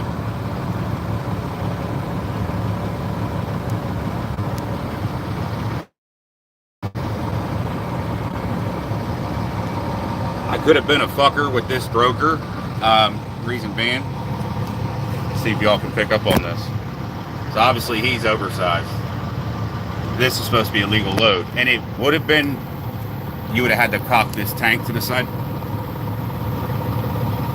but you see that just barely hanging over the trailer, and you're like, oh, no big deal. But then look at this side. But if you just glance at it, you're like, oh, it's fine.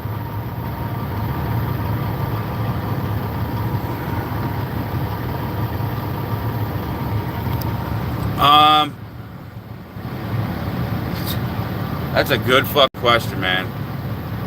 I wouldn't fucking doubt it.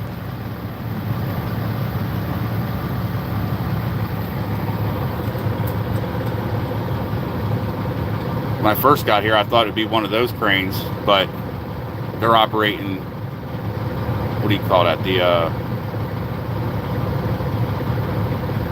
The piling drivers.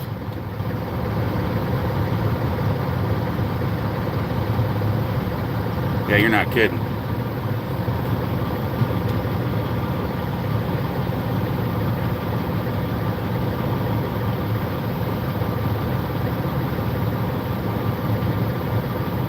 I mean, it looks like they're demoing something. hauling all this scrap. Shit, load me up with a truckload of scrap, man. Payday. Oh yeah, union laborers, bro, they're the worst. It's all about fucking lazy. Absolutely. No, I'm over the road.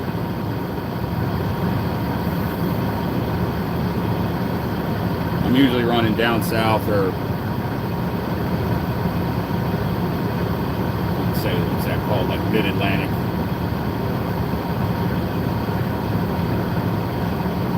Basically Ohio to Alabama, over to Louisiana, up to Iowa. That's my spot.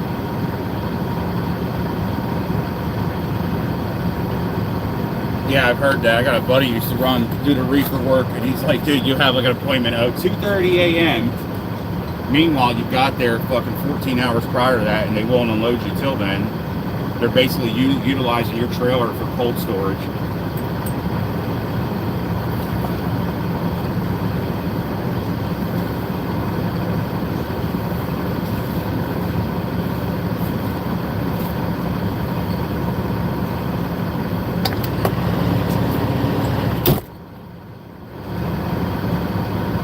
We got a 550 cat, but we got a 13 speed.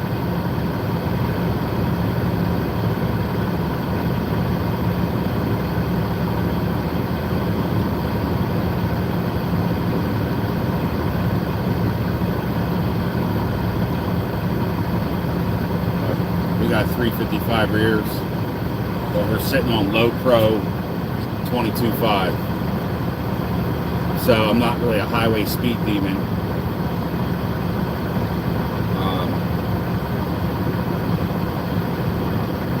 I usually run mine around 1550 on the RPMs, and I'm sitting at rated 70, 71 miles an hour.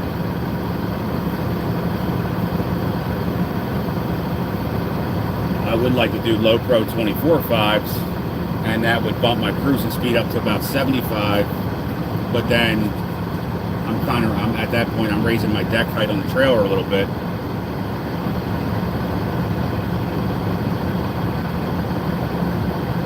And I'm trying to get it lower. Now I could lower the rear suspension a little bit and shim the axles to offset that. I really don't want to do 336 gears, because then the second you hit any kind of grade, it's going to fall right on its face.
I appreciate it, man.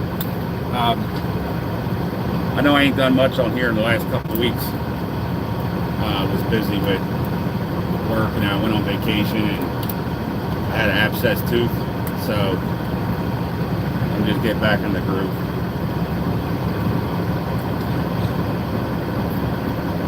But be safe, man. I'll see you.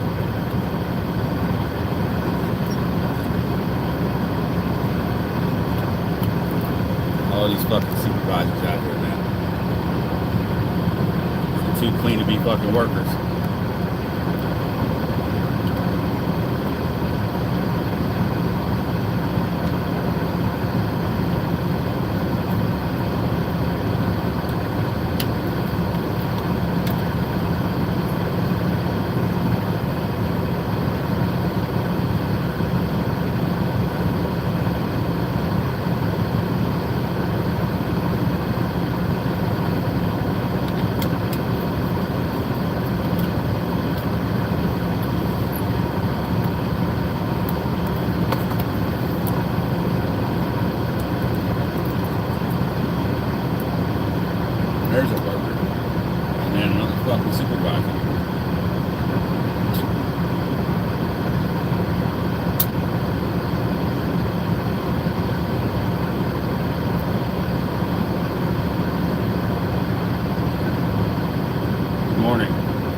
Sorry, it's a little boring waiting to get this shit up the truck, but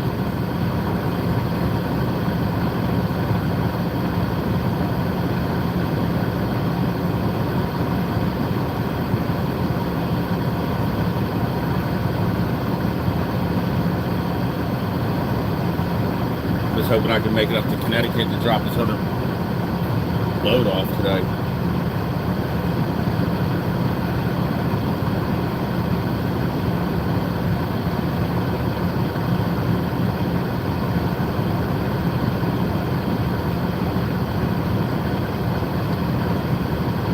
I got a 2WS E-model cat, 3406.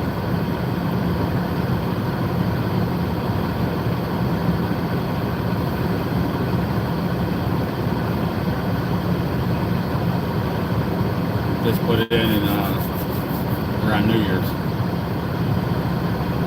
It's got just that 60,000 on it. She's fresh.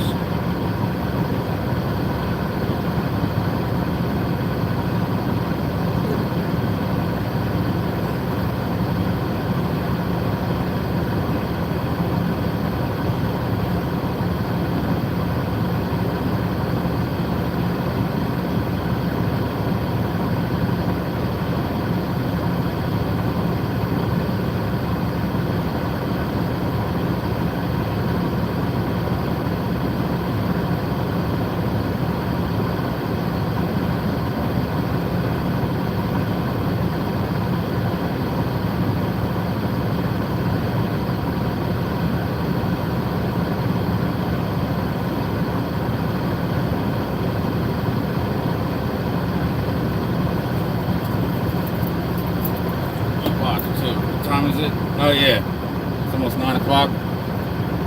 These fuckers are about to go on break.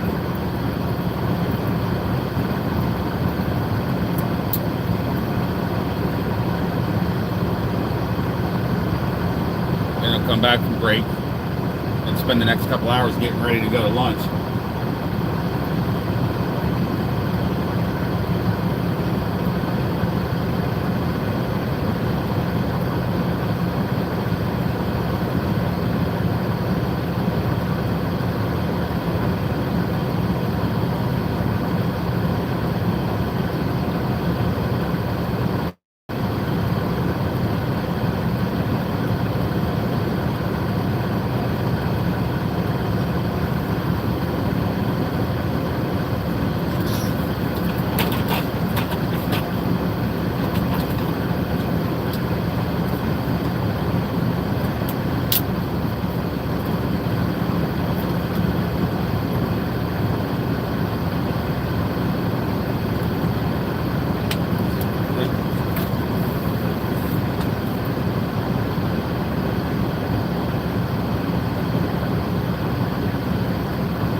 I said to burning fuel like a fucking idiot. Truck's like an ice box in here, so we're good.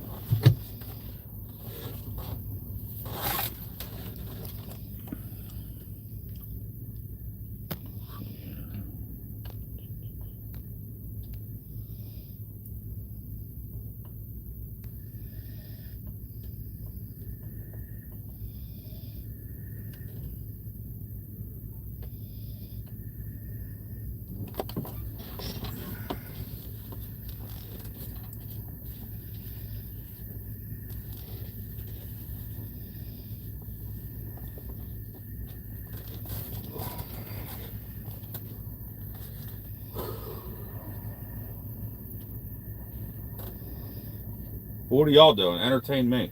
The fuck?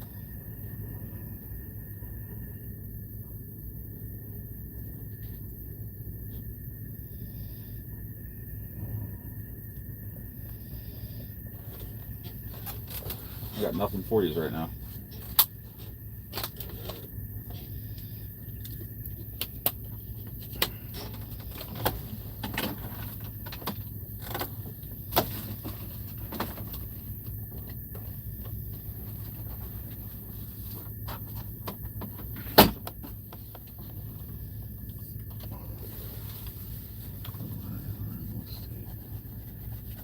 We're in Brooklyn, New York.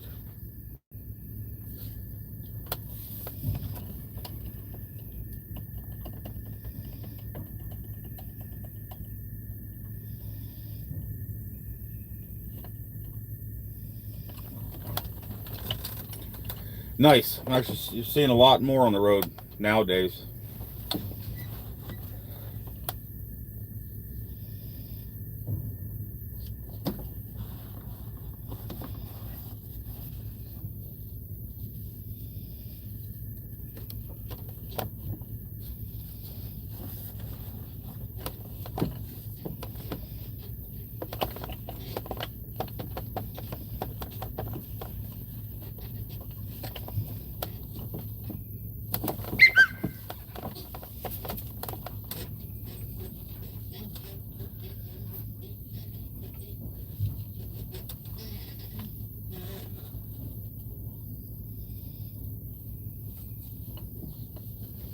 Arizona. That's a ways away. I'd say it's too hot for me, but I live in Florida, so it's probably just as bad.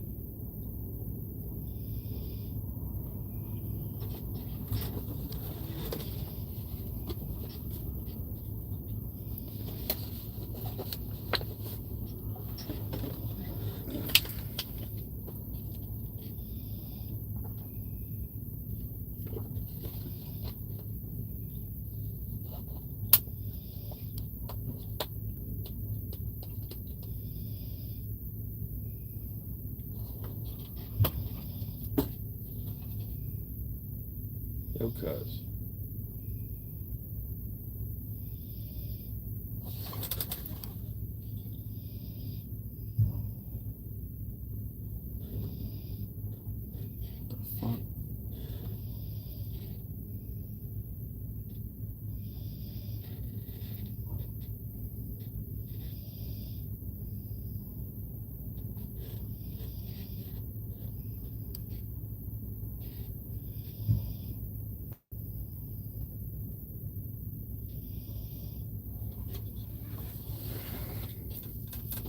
Well, good news is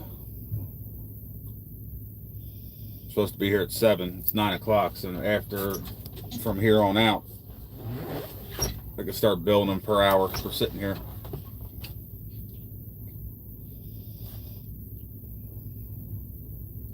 Which I'd rather just get unloaded because time is money.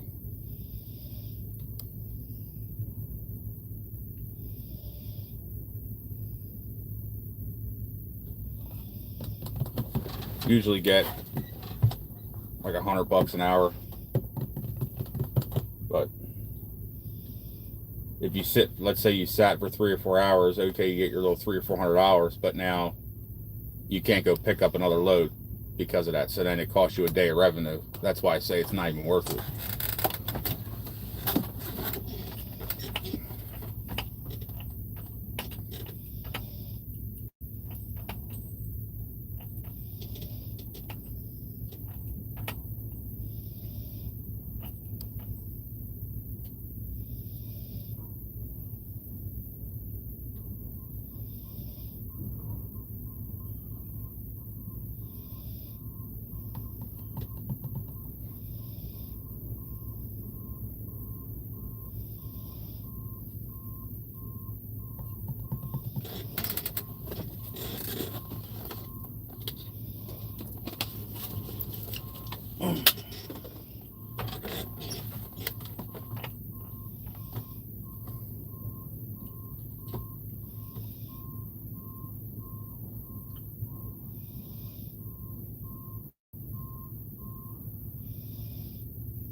He said no.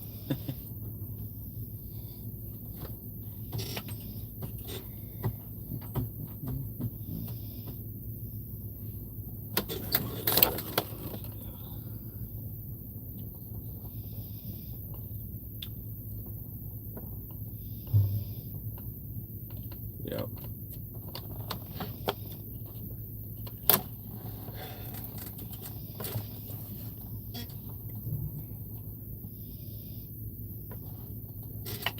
Yeah, I can at least say with like step deck, you're not normally waiting around. Usually they're waiting on you.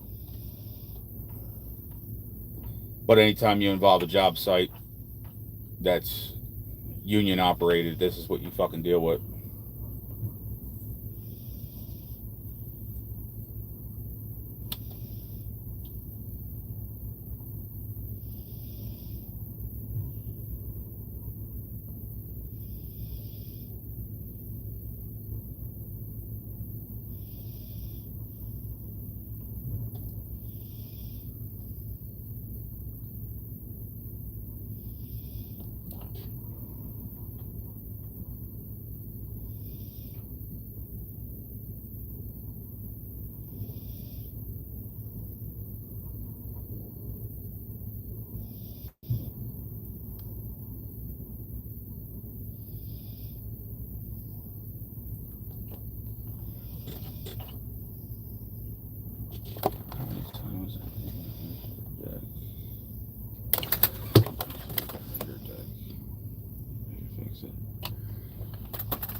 When I first started, I had someone run some forks through a wood deck, which,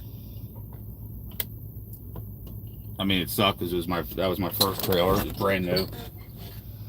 I just ate that.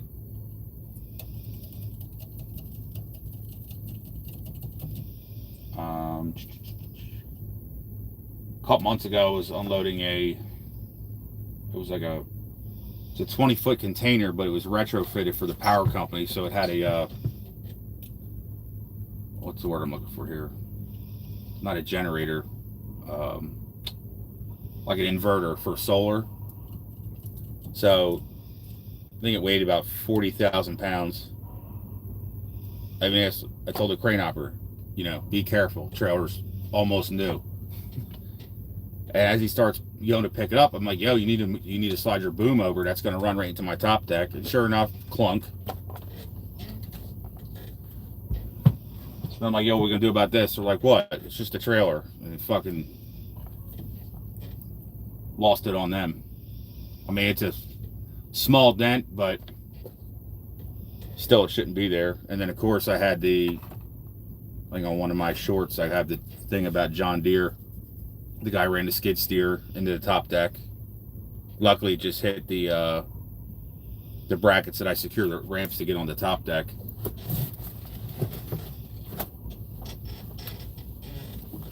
The same thing. That guy had a fucking attitude. I about snatched him off the deck of the trailer, but some other people intervened and.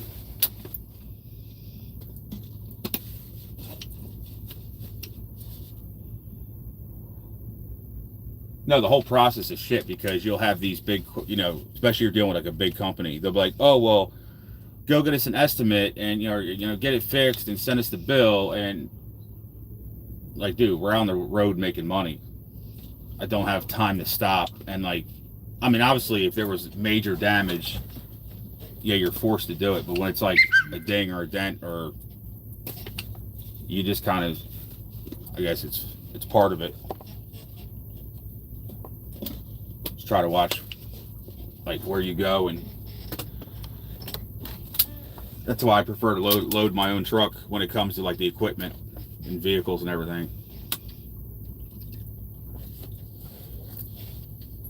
because of that you're putting the hands of your equipment, your livelihood, your business in the hands of someone who's punching a time clock, which isn't right.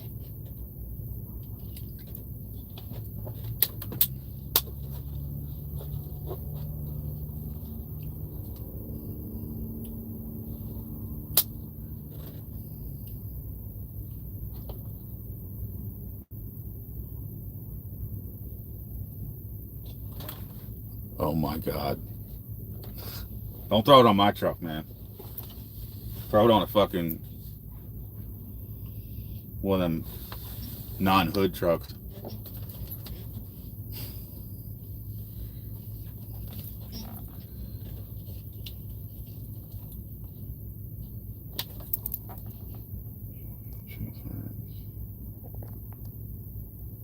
Yep.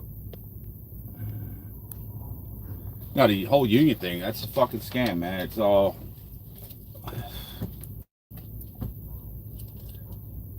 I mean, really, the workers got it made. They don't really have to. They don't have to bust their ass. They make great money.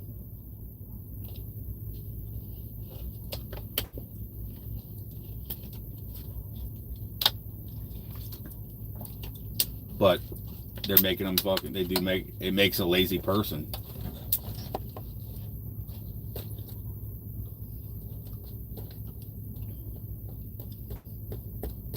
Hello, Maggie.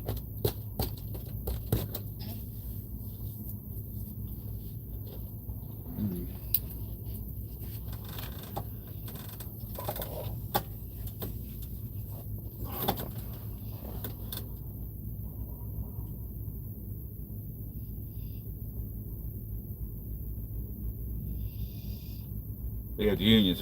There's too much fucking red tape, too much safety shit.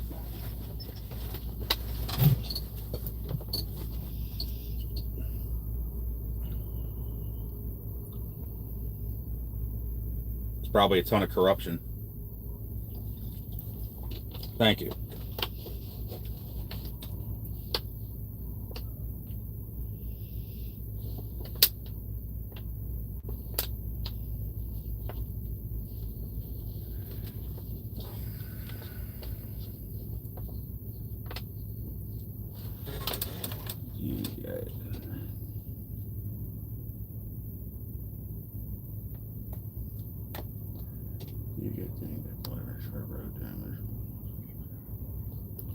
Thank you. I never. I don't think I've ever had any claims put in for damaged freight.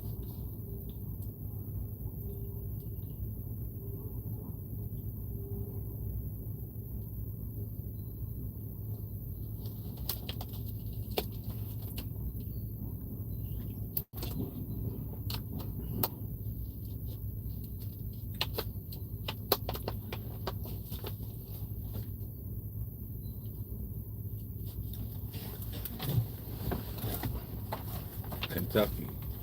I was on vacation in Kentucky. Where are you from in Kentucky?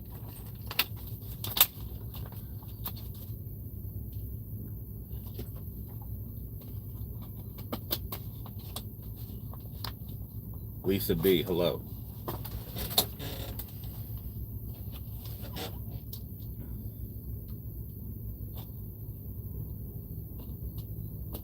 Nashville, Kentucky. Where the fuck?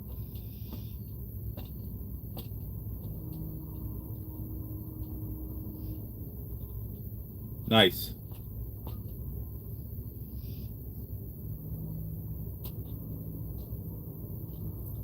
I appreciate it.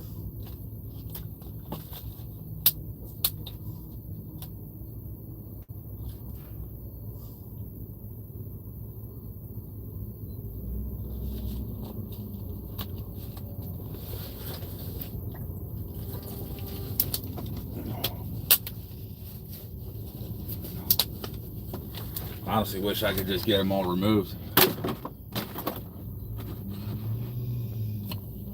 Not because I don't like tattoos, but when you get tattooed when you're young,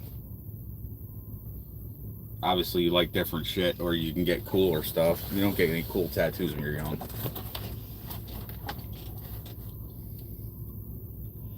We're waiting to get unloaded, so we're sitting here like a bunch of idiots.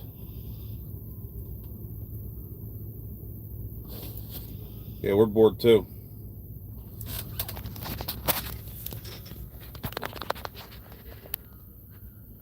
Roscoe.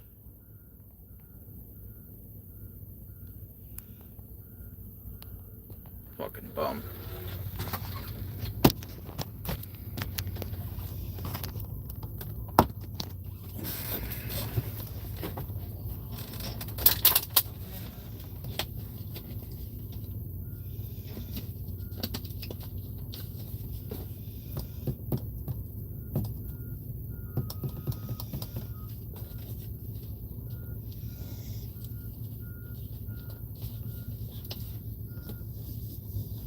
No, he just cracked his eyes open a little bit. Fucking lazy.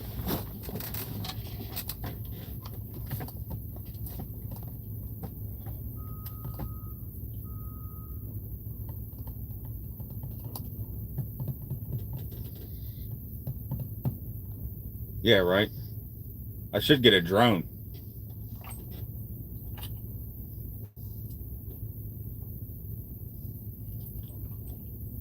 Thank you.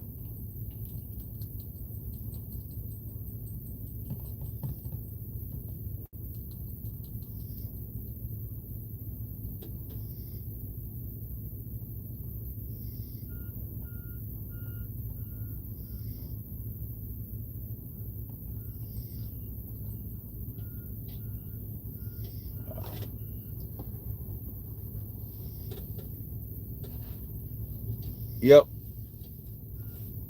Peterbilt.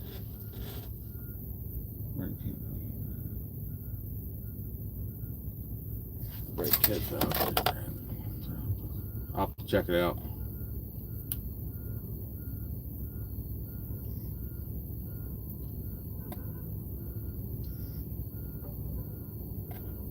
I don't see.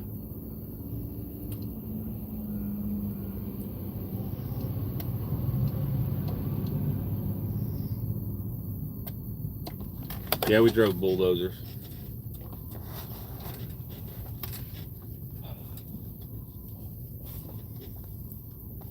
I'm no pro at like grading with one, but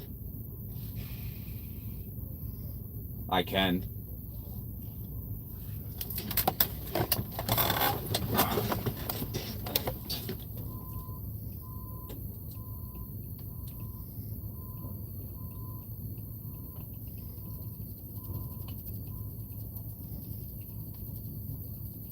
Biggest I drove, I think, was a D6. Most of the ones I move are like D3s and D4s. We got, I guess there's some new people coming in.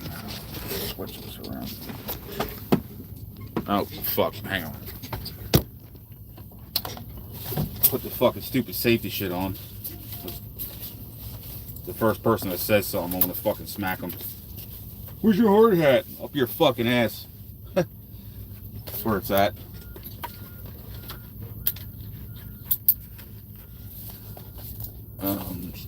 Trade the trailer.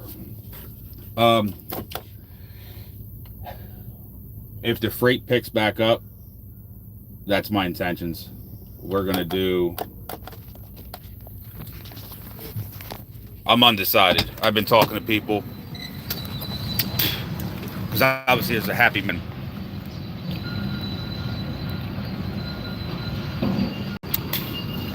But I know there's a happy medium with how many axles, and you know, if you get a stretch, you don't want to be too heavy on your empty weight. But right now we're least versatile. Just water treatment. Just this tank, these two couplers, and this crate goes here. That was Louisiana to Brooklyn. That's $7 grand. And then we got some steel under here. It's going to Connecticut. Picked it up in Louisiana. So 9,000 for 1,500 loaded miles. For a step deck, that's fucking great.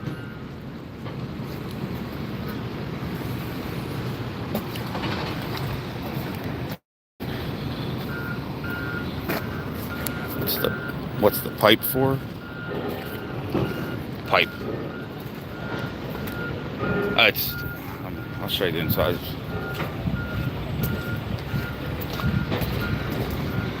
It's got some kind of. Here's the inside. I don't know if that's for sewage or I got no idea. I know that's the other part on that trailer.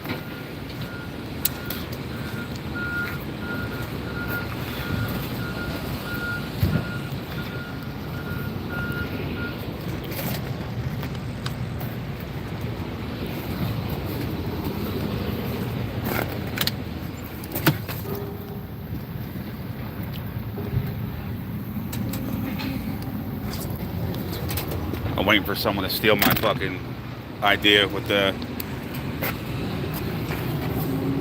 air breather covers. Most people, a trendy thing is they put 3 right here. I got blanks, and we just did single watermelons. I want it to be a little bit different than the next idiot going down the road.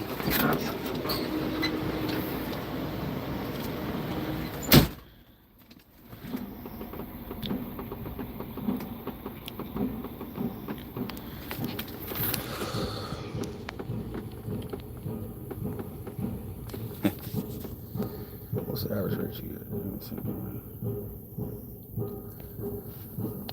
Average rate, it varies. I mean, it really depends on what you're hauling, who it's for. Yeah, I'm an owner operator. Obviously, something like this, there's money in it. It's going to Brooklyn, and I mean,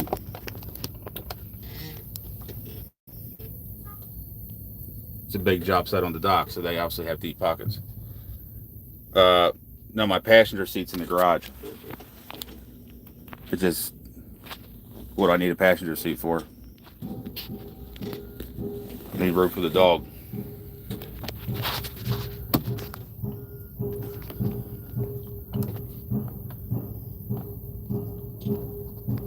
Yeah, I drove an automatic once for a rental truck, and I fucking hated it.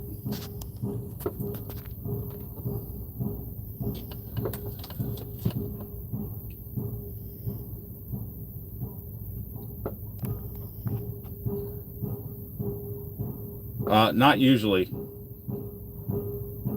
I had something interesting happen in Louisiana last week. Coming up, and I kept seeing signs, oh, narcotics checkpoint ahead, narcotics checkpoint ahead. We got off our exit. But even though you sound moody, I'm not moody. I'm always happy-go-lucky. What do you mean? But anyway, we got off the exit, and I immediately pulled to the side of the road to let the dog out, and we got swarmed by the task force, and they're like, why did you get off this exit? I'm letting my dog out. They're like, yeah, why this one? I didn't know I couldn't use this one. We went back and forth a couple times. Next thing you know, a guy standing on the side of the truck trying to look in my window. I told him to get the fuck down. And then finally, I said, let me go get my phone and I'll show you. Show them the address. And they're like, oh, yeah, he is picking up right down the road right here. Yeah, go fuck yourself.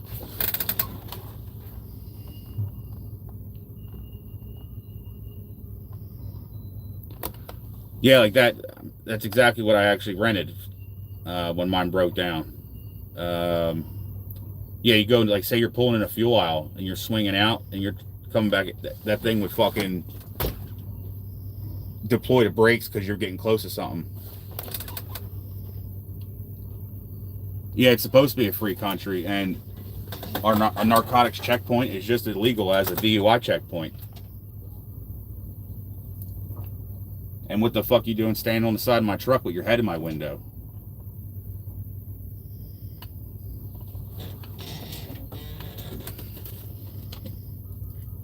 I said, how would you like if I show up at your house and fucking open up your front door and stuck my head in it? I said, you'd probably fucking shoot me.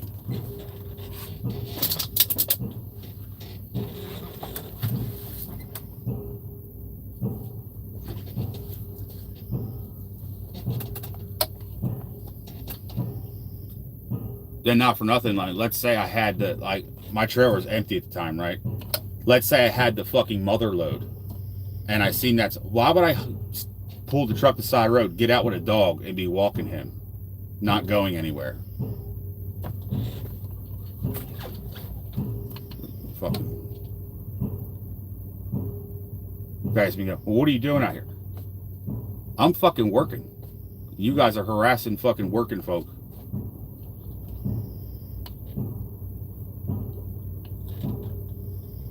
Yeah, so anybody that got off that exit, I mean, there was probably 30 or 40 task force guys out there. Anybody that got off or on, they pulled them over and was ripping apart their cars. I guess nobody knows how to say no. Because getting off an exit is not probable cause to search your vehicle.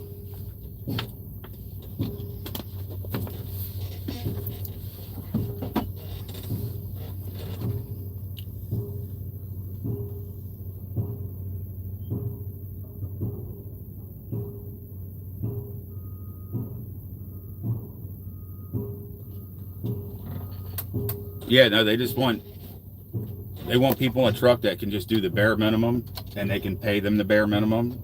That's what they want.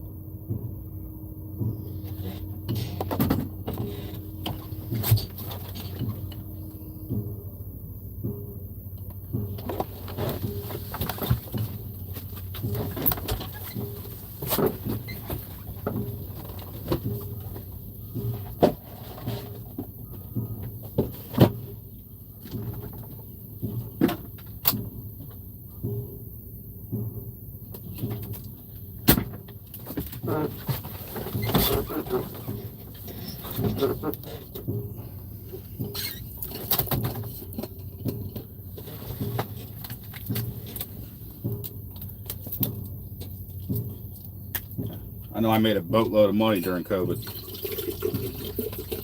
But yeah, it was crazy. All the rest, everything. But the funniest shit was, oh, rest area closed.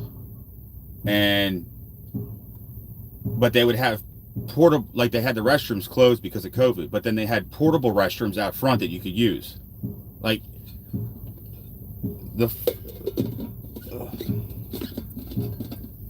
my fucking backwards made no sense. Because though portable shitter is cleaner than a regular bathroom. I don't fucking know. I live at the beach and trucks go down Route 1.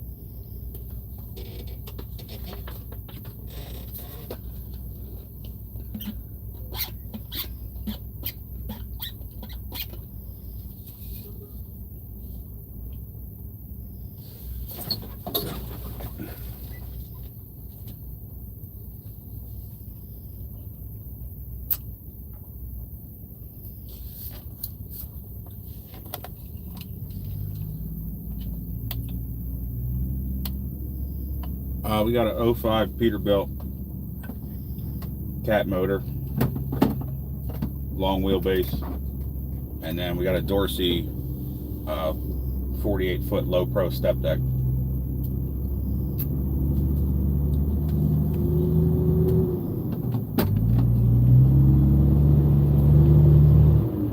We got 13.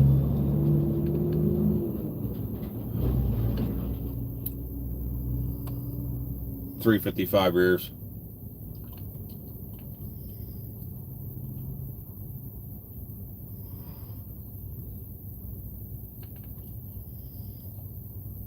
The whole fucking COVID bull, that was all scam, man. I mean, people were dying from a gunshot wound, but they're like, oh, it was COVID related.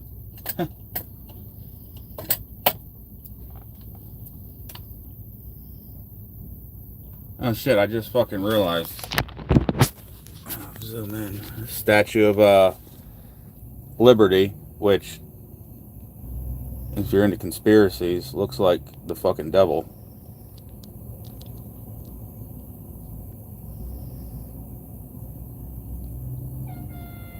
I can't zoom in anymore.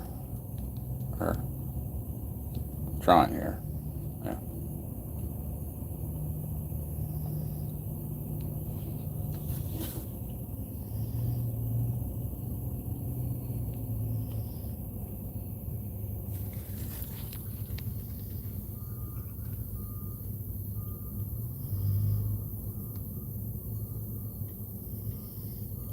Because that's the New World Trade Building.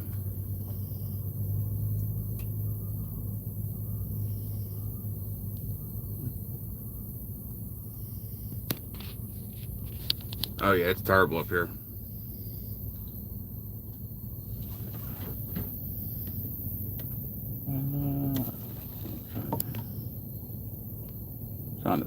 this up. It's Empire State Building, right? I know it's blurry. It's fucking foggy as shit out.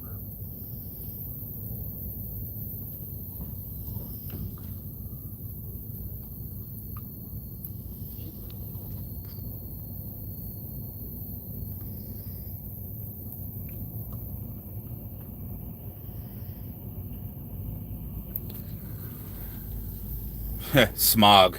Yeah, you said it right.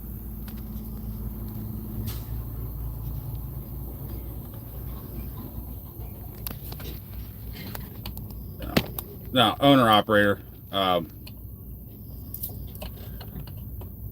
What's the air smell like?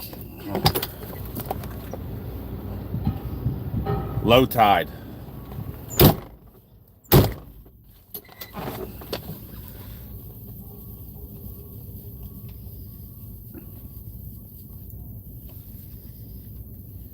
Well, yeah, we just get, all in line haul rates.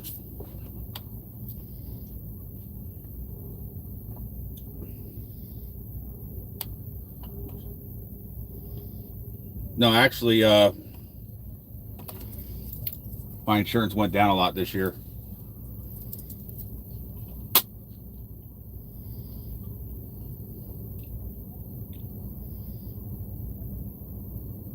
It almost dropped in half. Yep. It'd be really cheap, but I overinsured my lot. I would say overinsured, but I just put a new motor and all that stuff in, and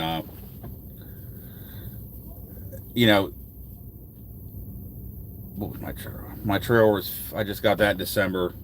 That was 58. But let's say, a year from now, something happened to it and I had to replace it.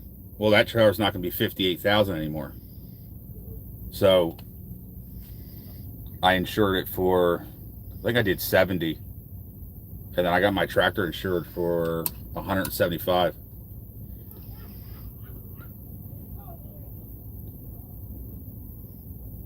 So I would have lowballed what the equipment was worth. Did my truck at 80 grand and, trailer at 50.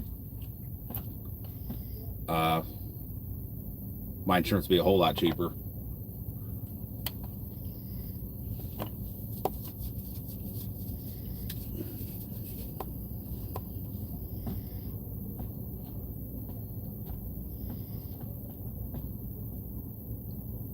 What's your motor cost? Mine was 54 with a 4-year warranty. Bought it straight from Cat. It was sitting on an engine stand complete.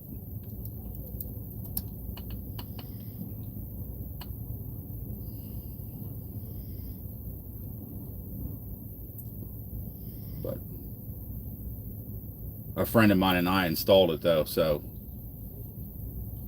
if yours was 66 and they did the work, I could see that.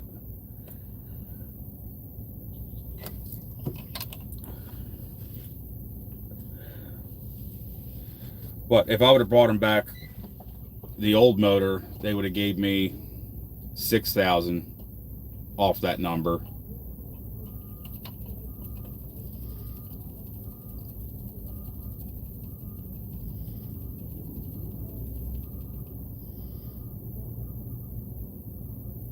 But I think I got the only 6-1. Oh, just for a core.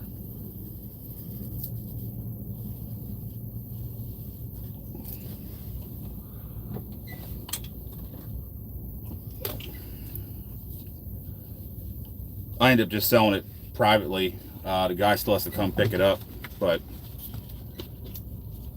he already sent me a hefty deposit on it. Plus, I bought the motor out of Pennsylvania. I live in Florida, so I would have had to truck the engine all the way up there to get.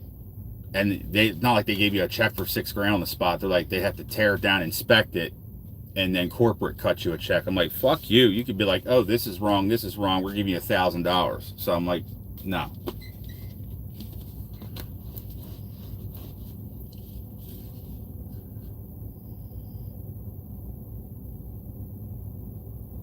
Damn.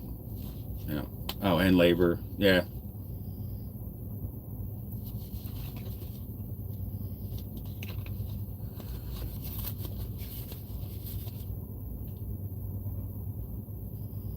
But yeah, when my truck went down, when I did the motor, I did the trans, clutch, a couple other small things. Between that, renting a truck, and then I paid a friend of mine to help me do the motor. He had a backhoe. That's how we lumped it in and out. The whole thing, start to finish, was rated 80 grand.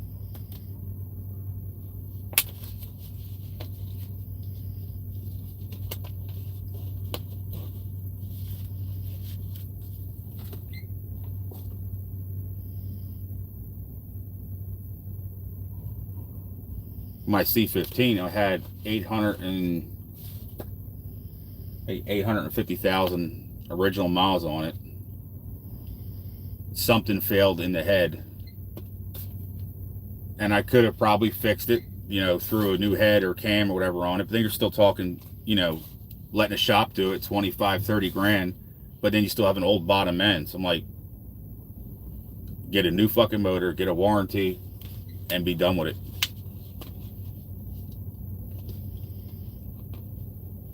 So I can't do this right now.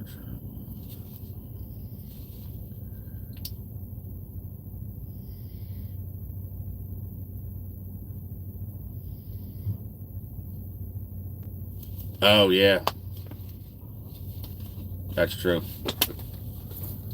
I tell you what though, I bought my trailer, and when I bought the trailer, I ran it for 1 week, and then my motor went. So it was kind of a blessing in disguise, because I've been fucked, because I had a flatbed before that. So rented the truck, finished the load that I was doing, went back, picked up the Peterbilt,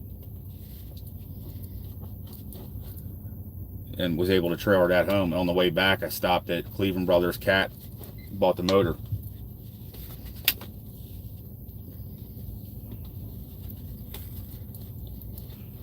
Otherwise, I've been fucked. I would have been at the mercy of a shop.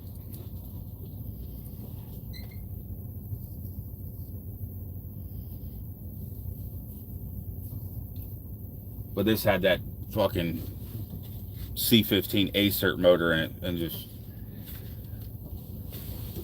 the months prior to that last engine failure, I threw all kinds of money at wiring harnesses, fucking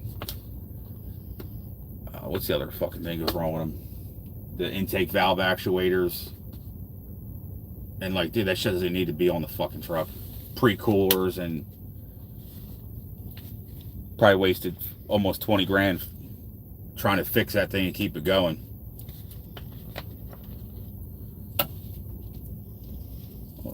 Yeah, no, that thing had some fucking power. That was a 550. Made like 55 pounds, 60 pounds of boost.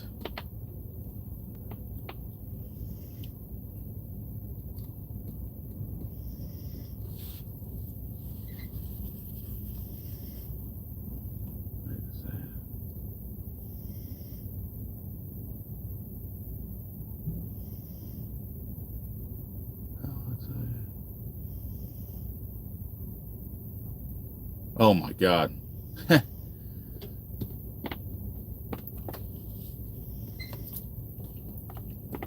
It's a shame, like, all these new trucks all have the same problem with the DEF and other.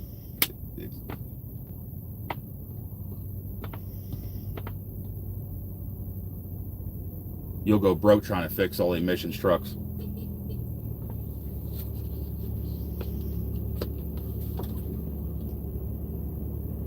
And the kicker is, when the government buys a vehicle, they don't have any emissions on them. So you tell me how it's not a fucking scam.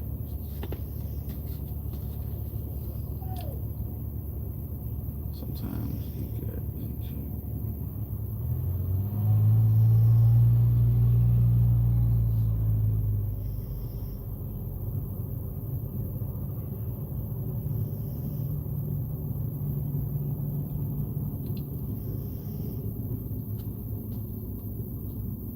Yep.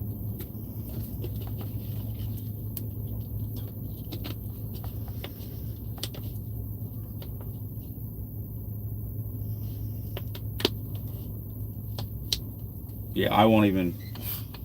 I go nowhere near there.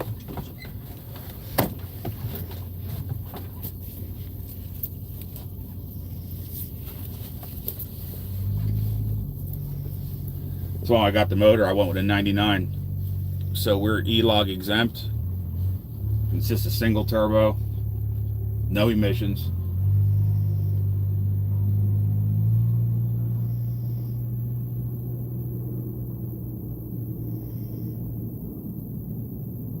The two-way radio. I don't have a Cobra 29.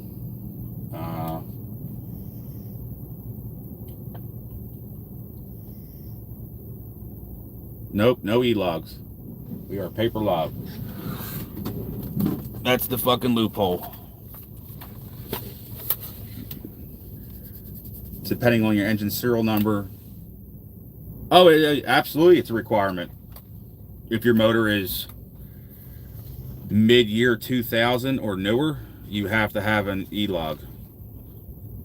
And at the end of this year, it doesn't matter if your truck was a glider or not, you have to have E-log at the end of this year. That's why I went with a 99 model 3406. And I've been stopped by DOT and had full inspections run, and they never said nothing. They checked the serial number and they're like, oh yeah, you're good to go. Thank you.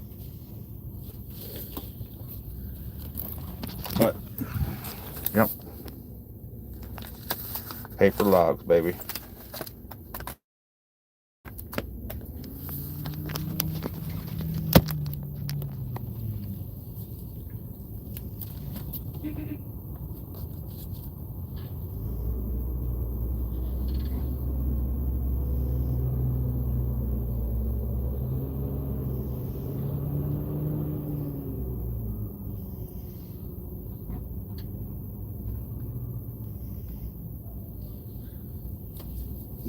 Hell, I think it's the only way. I mean, look right now. If I was on E-log, look, I've been doing this live thing for almost 5 hours. That would have been just tearing up my work day.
figure this shit out here, man.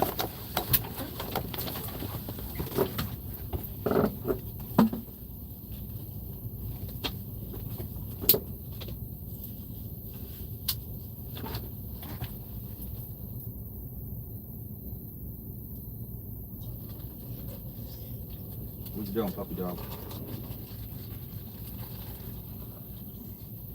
I know, this shit blows.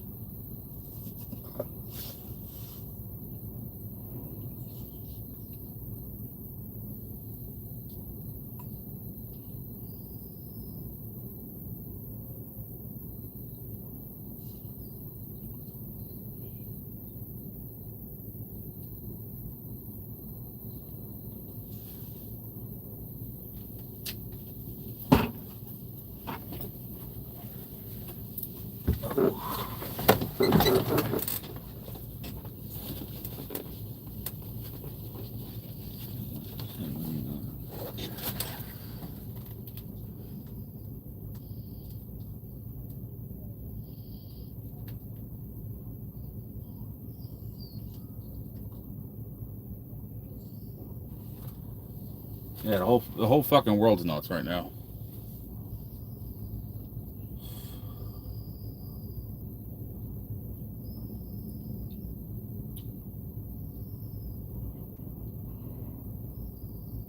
A cool story.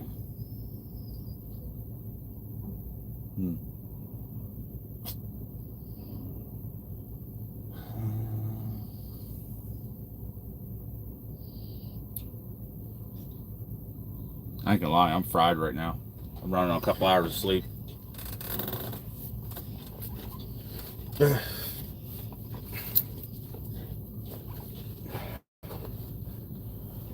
have been sleeping this whole fucking time, but it's just, you're sitting here waiting like an idiot.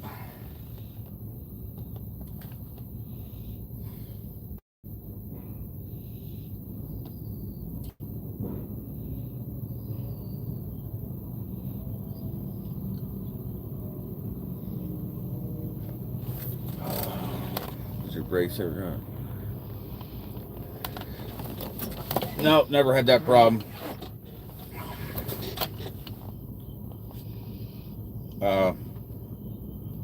Honestly, I don't really use my brakes, so when I do need them, they're there.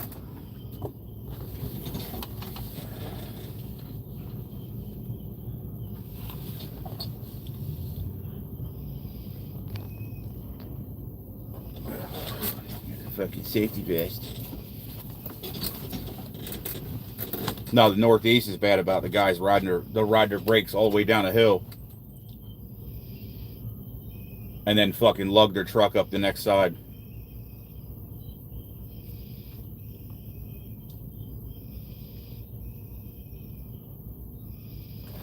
Thanks.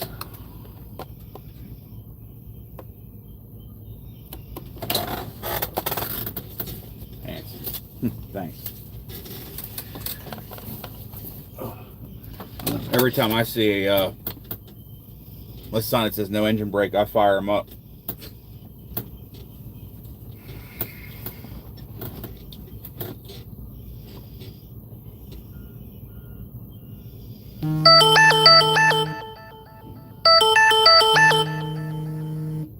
Appreciate it, man. Fuck, call me.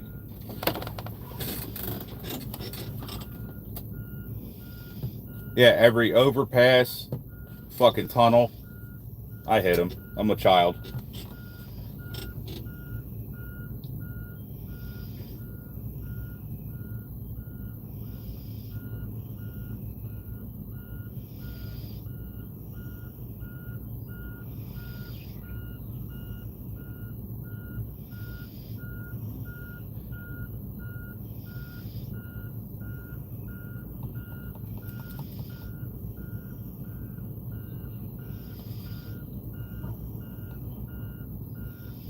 I think one time in Wyoming, I had my flatbed, my brakes I was heavy as shit, and I had a B model Caterpillar, and the jakes in that thing weren't that strong. And I know the trailer brakes they got warm, but as soon as I I glanced in the rear mirror and seen that, quickly just stopped it, got to the side of the hill and just stopped the truck, let it cool down for a fucking hour. We don't even play with it.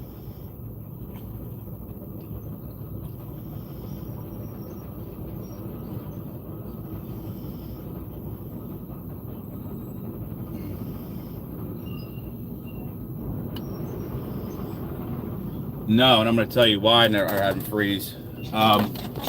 In the wintertime, I don't set my brakes. I'll try to park alongside a curb or something, and park like you're parked on a hill, turn the wheel, so you can't. But yeah, I never leveling past Colorado, Florida. Yep, I've been out there. But yeah, wintertime, don't ever set your brakes.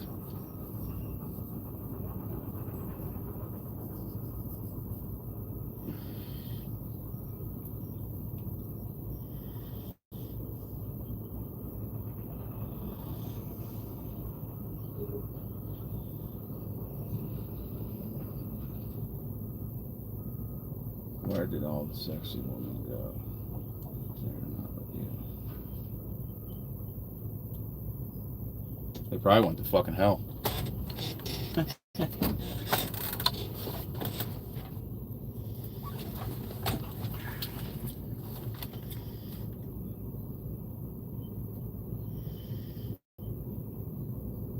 I went through Colorado on, what's that, Route 50, fucking back road. That was a real fucking treat.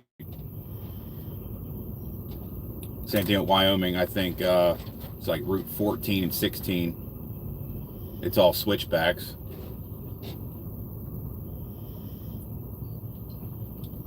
You get to the top, it's a blizzard.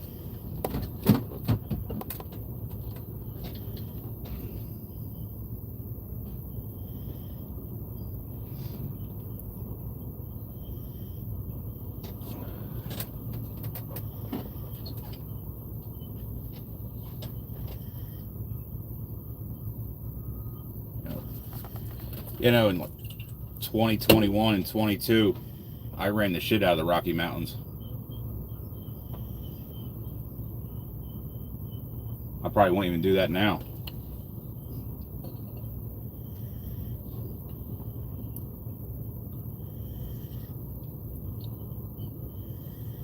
But that's back when the money was right.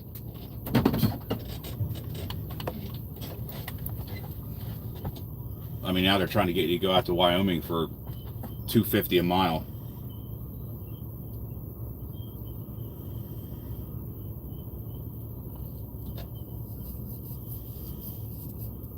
Like you need,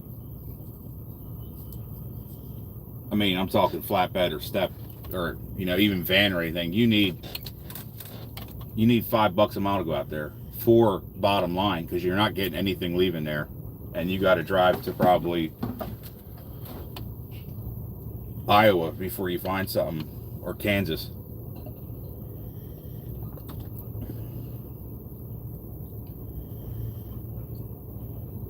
That's like the norm. I mean, there is no norm right now.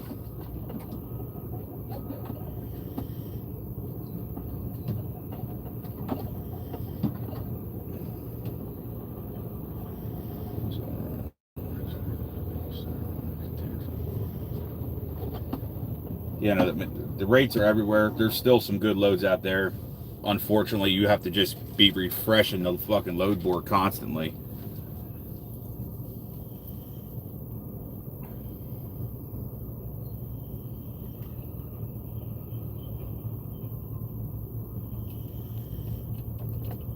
I run for everybody. Private, small company, large company.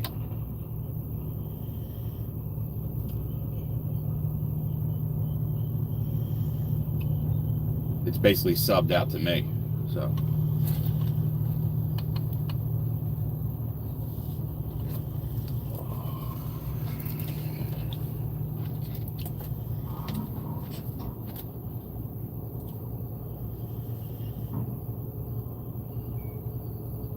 Partner. What kind of partner?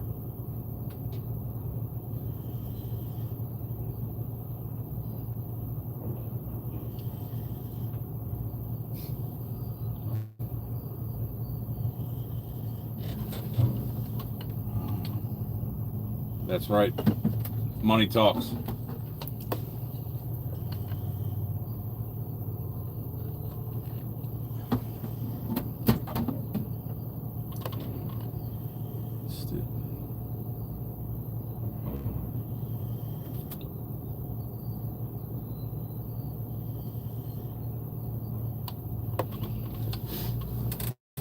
Oh yeah, I'll get negative comments on some of the videos I post. You know, just people being asses. Oh, trucking, anybody can do it. Okay. Let them think that.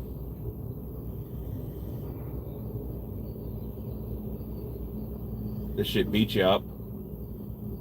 I mean, look right now.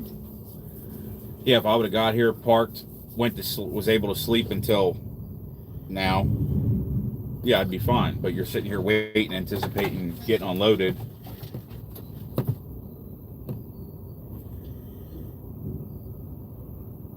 So it's not uncommon to be, have 18, 20-hour days. And then if you're over the road, in my case, running paper logs, so you're running every day. 100-hour work week is easy to do.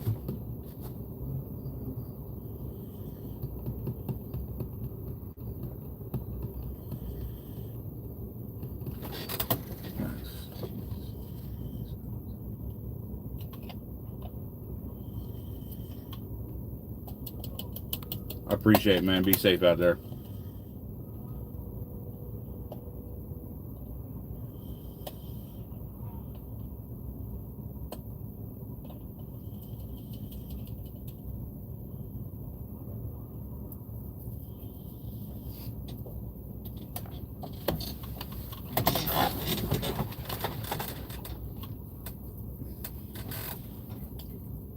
Yeah. No, this shit ain't for everybody. If you do it right, you don't have to do it forever. And there's money to be made even right now with it being bad. Got that fucker.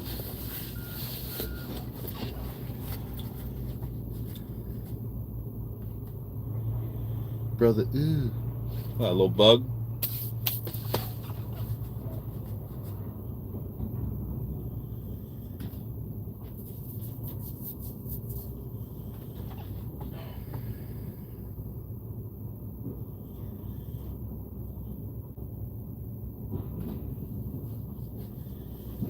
I got a travel partner.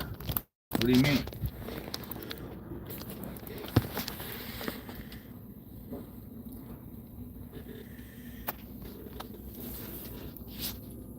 Oh, one more license.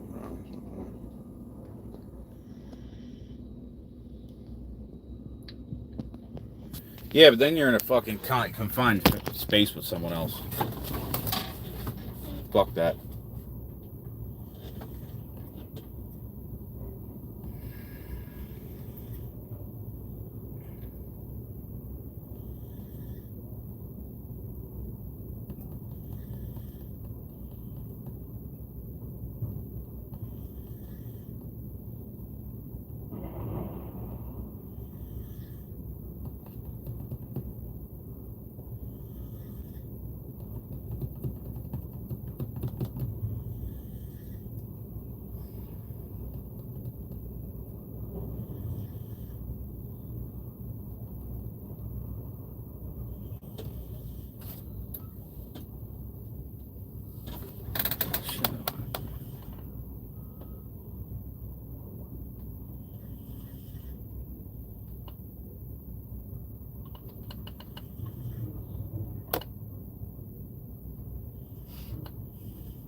We're out of Florida. Long ways from home. We're supposed to be home this week. But this popped up, and I'm like, well, fuck, I gotta go do that.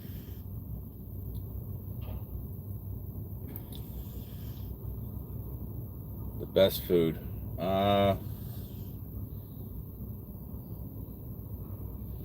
Alexandria Bay, New York. There's a little steakhouse down by the water. You got to check that out.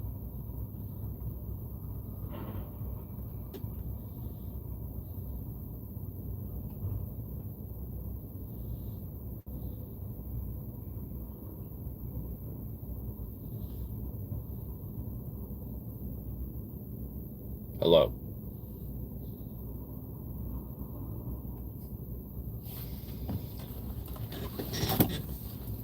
Oh, for I know, I'm gonna go back there.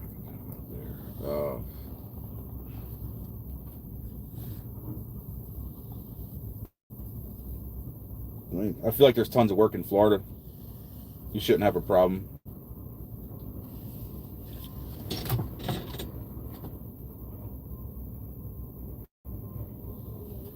What do you think about? I don't know what that is.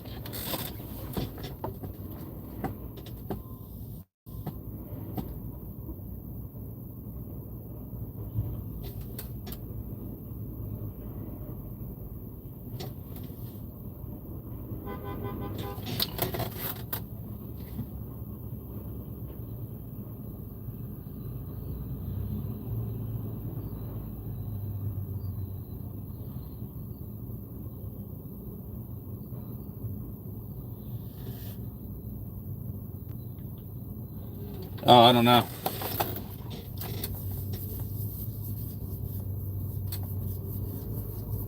We got a Pete 379, and yeah, we're owner.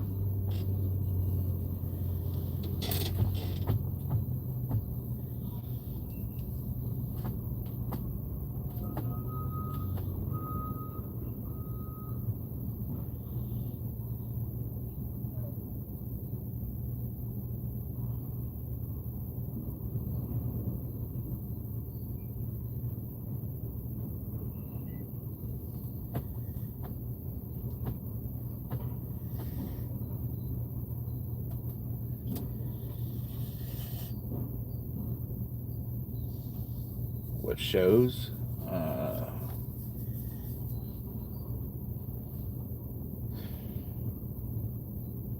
don't know. I'm not really a TV person.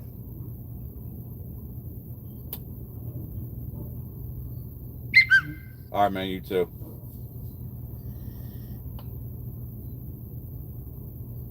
Thank you.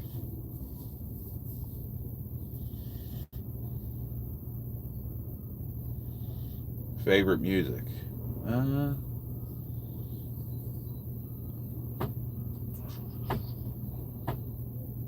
Like all types of stuff. I'm big on like Ryan Upchurch, stuff like that.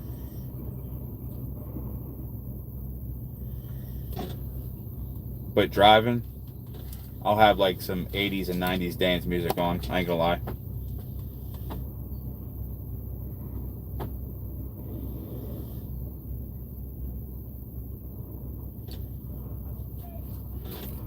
Europeans.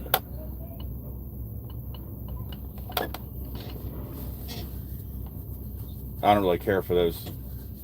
What are they called? The fucking Scandinavians or.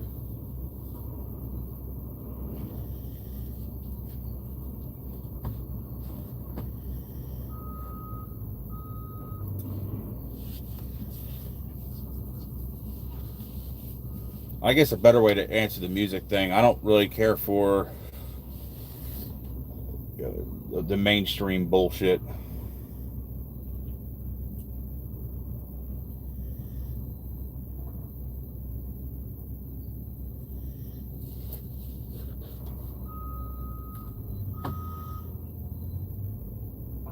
I listen to people that do their own thing independently.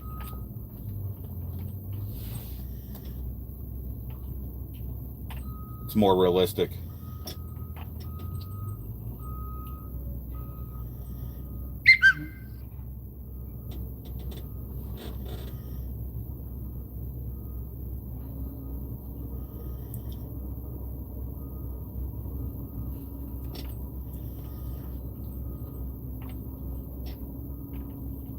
the music, the mainstream music, it's all fucking trash, man. It's fucking nothing but brainwashing.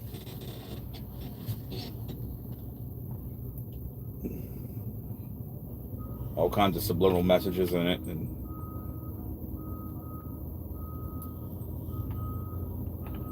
what you think's a good song and upbeat and whatever, but you listen to it enough, next thing you know, you start feeling,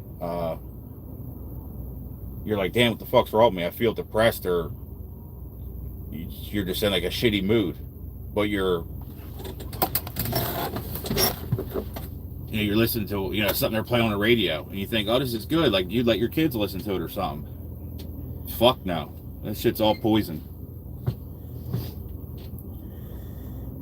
And what's crazy is you listen to independent artists, you could listen to it, I mean, being a truck driver, music's on repeat constantly, and it don't do that. You listen to anything mainstream produced, I don't care what people say, it fucks with your thoughts, good, bad, or indifferent.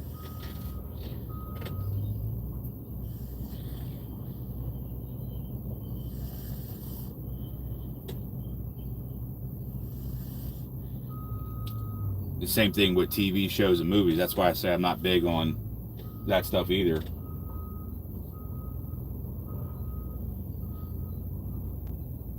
They're all pushing a narrative one way or another.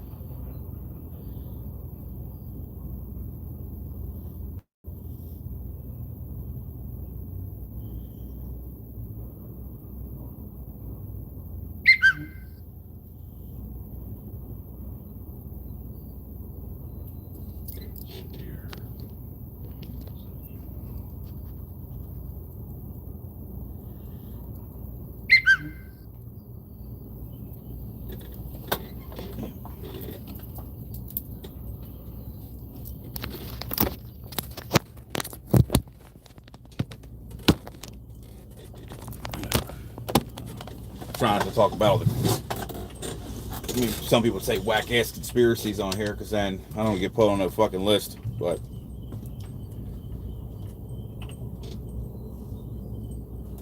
you gotta open your eyes and do your own thinking. And if they're telling you to be a certain way, act the other way, and you're on the right track.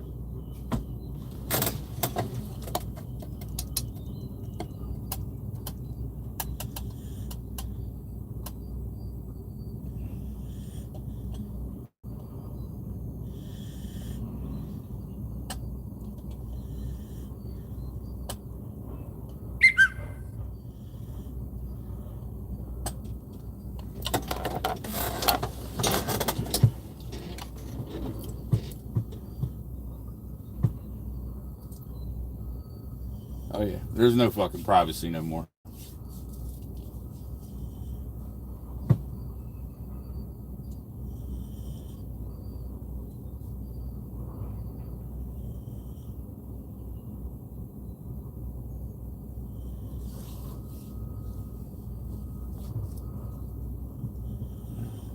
We're over the road.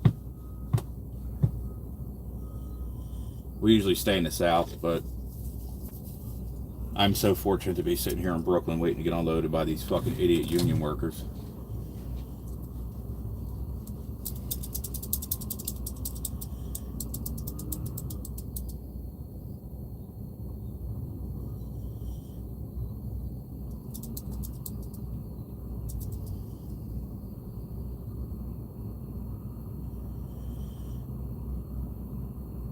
It looks like they finally started up that crane.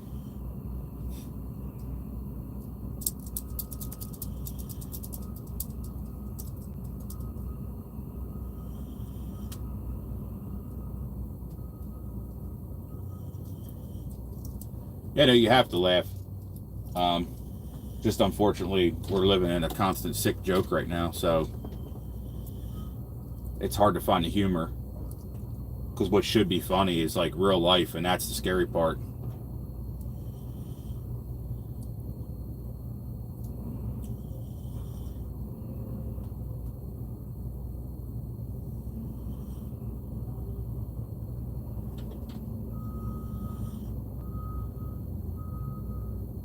What are you guys talking about? The twin blade?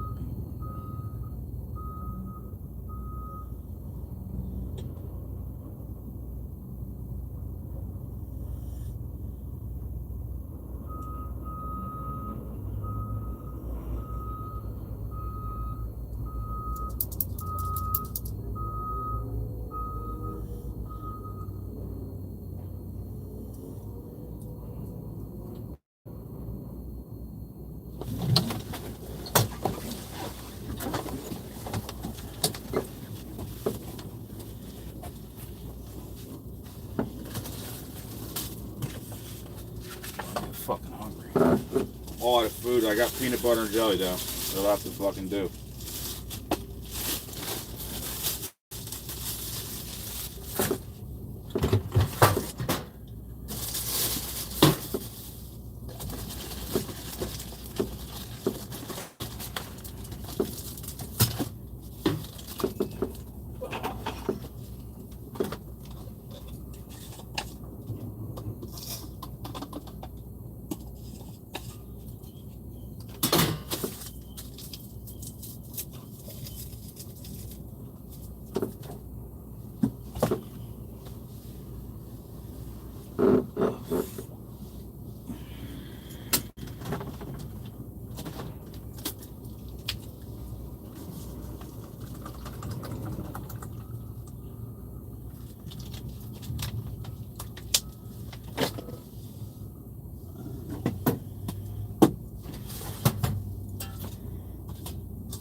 Let's see.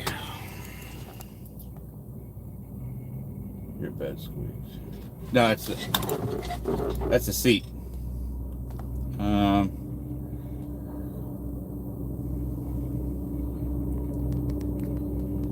here.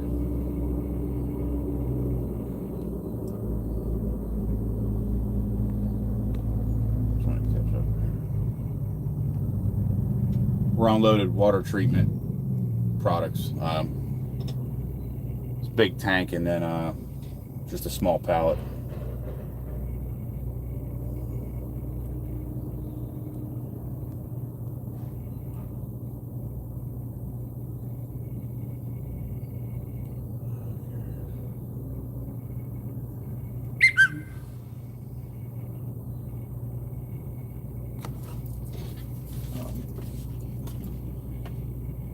Usually we're cooking steaks, bacon, eggs, but I gotta go food shopping.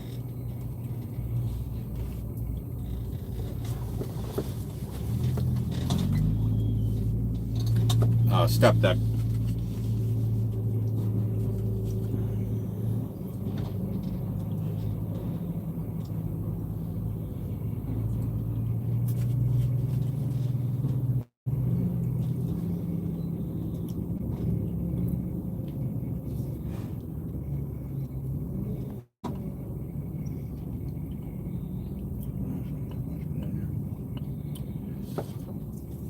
I'll probably be passing through there this weekend, hopefully.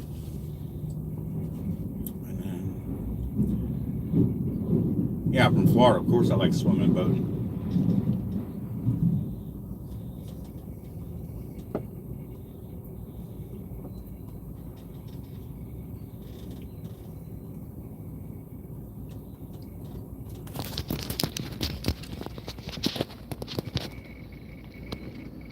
He's awake now.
I'm saving them something, right? Waiting patiently. I'm gonna set it on the dashboard. Watch him act like a fucking child.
Speak.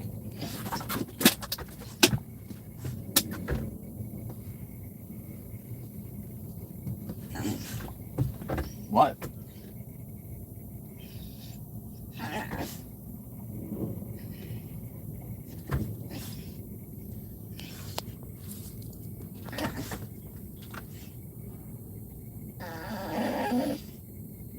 What?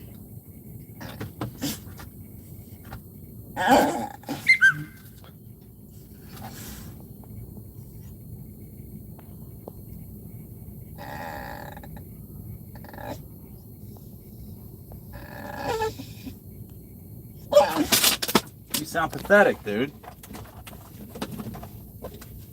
Speak.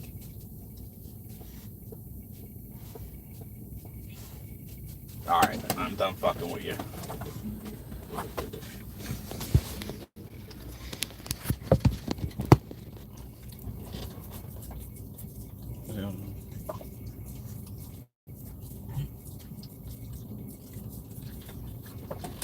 Once in a while. It's usually more trouble than it's worth. Trying to find a place that allows dogs.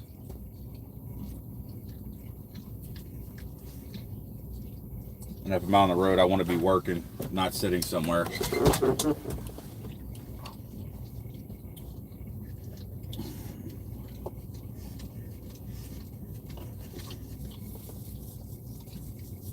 But luckily, I got friends and family spread out.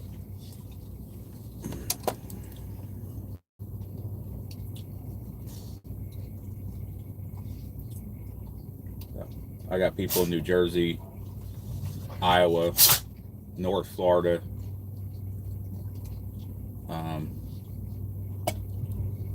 hell, I think even Connecticut.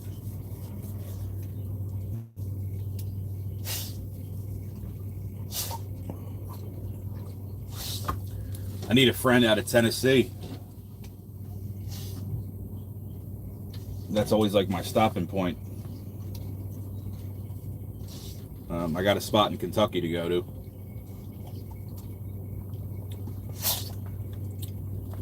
It's just hard to get in and out with the truck.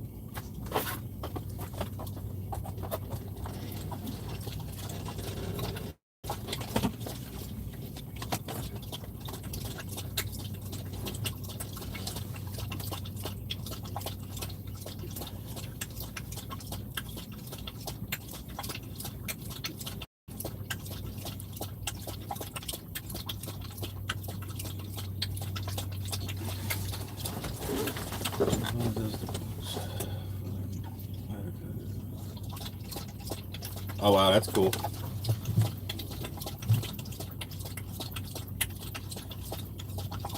Got our instant coffee, cold.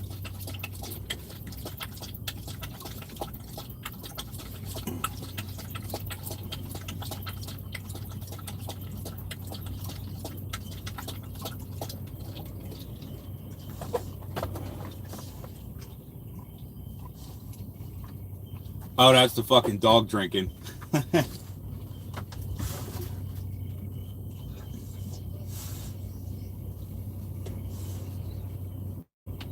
Oh boy.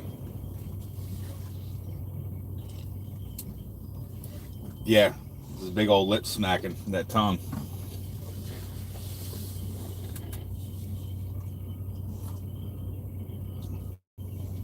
This is shit that I hate. Literally on an asphalt parking lot.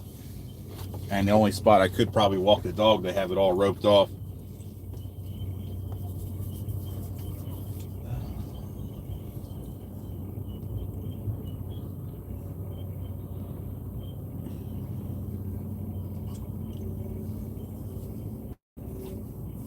That fucker, he goes for some water, that's for sure.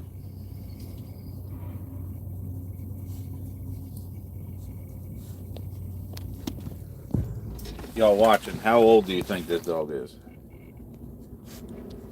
Roscoe.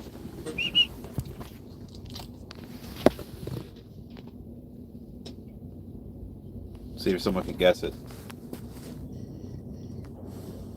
What?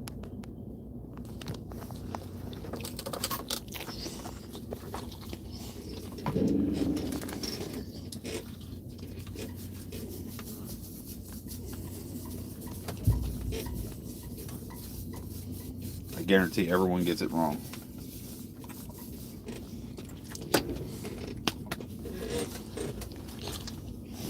What is that?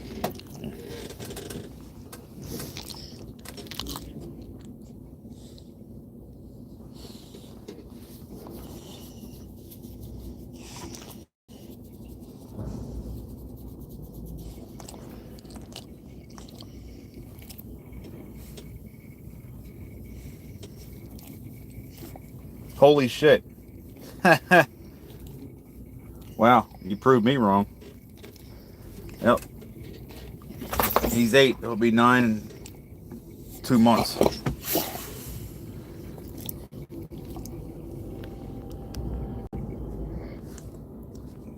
He had a spat with somebody when he was younger, and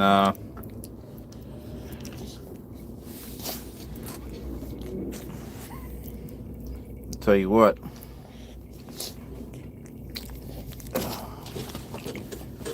someone hurt my dog. They hit him with a bat and knocked, come here, Roscoe, and they knocked all his teeth out right there. Broke the canine.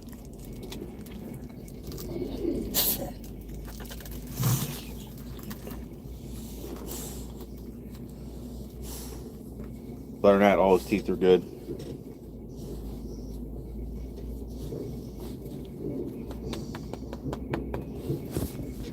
I hate people that hurt animals. Well, he was a backyard litter, I think. Paid $100 for him. Fucking best dog.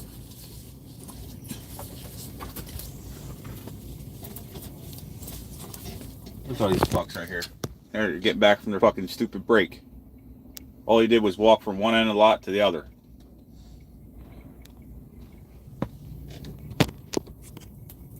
Oh, well, we should just, by the time I get down there, we turn around. It's about lunchtime over here. Mm-hmm. Well, hell, they're not talking like that. They're like, yo, Paulie, it's time to eat. We'll go get a couple sandwiches over here. Or however the fuck they talk around here. That's not nice. I shouldn't make fun.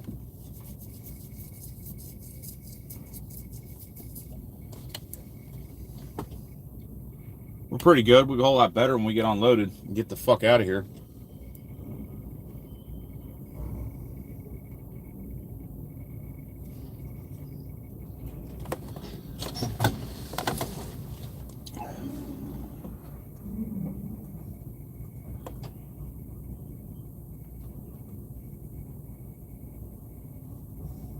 Florida.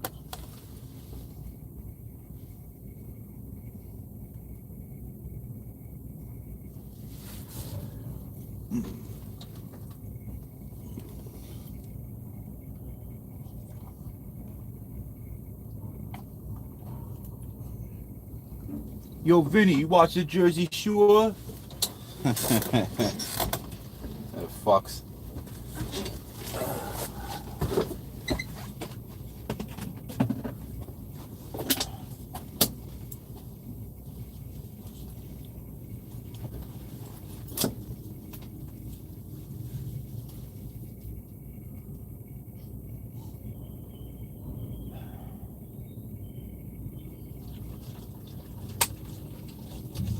Roscoe, I'll let you out in a second, all right?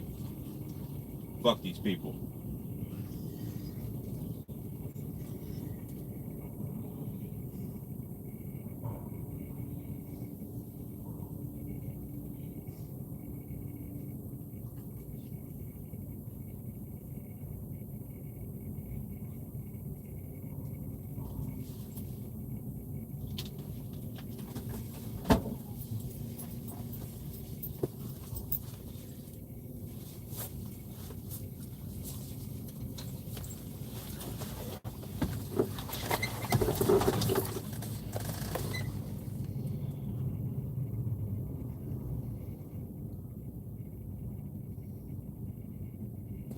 They still have that show on? I didn't even know that. Wow.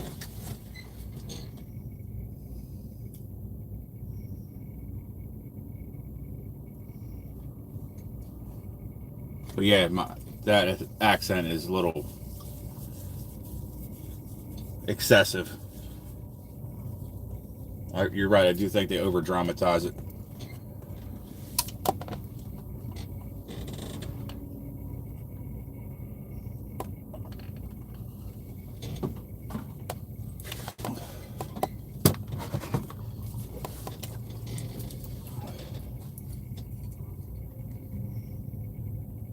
These fuckers are working so slow, man. This is crazy.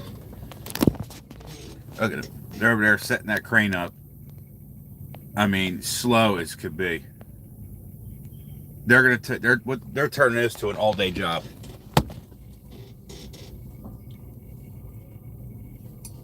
Because they want to be able to bill, you know, the guys out for 8 hours for the day.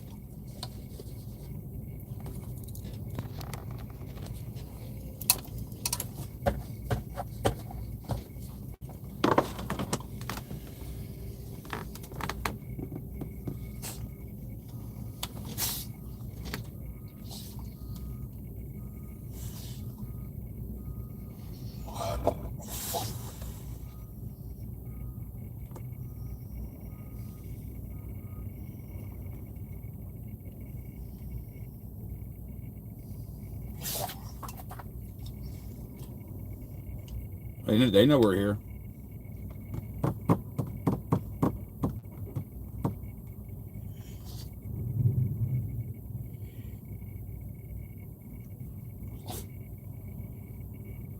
But like someone said in the comments earlier, that's why everything takes so long to do. Because I mean, let's say they have something that only takes an hour to do, they'll drag it out and make it a whole day job so they can bill it accordingly. Okay, puppies. I know you got to go out. All right.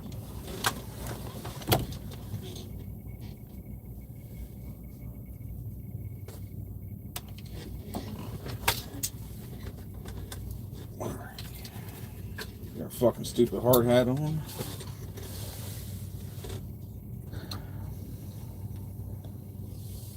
Yeah, where I can take it.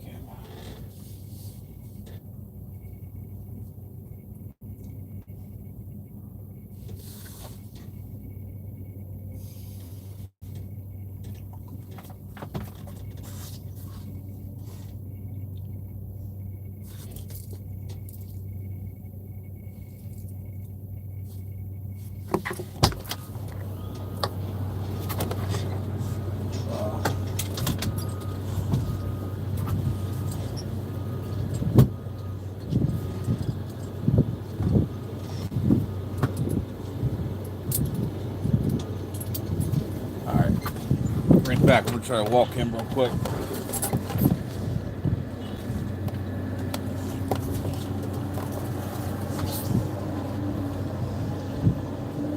Oh yeah, no, I'm billing them as of 9 o'clock. I'm charging them $100 an hour, so we're a little hour and a half in, so $150, which is dog shit. But I'll be right back.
It's fucking ridiculous, man.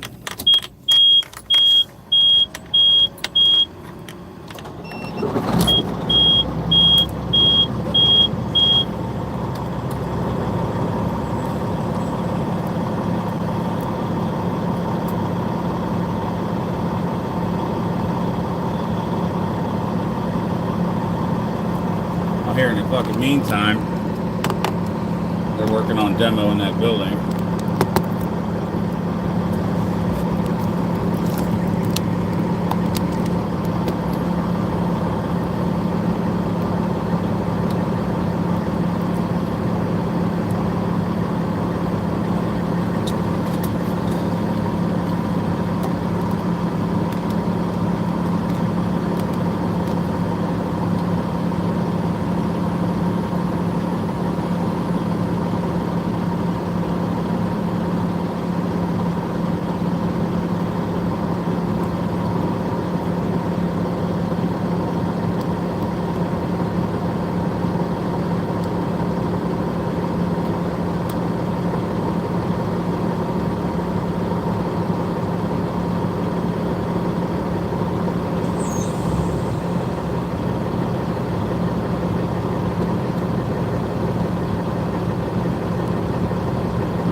They're still working on setting up that crane.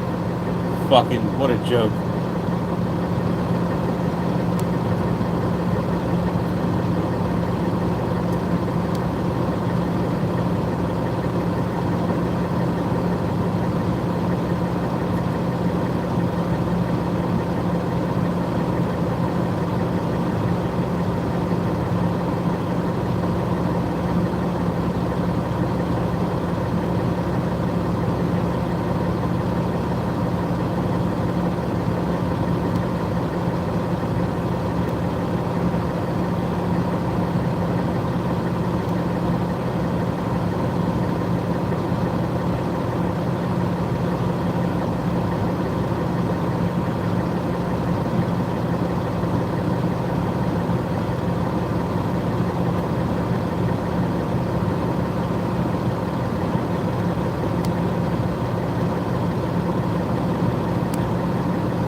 Building fall down.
the first time for us, but the money was right. We had to do it.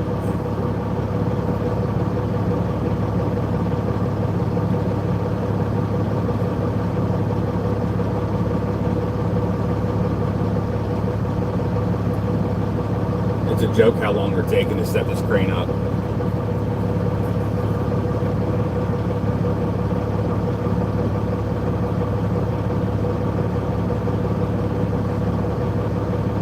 I don't have thoughts on it. Like I said, first time coming out here.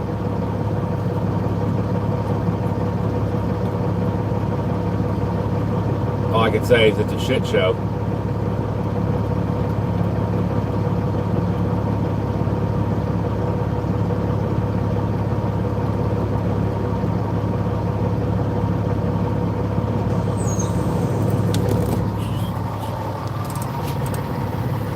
It's our crane right there. They're fucking milking, setting up.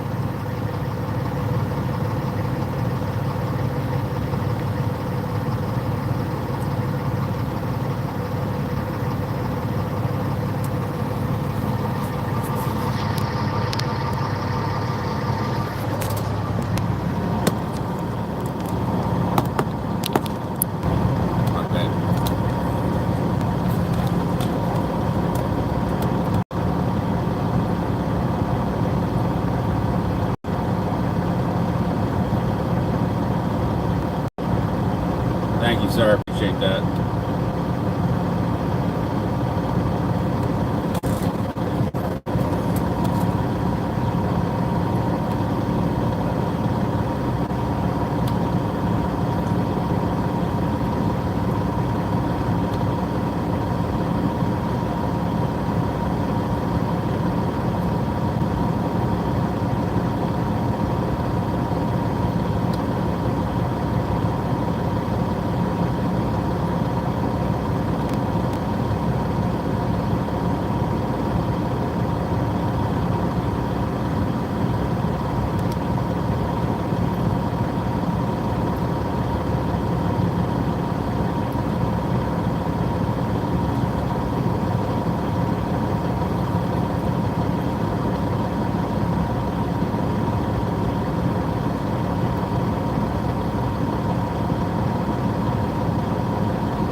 I'll show you.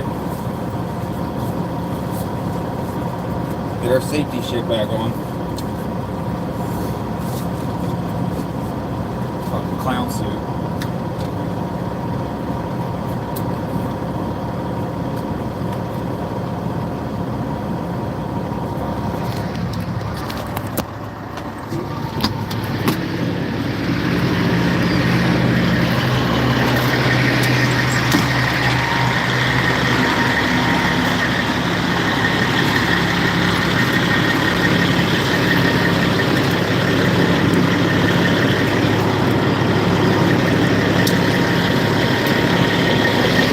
Dirty. But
I'll check it out.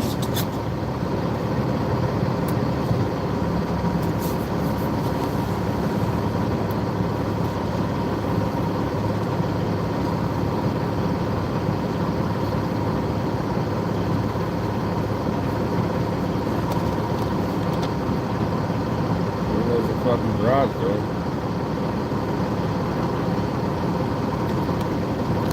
Turn that. Yeah. Sorry.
I just want to see this building go tumbling down.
in New York.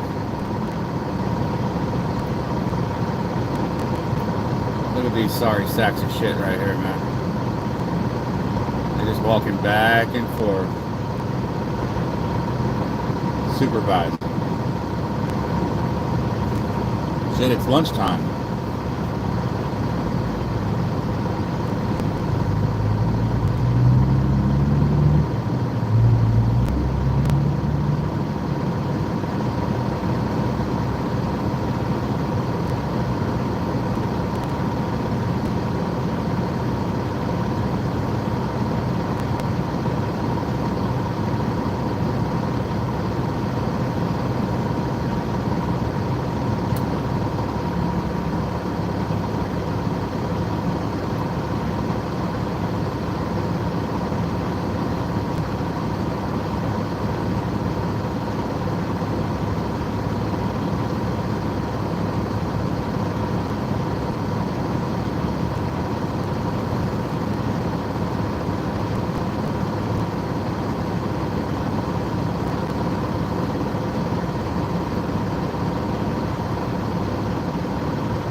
Nice.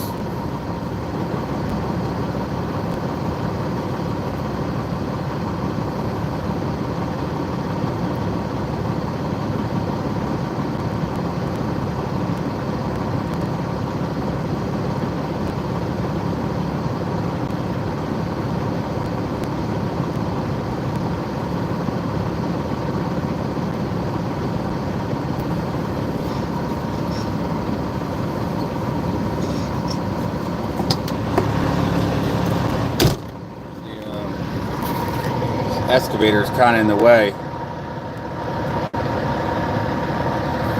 Wait for it to move. Right behind it's Statue of Liberty.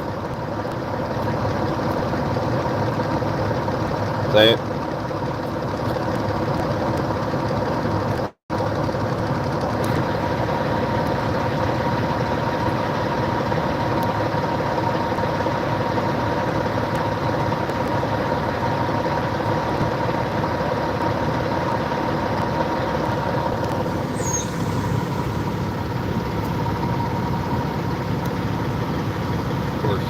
New York City.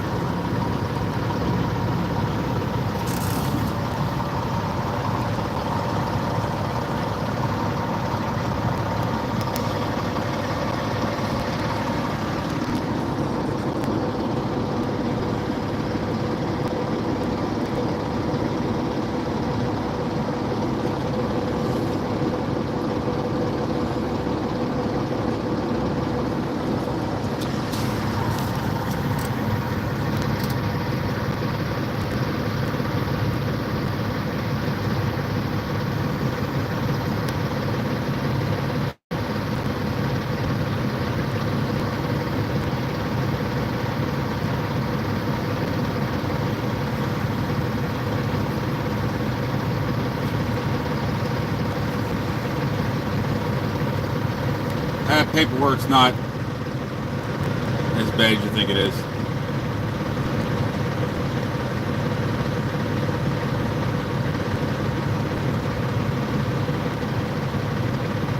You guys been spending all morning fucking with this crane.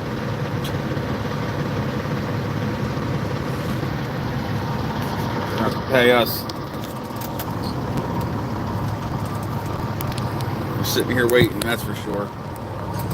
Hell, being it's a union job site, I might fucking bill them out more money.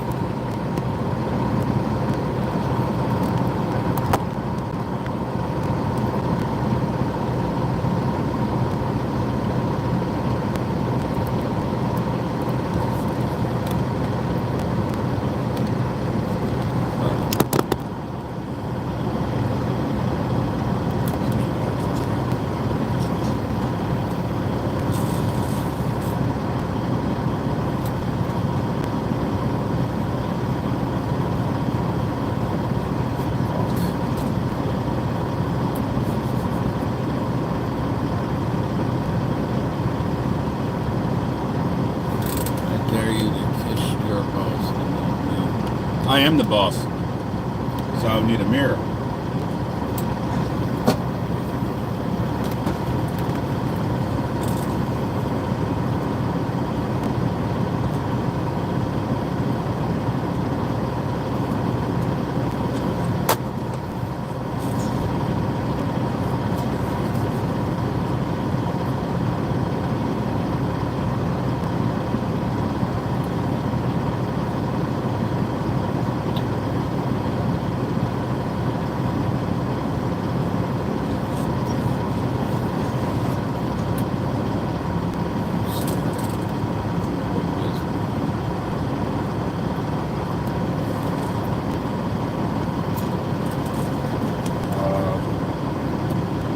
Craziest thing.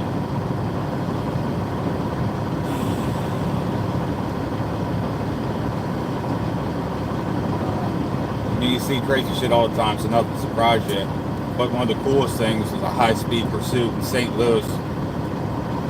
Dudes were in a Hellcat making the cops look stupid.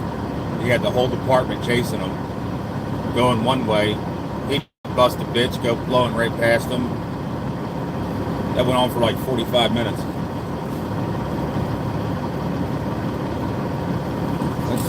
This guy's got this front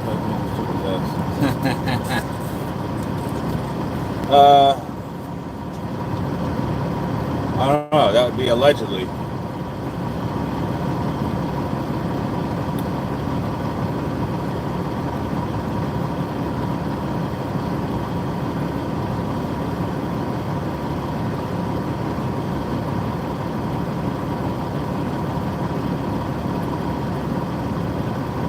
My next question would be, and you see that, and that's a compliment, but, oh, thanks. I was about to say, and the problem is where? Now, yeah, if you're an adult, supposedly growing the fuck up doing stupid shit, but you're young, I mean, it's on the bucket list, or was.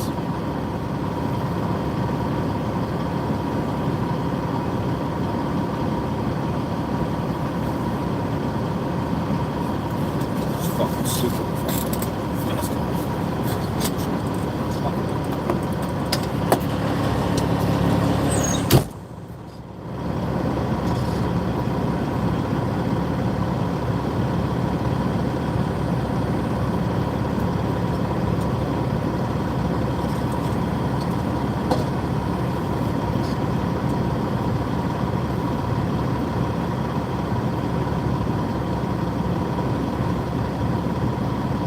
I almost want to say I can't believe I've been waiting this long, but I can believe it.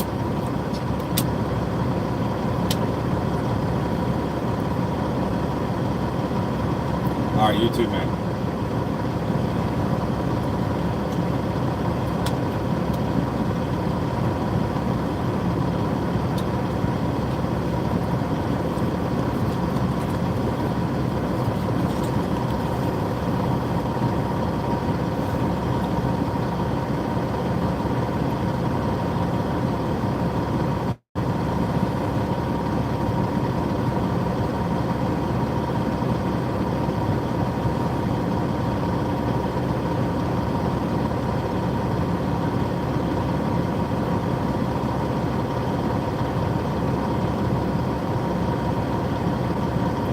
Appreciate it.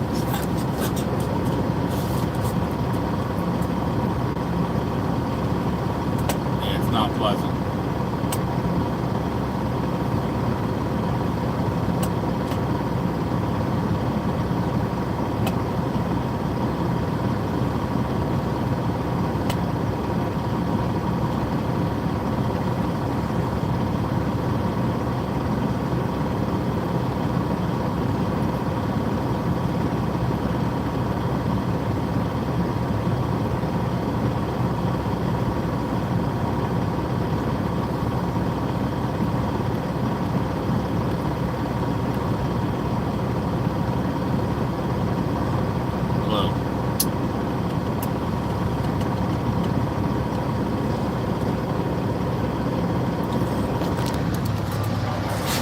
Hang on, guys, right back. I gotta send an email.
Sorry, Pops. Thank you.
Fucking vest.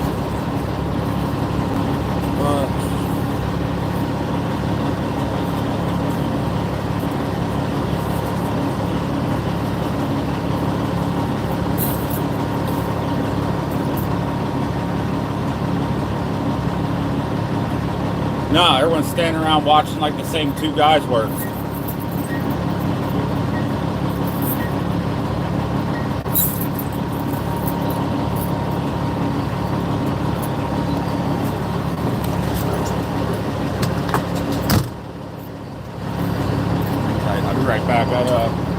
check something.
One of our tires keeps going low. I showed earlier. I plugged it, but it's right in the tread. Now we're gonna get new tires in a few days. So I'll try airing it up. If not, I'm gonna replug it. But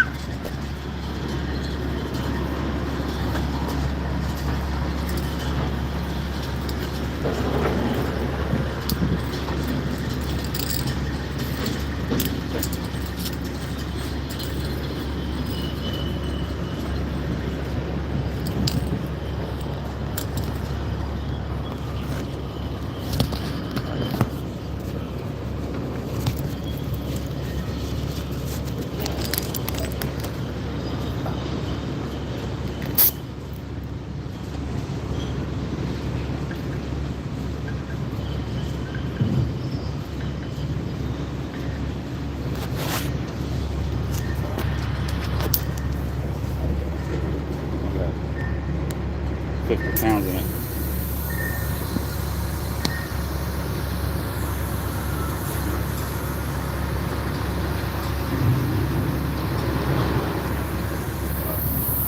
Let's overplug that.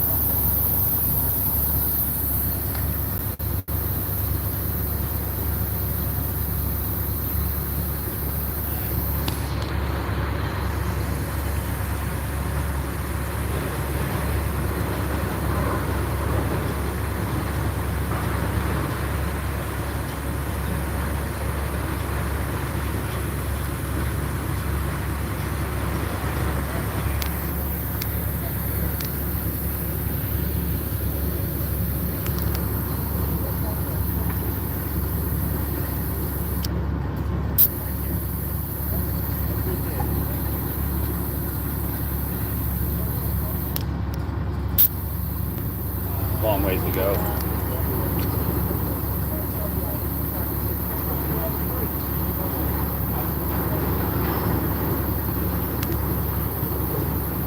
Problem is the plug would have worked, but we had a bolt in the tire, So, I mean, it should be patched from the inside. But like I said, get new tires. I ain't really worried about it.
slowly pushing out.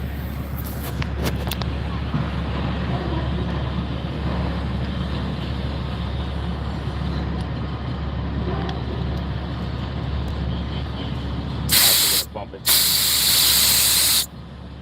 Bump it down a little bit. Supposed to have 100, at least 120 little tires, but there's not much weight on them, so.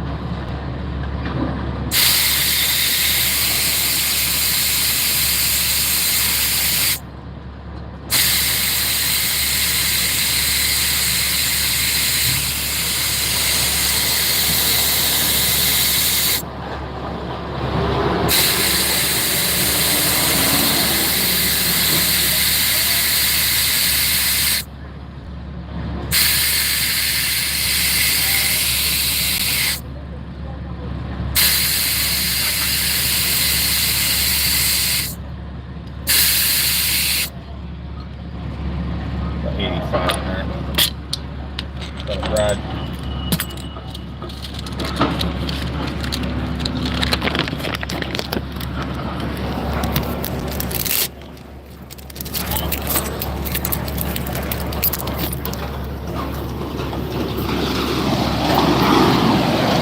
There goes that fucking building.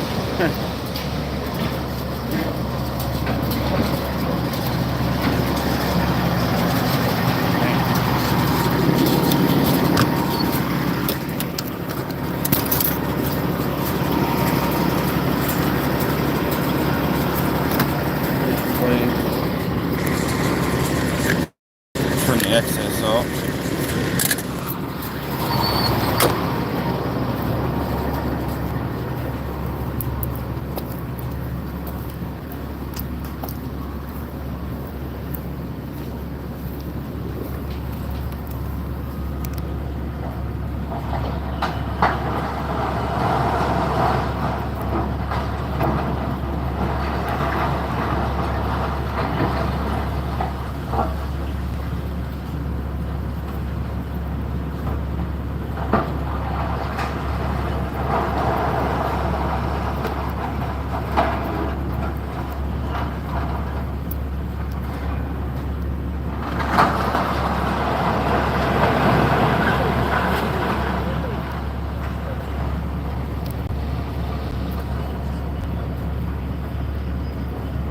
Looks like we're holding. Good.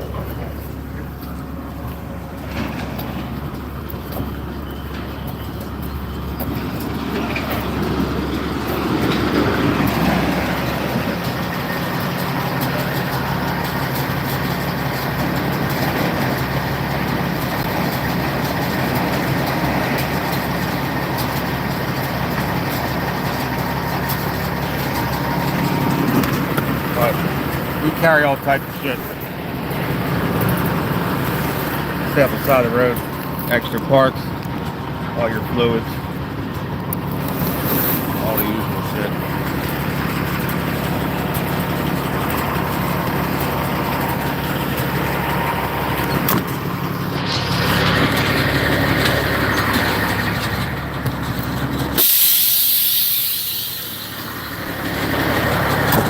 I'll tell you what. If I'm on the side of the road for something,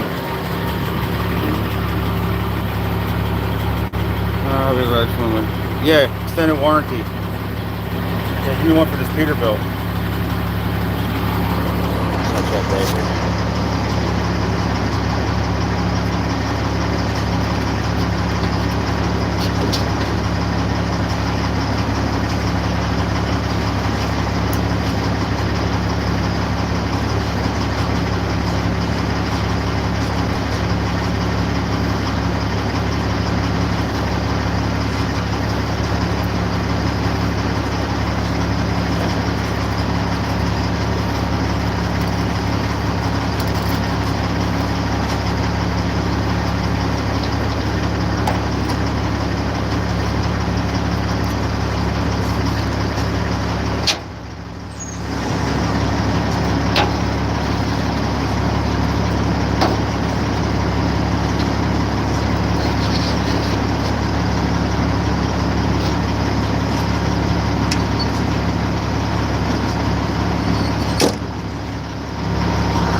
quick way to fix a tire in a pinch, keep you off the side of the fucking road, and having to call somebody.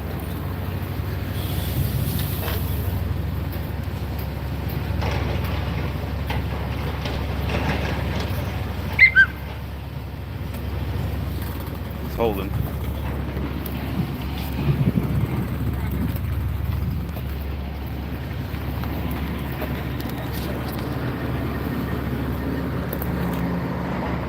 Over at 39. Yes, I am.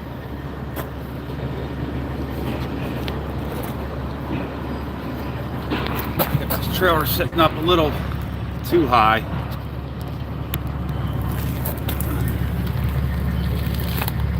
And drop the leveling valve a little bit.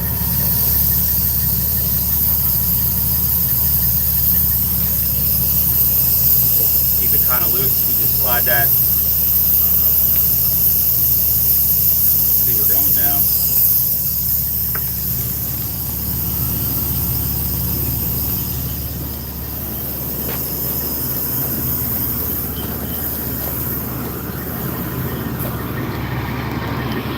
Yeah, it is.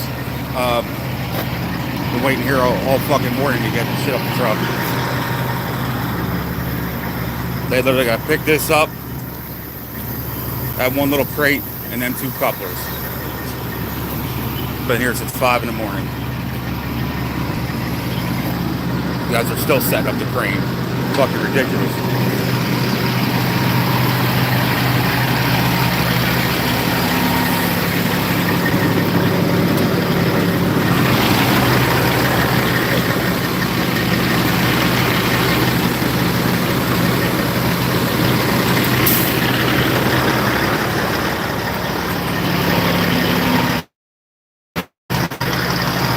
Bad, man.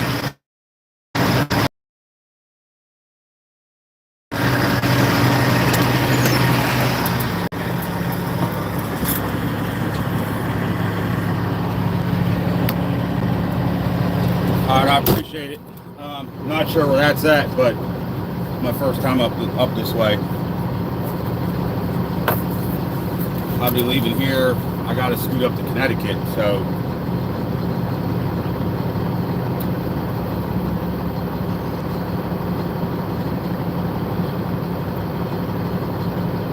I guess head north on the BQE.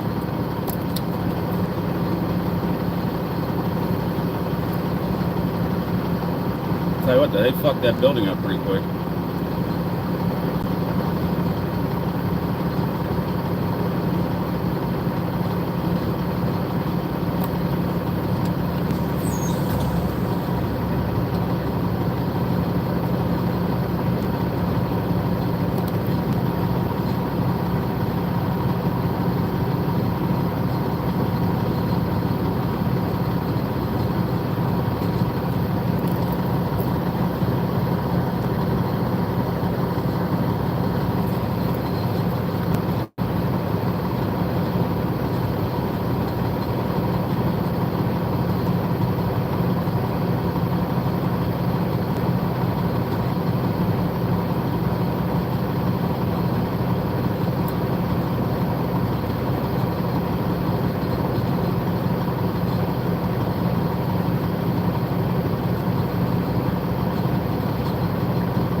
Airsoft guy.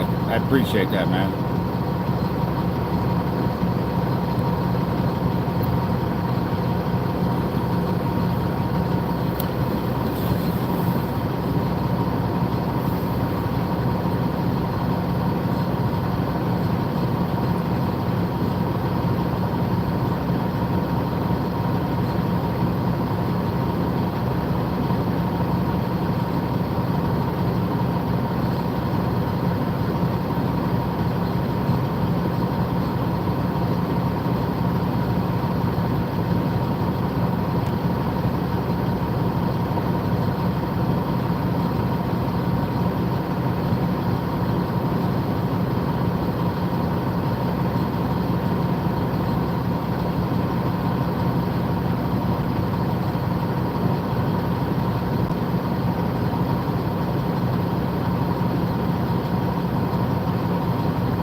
I know, bud. This shit sucks. Do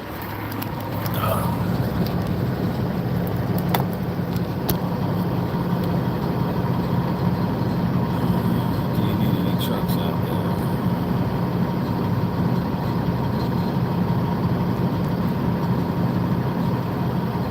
I mean, I personally don't. I try not to run this area.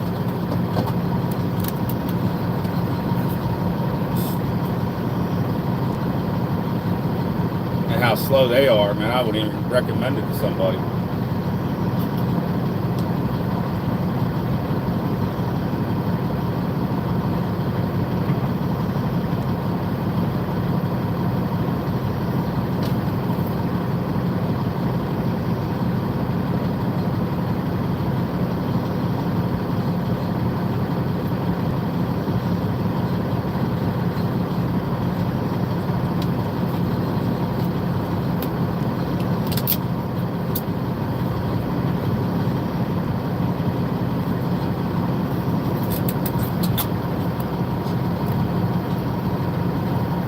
Been here for almost 7 hours.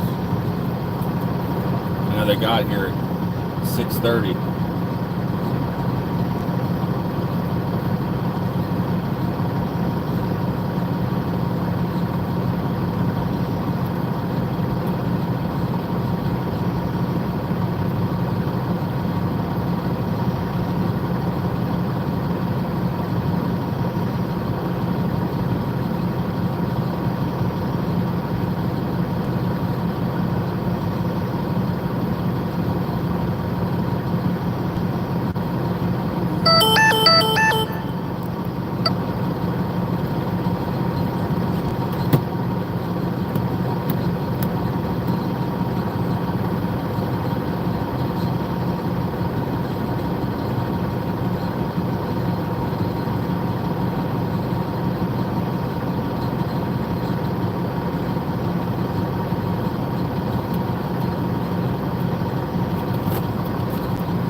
Alright guys, I'll resume the live once I start getting loaded. I gotta take the call, the wife's call.